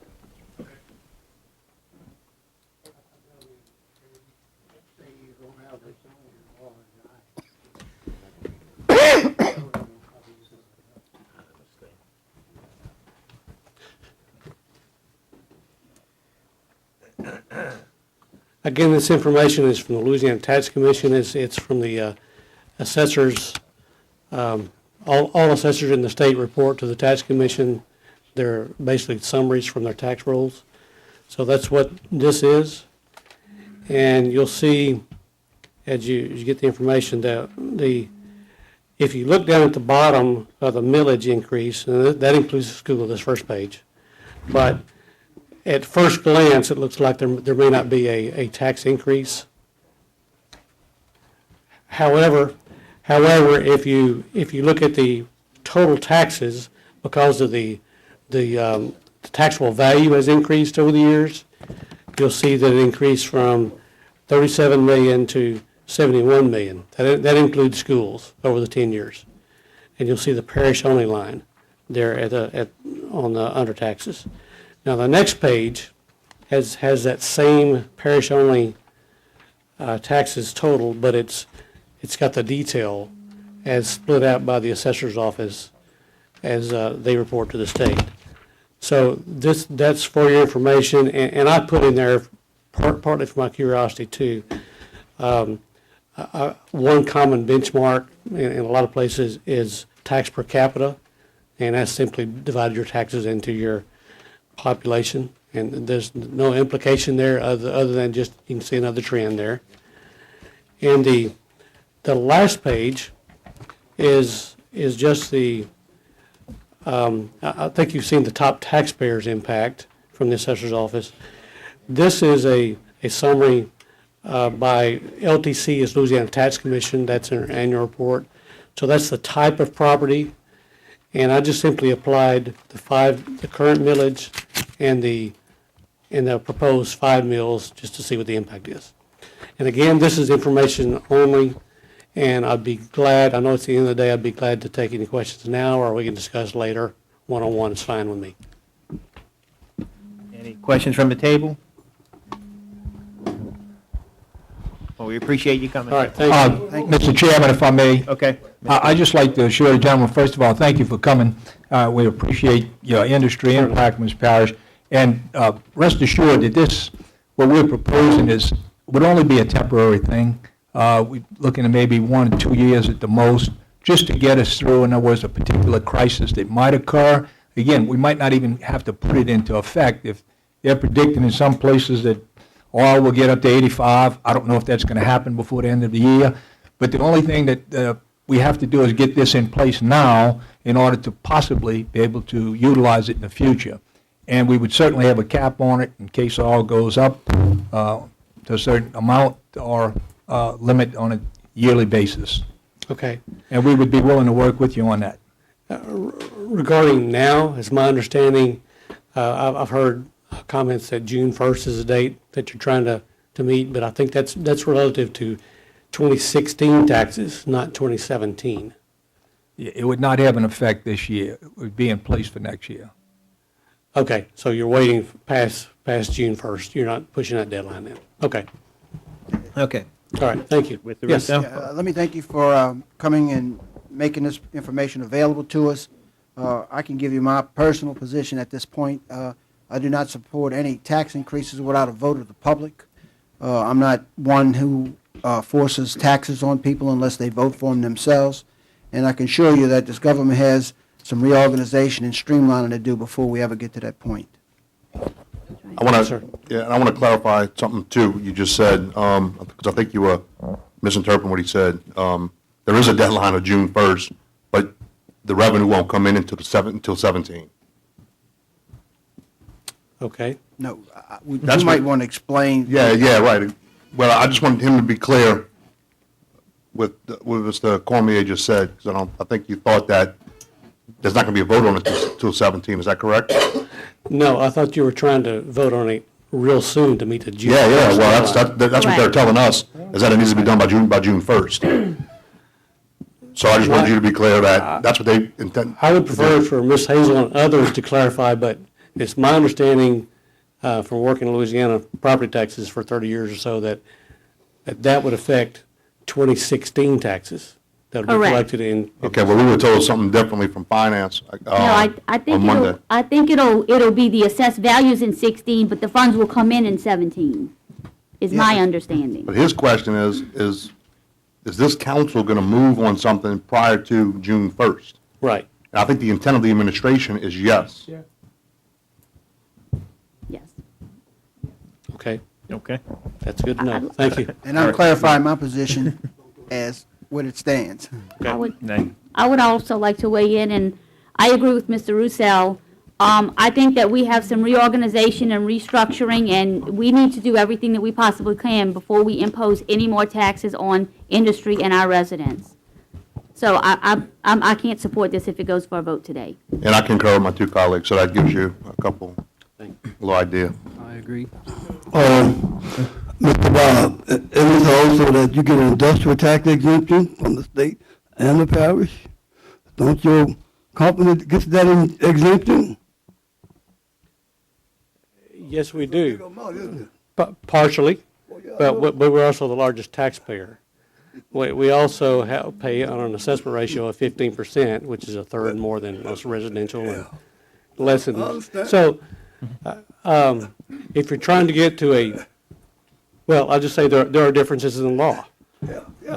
Maybe just one point that we might want to leave on, and that's, if this 5 mil increase would go on, what would it cost your refinery or your property in the parish? Do you have an estimate? The estimate I saw, and this is from the assessor's office, and this is ballparkish, just under $500,000 per year. $500,000. Okay. All right. Mr. Chairman, Yes. I just want to say, I'm against any tax that's being proposed without the people. I mean, that doesn't make any sense. We learned that when we did the job with the port. Don't do that anymore. Thank you. Anyway, okay. Mr. Chairman, I might add that we're the only parish that's authorized to put this into effect. It's not using it at this particular time. Thank you, Mr. Cormier. Mr. Chairman, Yes. You would defer I that? don't, yeah, I don't defer, but I'm just saying, I do oppose taxation, especially when I do representation, because I go through that every day on the East Bank, being taxed. Pay tax every day I cross that ferry, I have to pay a tax. And other issues, I got to pay a tax. For recreation, I have to pay a tax, children. So I understand all that. And at the end of the day, though, the concern is, if we cannot, through the budget, amend it to where it can be self-supporting of what the money values are that's needed to perform the duties of the government, then we're going to have to do something, regardless. Well, or either shut it down, or either shut the government down, and then what happens then? What the people won't have anything going on. So all I'm saying is, I'm not saying that it's not going to happen, but if we have a way out, it won't happen, well, as far as I'm concerned. So I'm just saying that's where I stand. Thank you, Mr. Malone. The item will be deferred. We'll move to 6E.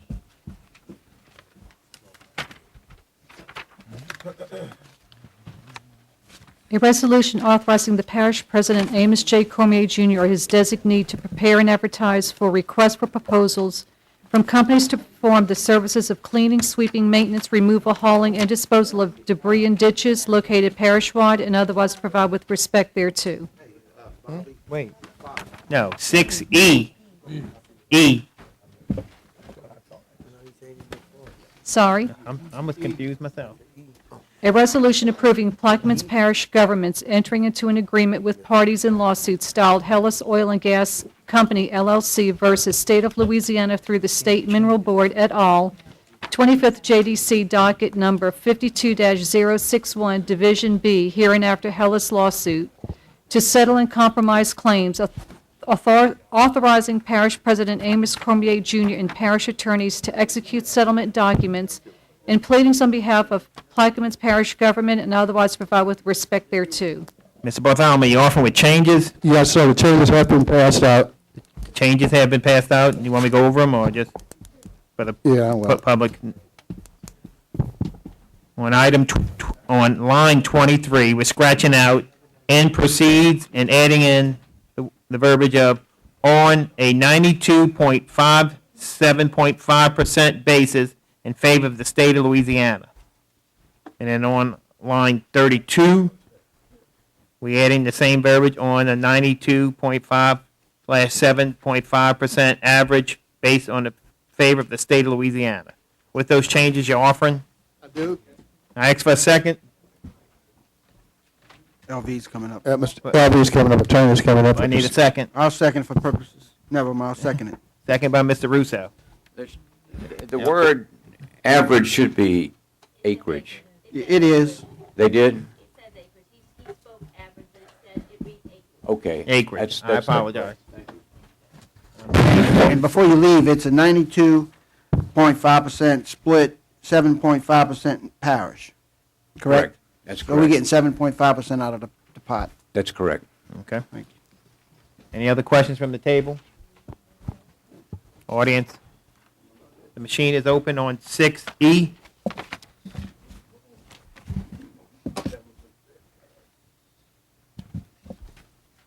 As the resolution is granted nothing. We'll move to 6G.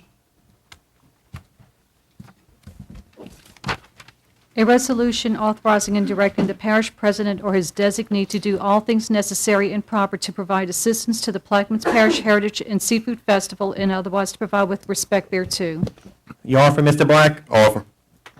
Ask for a second. I'll second it. And I'm sure we'll be. You have changes? No, not yet. We just have to discuss. I'm sure we'll have some amendments to this. Mr. Hopkins, if you'd please come up.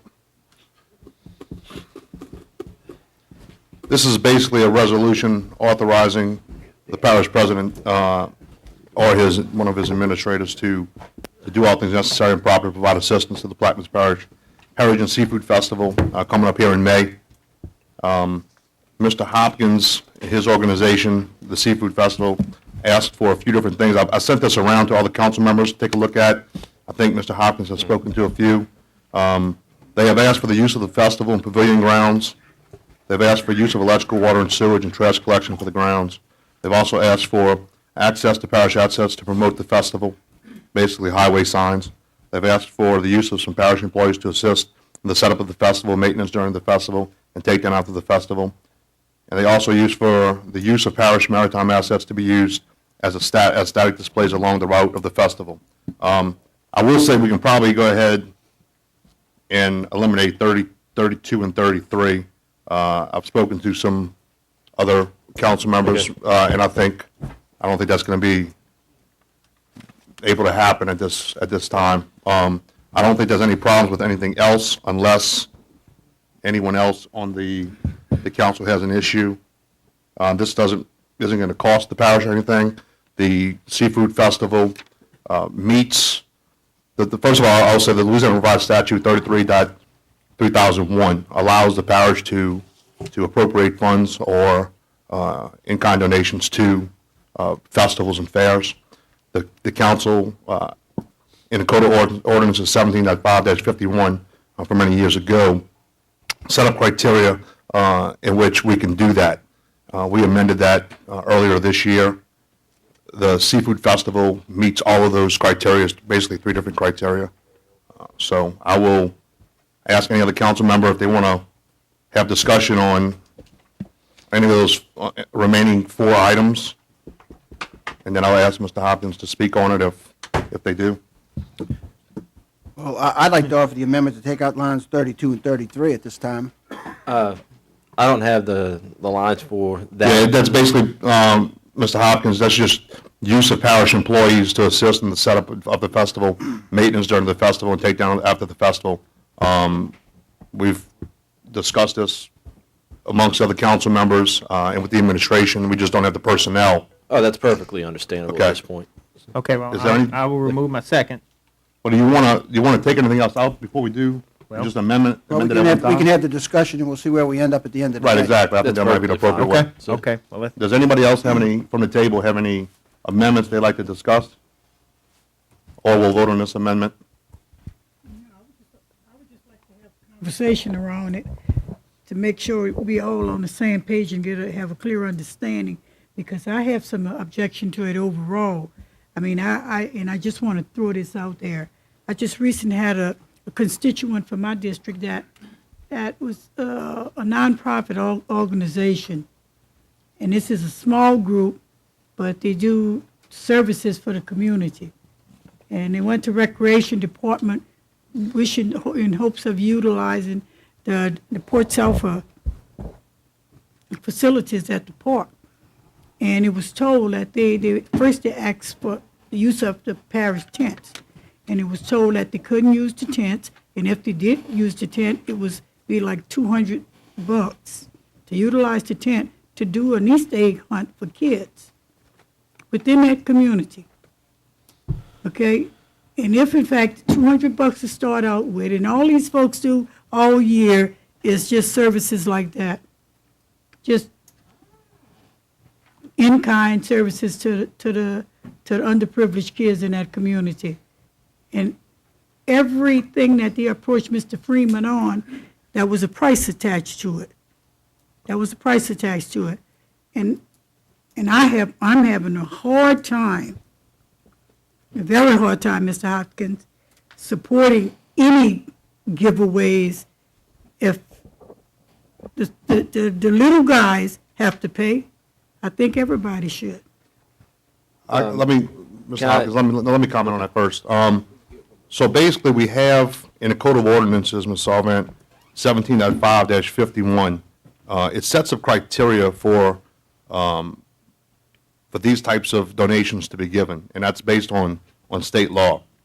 If every 501c asks for freebies from the parish, I guess you could say, I'm not sure where we're in. So that's why this ordinance was created many, many years ago. There's only 2 organizations right now in the parish that meet that criteria, and the 3 criteria are, you have to be a 501c, you have to be in good standing with the state of Louisiana for 5 years, and you have to have a CEA in place with the parish. Seafood Festival has those 3. At any time, if a 501c wants to, it becomes eligible to meet those 3 criteria, they would be eligible to receive the same type of donations. Also, if you wanted to amend the ordinance 17.5-51 to maybe loosen up that criteria, if you wanted to take out 5 years and have 1 year, or even not even have a CE, I'm not sure, but we could definitely look at amending that ordinance. That's parish law now. Yeah, I would be willing to look at it and amend it however necessary. If it's going to prevent us from discriminating with one against another. I mean, it's not, I Yes, definitely wouldn't use it to And then we discriminate. have to also consider, Mr. Black, that we're in a crisis now. Everything else out the window.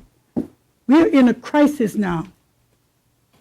Right, so we're not providing any manpower for this festival, and I'll let Mr. Hopkins talk about what the festival provides back to the parish. Mr. Hopkins? Ms. Audrey, before I begin, I'd like to get that information for that group and see if we can possibly work with them to help raise additional funds, because the purpose of the festival is it's unlike other groups where we try and work with different organizations. We put on the festival, which allows the groups to come in and raise monies for their organizations. Yes, the groups come in and work for it, but the idea is there was no festival, then that opportunity to go and earn those monies would not be there. Then we're honoring our CEA, and thank you, President Cormier, for signing that CEA. We appreciate it, by the purpose of economic development for the parish. I have an example of an ad that we have right now that's running in Louisiana Life, New Orleans Magazine, where prominently we are promoting not just the festival, but Plaquemines Parish. We're going to spend several $1,000s on advertising. Every time we're on air in print magazine, we're promoting Plaquemines Parish. So that's to be a good partner with the parish and to provide some type of economic development with it.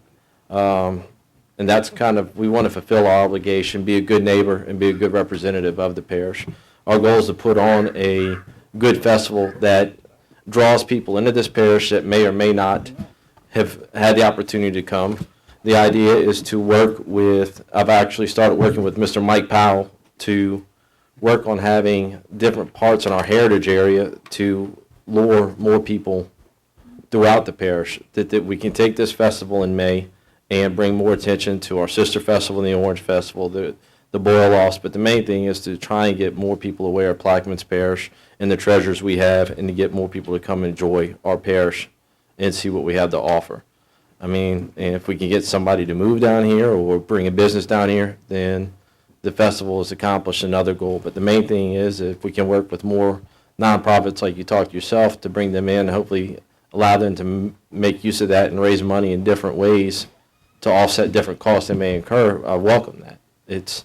That's the purpose, my purpose of the festival. That's why I do what I do with it. That's why in the past 4 years, I've worked to come and adopt the festival and steer it in towards the future. I've been given the reins to bring it to the future and lead it for the next however long, and I want to make sure that it's a successful partnership with the parish, that every organization that we can accommodate to come out there and help raise money, that they get the opportunity to do that. And the main thing is, if people get to come to this festival, especially since we are in a crisis time, if people can come to a festival for an hour or two or a day or two, or if they want to come all 3 days, that they're there for a very low price, are able to come in, be with their neighbors, enjoy good food, good company, and good entertainment, then we've done something worthwhile. And I would welcome that type of interaction with the nonprofit organization that you just mentioned.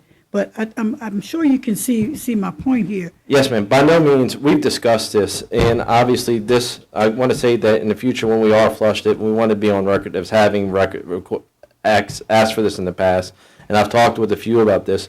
I'm very well aware, we're going to pay for labor to help do this. We're not going to ask the parish $4. We're just going to ask to have a spot to conduct the festival, which hopefully brings more dollars to the parish. I'm very fine with not having, with paying for parish employees or paying for people to come in and help with the maintenance of the festival. But all I'm asking is for a place to hold our festival so we can do some good. And hopefully we get y'all out there and have a good time as well. So. Mr. Lepine, you want to remove your second? I'll remove my second. And what did we, We basically scratching 32 32? and 33, So line 32 and 33, which is, for the people who don't have the paperwork, it's just the use of parish employees to assist the setup of the festival, maintenance during the festival, and take down after the festival.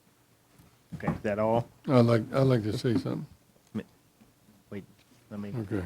okay. Well, yeah, that's all. That's all, well, you offer it again? with I'll that offer it with removal, and I'll changes. second it. Okay, go ahead, Mr. Juno. Mr. Hopkins, I'm happy you took it over. And like I told you before, you got a good name and you got a good position in this parish because the Seafood Festival had a bad name. And that's the problem what's going on right now. When it first started, it had a bad name. And the reason for the bad name is that something took place with the KCs and the Catholic Church, and it has never been cleared. No one has ever cleared that up with no one. So people are hesitant, as myself, to say yes to all this, because I have never heard of it being cleared through the KCs. Now, Mr. Juno, with all due respect, if there was an issue, I don't know if we'd have the Brother Knights, and I am a KC, and people still are KCs in that. I don't know if we'd have those gentlemen out there year after year as one of their secondary fundraisers. Outside of the fish fry, it's one of the major fundraisers for that organization. I would think that if there was still an issue or there was no resolution, that we wouldn't have the support of those Brother Knights. I understand that, but they work for their donation, the same as the Boy Scouts. They work for a donation. But if there wasn't a festival, there would be no donation. And that's, it's, what is. I'd like for Mr. I can help out on that. At that time, I was the Grand Knight, which is the same thing as the president. We had a choice to sue the Seafood Festival or as a Christian organization. It was voted on by the membership that we just withdraw and let the corporation have it. So to answer your question, the KCs are no longer involved with it. We work the festival, we make our money, yeah. But I believe restitution for the original amount that was loaned to start the festival was made, correct? The Seafood Festival repaid the KCs for the money, yeah. It's all been cleared up. And I would think that there's a good relationship between both organizations at this point? Yes. Like Okay. you said, it's our second biggest fundraiser, yeah. All right, and that the spirit of brotherhood is still flows through it? It is. Okay. You're a brother knight, you're still welcome in the hall. Absolutely. I just wish, with the fourth kid on the way in, my time is a little bit limited, but it's, but the idea, Mr. Juno. Well, I'm glad this was straightened out. I appreciate your concern, and I appreciate your endorsement of me through this, and know that sometimes, although the past comes up, if we're going to concentrate on today and tomorrow, we just have to let the past be but the past and enjoy working together to make a good tomorrow, not just for a festival, but for our parish. And that's where I thank all of you for what you do, for supporting organizations and for festivals like this, and for helping us out. And, you know, and like I'd like to say, come out and let's have a good time together. Okay. Mr. Ruth has a comment? Yes, sir. Yes, sir. My mic working? Absolutely. In the spirit of brotherhood, Yes, sir. let me say that you have about 6,000 attendants, as we talked about. Yes, on, You know- we're hoping to bump over to 10,000. We've actually added a whole extra stage of music, and we're hoping to bring more people into the festival. But 6 to 7,500 is our wheelhouse right now. So, you know, to allow the government not to back up, since we did implement fees, I would hope that the organization would look at what the real cost. We're really talking about $1,500 here, Right. correct? So, you know, with 6,000 people going through the door, that's less than 50 cents apiece of the admission. But Mr. Russo, like take for example, there's a lot of things. This weekend, I'm going to be spending time all day at the ball fields, cooking, raising money for recreation. If we incur different costs like that, it allows us less things to do. We volunteer with Plaquemines Day on the legislature to go cook. We buy all the fish, we fry all the fish. That's a lot of time and man hours given up. We do a lot of other things that aren't seen in this parish for the good of this parish. And I appreciate your comments with that, but if I take $1,500 out of my budget, it's $1,500 we have less to give back to the people of this parish. Well, I understand that, and I appreciate it. And while Councilman Black recited the law, it's really permissive, and so it's nothing that is mandated. And the only issue that I'm trying to bring forward is that, you know, $1,500 in the scheme of things is not a whole lot of money when you're talking about, you know, thousands and thousands It's of a dollars. week's salary for a parish employee. I also realize that. But what does it also mean to a nonprofit that serves 15 to 20 people or 30 people? You got the employees' ears up now. Yeah. You were misleading them, and now they're out there. Want to know who you work for. Come to the Union Bank. Anyway, my only point is, you know, and I don't begrudge you, or I'm not going to vote against you to use the facility. But I think that the Seafood Fest and even Orange Fest ought to step up and not object to paying a minimal fee on the rental of the facility because of the fact that, you know, we're talking about laying off 30 or whatever the number is of employees right now. So, you know, it's a critical situation, as It is, Mr. and Alcorn said. last year we were flush and we made a donation for use of the facility last year. And I think that it's never off the books, Mr. Rousseau, but it's nice to have this type of agreement going forward.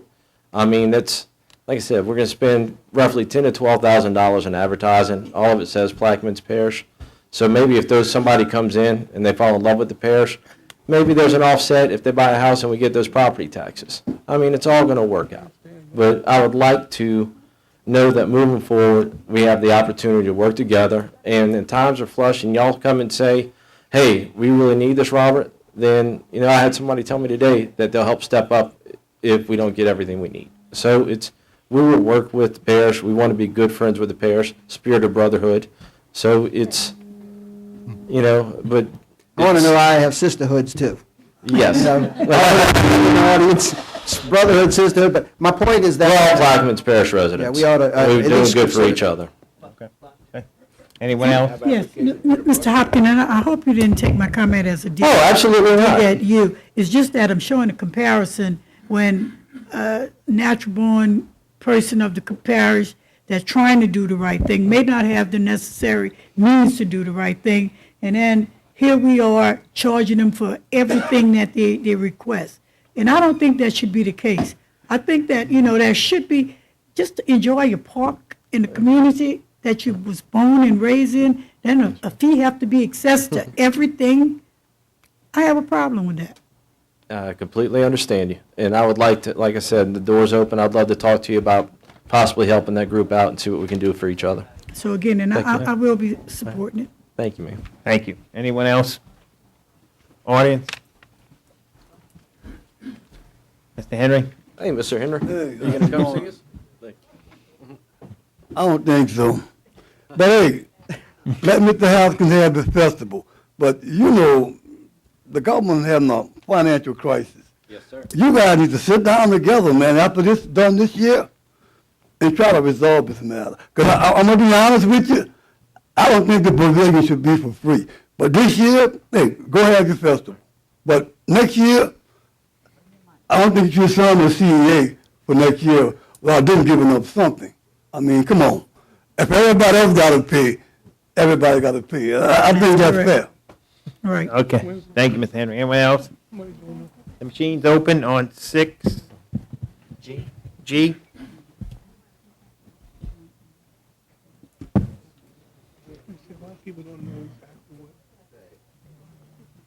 Your voting started yet?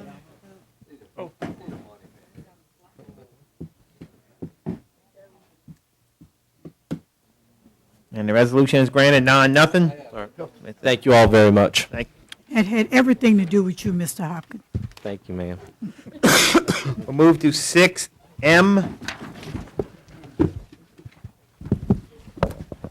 An ordinance authorizing an emergency exception to the hiring freeze currently enacted on all vacant positions of Plaquemines Parish government and otherwise to provide with respect thereto.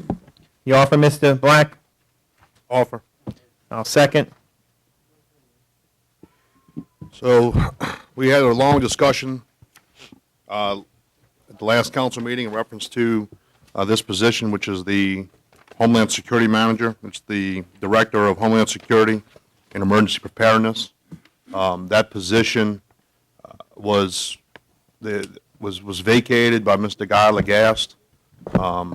The administration promoted his deputy, which is Mr. Patrick Harvey, into that unclassified position. Civil Service and Legal made a ruling that they thought that was appropriate, even though we had a hiring freeze. The council disagrees with that, as that's, was clearly stated in the ordinance for the hiring freeze. What we're trying to do is that position was never defunded. Neither position was defunded. We do need a Director of Homeland Security and Emergency Preparedness, especially when we're coming up to a storm and somebody to represent us up at GOSEP. That individual's been working in that position for about a month or two now. This is just to make it what I believe is legal. I don't think we need to be promoting people. I think that's been made pretty clear at the last council meeting. While we have a hiring freeze, it's going to start a bad precedent. That's why I'm going forward with this ordinance, to make it where it's a legal action by the council. Lifting the freeze, allowing that person to be put into an unclassified position. I think if it was a classified position, it would be something totally different because we'd have civil service rules. This goes into an unclassified position, which the parish president can appoint. I would ask to lift this freeze, and then after it's done, I introduced another ordinance earlier today to defund the deputy's position. So next week, if this passes, then we will defund the deputy's position, and that money will go back into the general fund. The money, the unclassified money for this position is still, from what I understand from finance, is still there. It was never removed. Correct? Okay. Okay. Mr. Russo?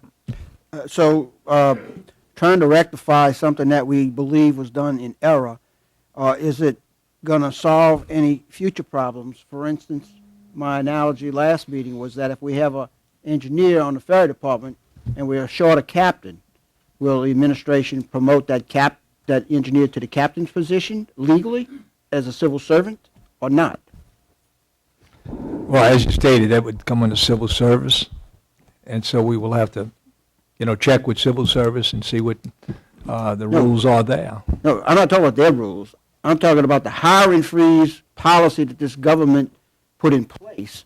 Right now, we're trying, Mr. Black is trying to correct something, and he thinks, and some of us do agree, that was done improper by the promotion of a non-civil servant into a position. Now, that policy was established at this table, not by civil service or anybody else. I'm just trying to get an understanding, as I was before, of, again, if we have an individual in a position, for instance, and I keep going back to the engineer being promoted to a captain because we don't have a captain to run the ferry, what would be the position of the administration on the hiring freeze? Would you come back to this table and ask us for an exemption to the hiring freeze, or would you promote the individual? Well, keep in mind, the key word is emergency. In other words, we didn't have a Homeland Security Director. We had to move on having one. So as a result of that, we checked with civil service. We checked with our legal people, and they had a difference of opinion than what evidently the council was. So we've gone through the legal process on it, and we would hope in the future, in other words, to try and rectify that by continuing to go in that direction. Since this has come up, and there seems to be some disagreement, and the administration has always tried to work with the council, in the future, we will try to come to you as a result of the situation that has arisen. So the answer is that no more promotions with pay increases will be granted without coming back to the council for an exemption to the hiring freeze. If that's where we a stand? problem for the council, yeah, we'll be glad to work with the council on that. Well, it's, all right. I'm taking it as a yes. Anyone else? Okay. Audience? The machine's open on 6M.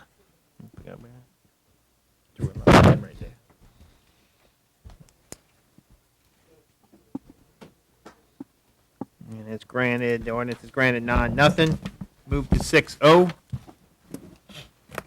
A resolution authorizing the parish president or his designee to do all things necessary and proper to negotiate a cooperative endeavor agreement with the Belle Chase Lions Club to place a sign on parish property and to provide with respect thereto. You offer, Mr. Juno? Yes, On X for a second? Second. Second by Mr. Russo. Mr. Juno? it's read. As read. Any questions from the table? Audience? Machine's open on 6O.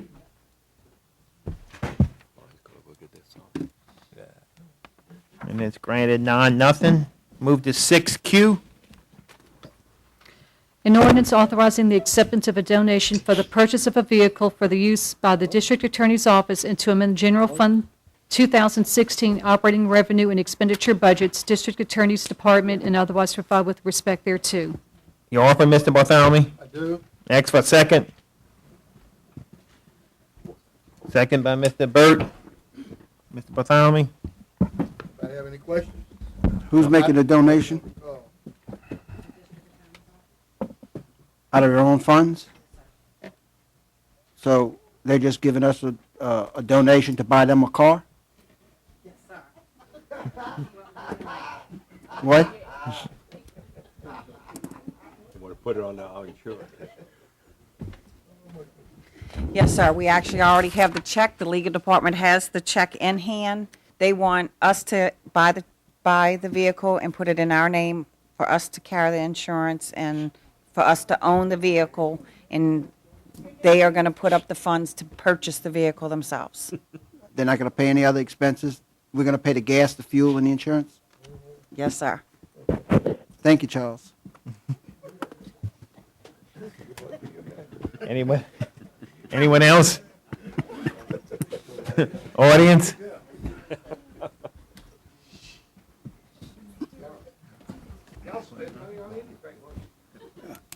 What kind of vehicle we buying for $103,000?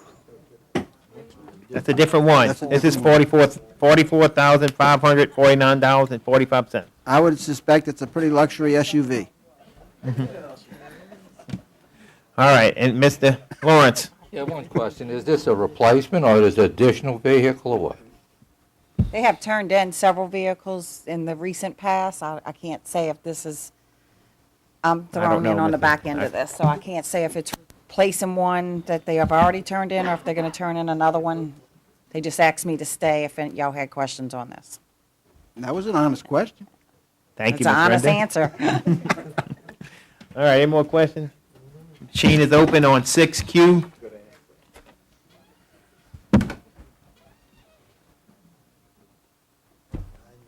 And it is granted 7-1 with a no vote from District Irvin Juno said District no. 4. Thank you. What? District 4. Didn't vote. We'll move. I didn't say District 1. We'll move to 6R. A resolution authorizing and directing the parish president or his designee to do all things necessary and proper to negotiate, execute, perfect, and enforce any and all documents required to apply for a local government assistance program grant from the Office of Community Services in the amount of $103,800 to purchase 3 replacement motor vehicles and otherwise provide with respect thereto. You offer, Mr. Bartholomew? Sure do. I ask for a second. Second. Second by Mr. Juno. Any questions from the table? I thought it was narrowed down to 2 cars. Now it's 3? Well, I have a question as well. We just changed who's getting the third. Okay. The parish president, the parish courier, and the health department code enforcement officer. Okay, any other questions? Health Department who? The health department code enforcement? That'd be for Raymond or who? Yeah. We're trying to start enforcing all the ordinance, and we need to keep the code enforcers, and that was the vehicle that was wrecked, total. That's the replacing that wrecked vehicle. We never did collect insurance on that vehicle. The red vehicle, you talking about the Ford Ranger? I'm sorry? Was it a Ranger, a Ford Ranger that was in a wreck? It's a small one, yeah. That's what we plan to buy, a small little Ranger. Mr. Terry, what, you know what these cars are, or truck, SUV, or? It's a little pickup truck. No, little all Ranger 3 of truck. them. No, The it'd be, courier's going back with the big? not a big one, though. He's gonna have a little bigger than a Ranger truck, but not. No, the courier, she's got to haul all kind of documents. Is she Right. getting a bigger? It's a little SUV, a small one. Okay. Something like the last ones we got for the emergency preparedness. Okay. Small SUV. I have a question. Miss Is this a Williams. 100% grant, or do we have some kind of match? No, 100% grant. 100% grant. Can only be used for vehicles. Yeah. Okay. That you're driving now. The what? What will happen to Mr. Cormier's vehicle now? It would, unless we can use it, would go to auction, we'd sell it and get some money back. Got, what, almost 200,000 miles on it. Okay. I would suspect you're gonna take a lot of heat for driving a new vehicle when people are gonna be laid off, but that's a choice you're gonna make. All right, any other I'll make sure questions? we put no decals on it. All right. That's the cars without the decals, okay. Any other questions? The machine is open on 6R. Come on, put your finger out of work.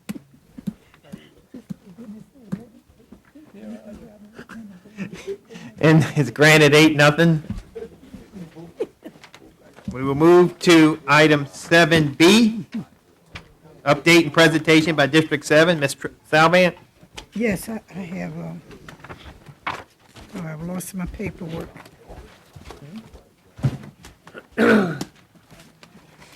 Yeah, my first thing on the agenda, Mr. Cormier, could you give me a brief update on the Port Suffolk Library? The Port Suffolk Library, Ms. Salvant, is still being studied by HUD to see what kind of determination is being made. I would say that I'm sure that you're very pleased with the work that's being done, the safety work on Mimosa and Willow and the other streets in your district, as well as the levee work, and of course the Grand Bayou dedication to their little community center out there.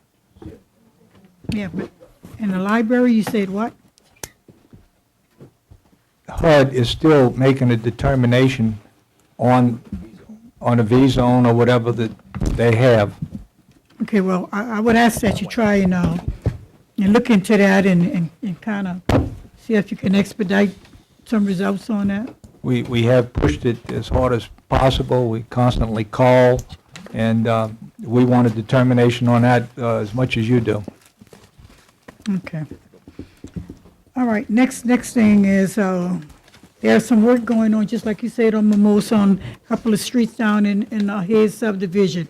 On the back portion of North Street, that street is completely blocked off. You know, the drains are blocked. I got a call at home last night about maybe 8:30, 9 o'clock. I called Mr. Morgan, and he sent someone out there. Undoubtedly, they blocked the culvert or something, and the guy home that's on the corner, his garage was about to take on water. So maybe I was hoping Ken would be here today. Yes, right?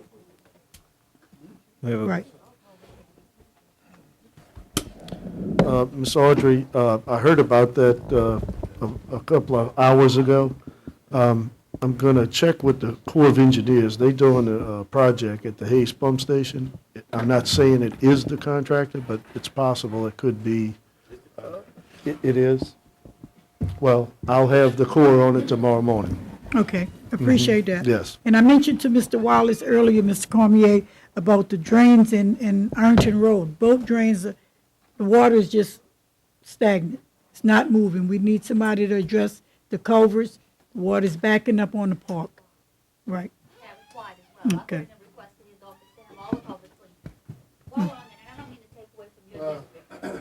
But, do we have anything in place to go around every so often and clean out the culverts throughout the parish?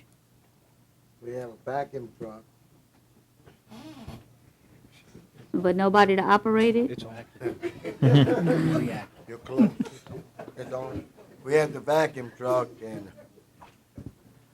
I mean, I know We the put drains in my somebody district on it. as We- well when we are get the are blocked. complaints, There's a you lot know, of they culverts that want need to be something like cleaned. that, We'll do 'em, you know, but over the past rain, it's complaints all over the doggone place, so. But I each think one it that might be come in- something to look into, maybe just assign someone to just start at one end of the parish and just clean out the culverts, it's East and West Bank. We're nearing storm season and just hard rains are causing flooding. Can you imagine what's gonna happen if we have, Yeah, I a understand disaster? that, I understand what you're saying. Okay, But we thank don't you. have a vacuum truck operator, so we use as we go, that's the only way I could say that. You know, one or two, I say, yeah, we get them, but when they go like yesterday, we just try to get the one that's got. Okay, most floods out. moving right along. Wait, before you move, I'd just like to thank Ms. Williams for acknowledging that the East Bank does exist, and it does have problems. I appreciate that very much. You have my loyal commitment. Ms. Alvan? you wanna Okay, continue? I just wanted to acknowledge, even though I feel badly for, there was a tornado, a windstorm that happened at Point Lahash yesterday, and it overtoppled FEMA trail, I think, Mr. Morgan. And I think Mr. Morgan went to the scene, and then we had someone from Entergy, and I sent my assistant to go out and do some assessment. It was just it was an individual trailer overturned. But, you know, I feel badly because in the past, whenever a situation like that, we always had money earmarked in community action that we can utilize to go and do emergency things. But right now, the budget is not allowing that. So at least just our presence on the scene yesterday, I think made a difference to the family. Thank you. Okay, and that's Did it a for resident me. get hurt? No one was hurt. No Okay, one was thank- hurt. all The right. administration would like to thank Mr. Morgan for his immediate response. Ms. Salvan. Thank you. We will move to item 7C. Discuss drainage. Councilmember Rousseau. Yes, I would like to know if there's any update on the two drainage projects that I mentioned at the last meeting. Which one was? The one on Gondrella Drive and the one on River Oaks Trailer Park Drive. Gondrella Drive, that's the one that go on the base? Yes. That one there is like shaky, but when you get that contract, when we get ready to go on there, most likely we'll get it done, Benny, on that. You can't get on the base, it's a problem.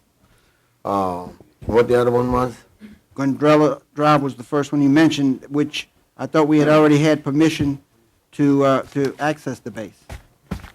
We can't get on. That's a problem, serious problem. Well, And the way I understand it, I will but- arrange for you to get on if you tell me when you'll be there. How's that? We'll discuss it when I figure it out. We've been discussing it since July of last year. We'll discuss it. That's the point. And what the other one was? We want to move on, huh? Yeah. River Oaks Drive, Okay. Trailer Park. River Oaks Drive, no. Should give it down? Yeah, okay, River Oaks Drive. I went there in the downfall. Because I was going to show you. I'm going to bring it to you, put it in your hand. I went there and it was stormy. It stormed for 2 days. This is what I got. No rain, no flood, no nothing. So you're telling me that the I'm telling you the exactly constituents what- over there don't know what they're I'm talking about? telling you what you see, because I brought a witness with Reb here, and Reb goes is closer to the church than I am. That's all I can tell you. Oh, my goodness. So you don't think that this water in front of these mobile homes are an issue? There's no water in front of those mobile homes. Well, I don't know. That's regular rainwater in the front there. That's the little water they got. I'm only talking about rainwater. I'm talking about, I'm going to defer this item, and I'm going to go ahead and bring Ms. LaHaye and the constituents in. I got a witness. You can have the witness, I'll bring mine. That's- I'm that's telling how you we have like it the is. discussion. Okay. All right. Moving on, Third item. moving on, one more. 7G, Discussion regarding mudboat restrictions, Councilmember Edgecombe. I tell you what, Mr. Chair, let's defer. Not doing And I'll any take better this than up at the that. next meeting. thank you, Mr. Edgecombe. That will be deferred, 7G. We will move to item 8, approval of the minutes of the March 24, 2016 council meeting. Offered by Mr. Byrd, second by Mr. Second by Mr. Bartholomew. Question? Machines open on the minutes. I can't get on the base, that's honest. I'm telling you like it is, I can't get on. Irvin, you go go through it, the people will not let you on that. And the minutes are granted 8-0. I'll entertain a motion to adjourn. Offered by Mr. Russo, second by Mr. Bartholomew. Machines open on adjournment.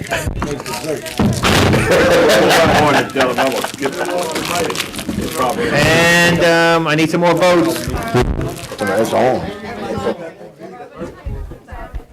I think that's 5. And the motion, the adjournment passes 6-0. We are adjourned at 6:08.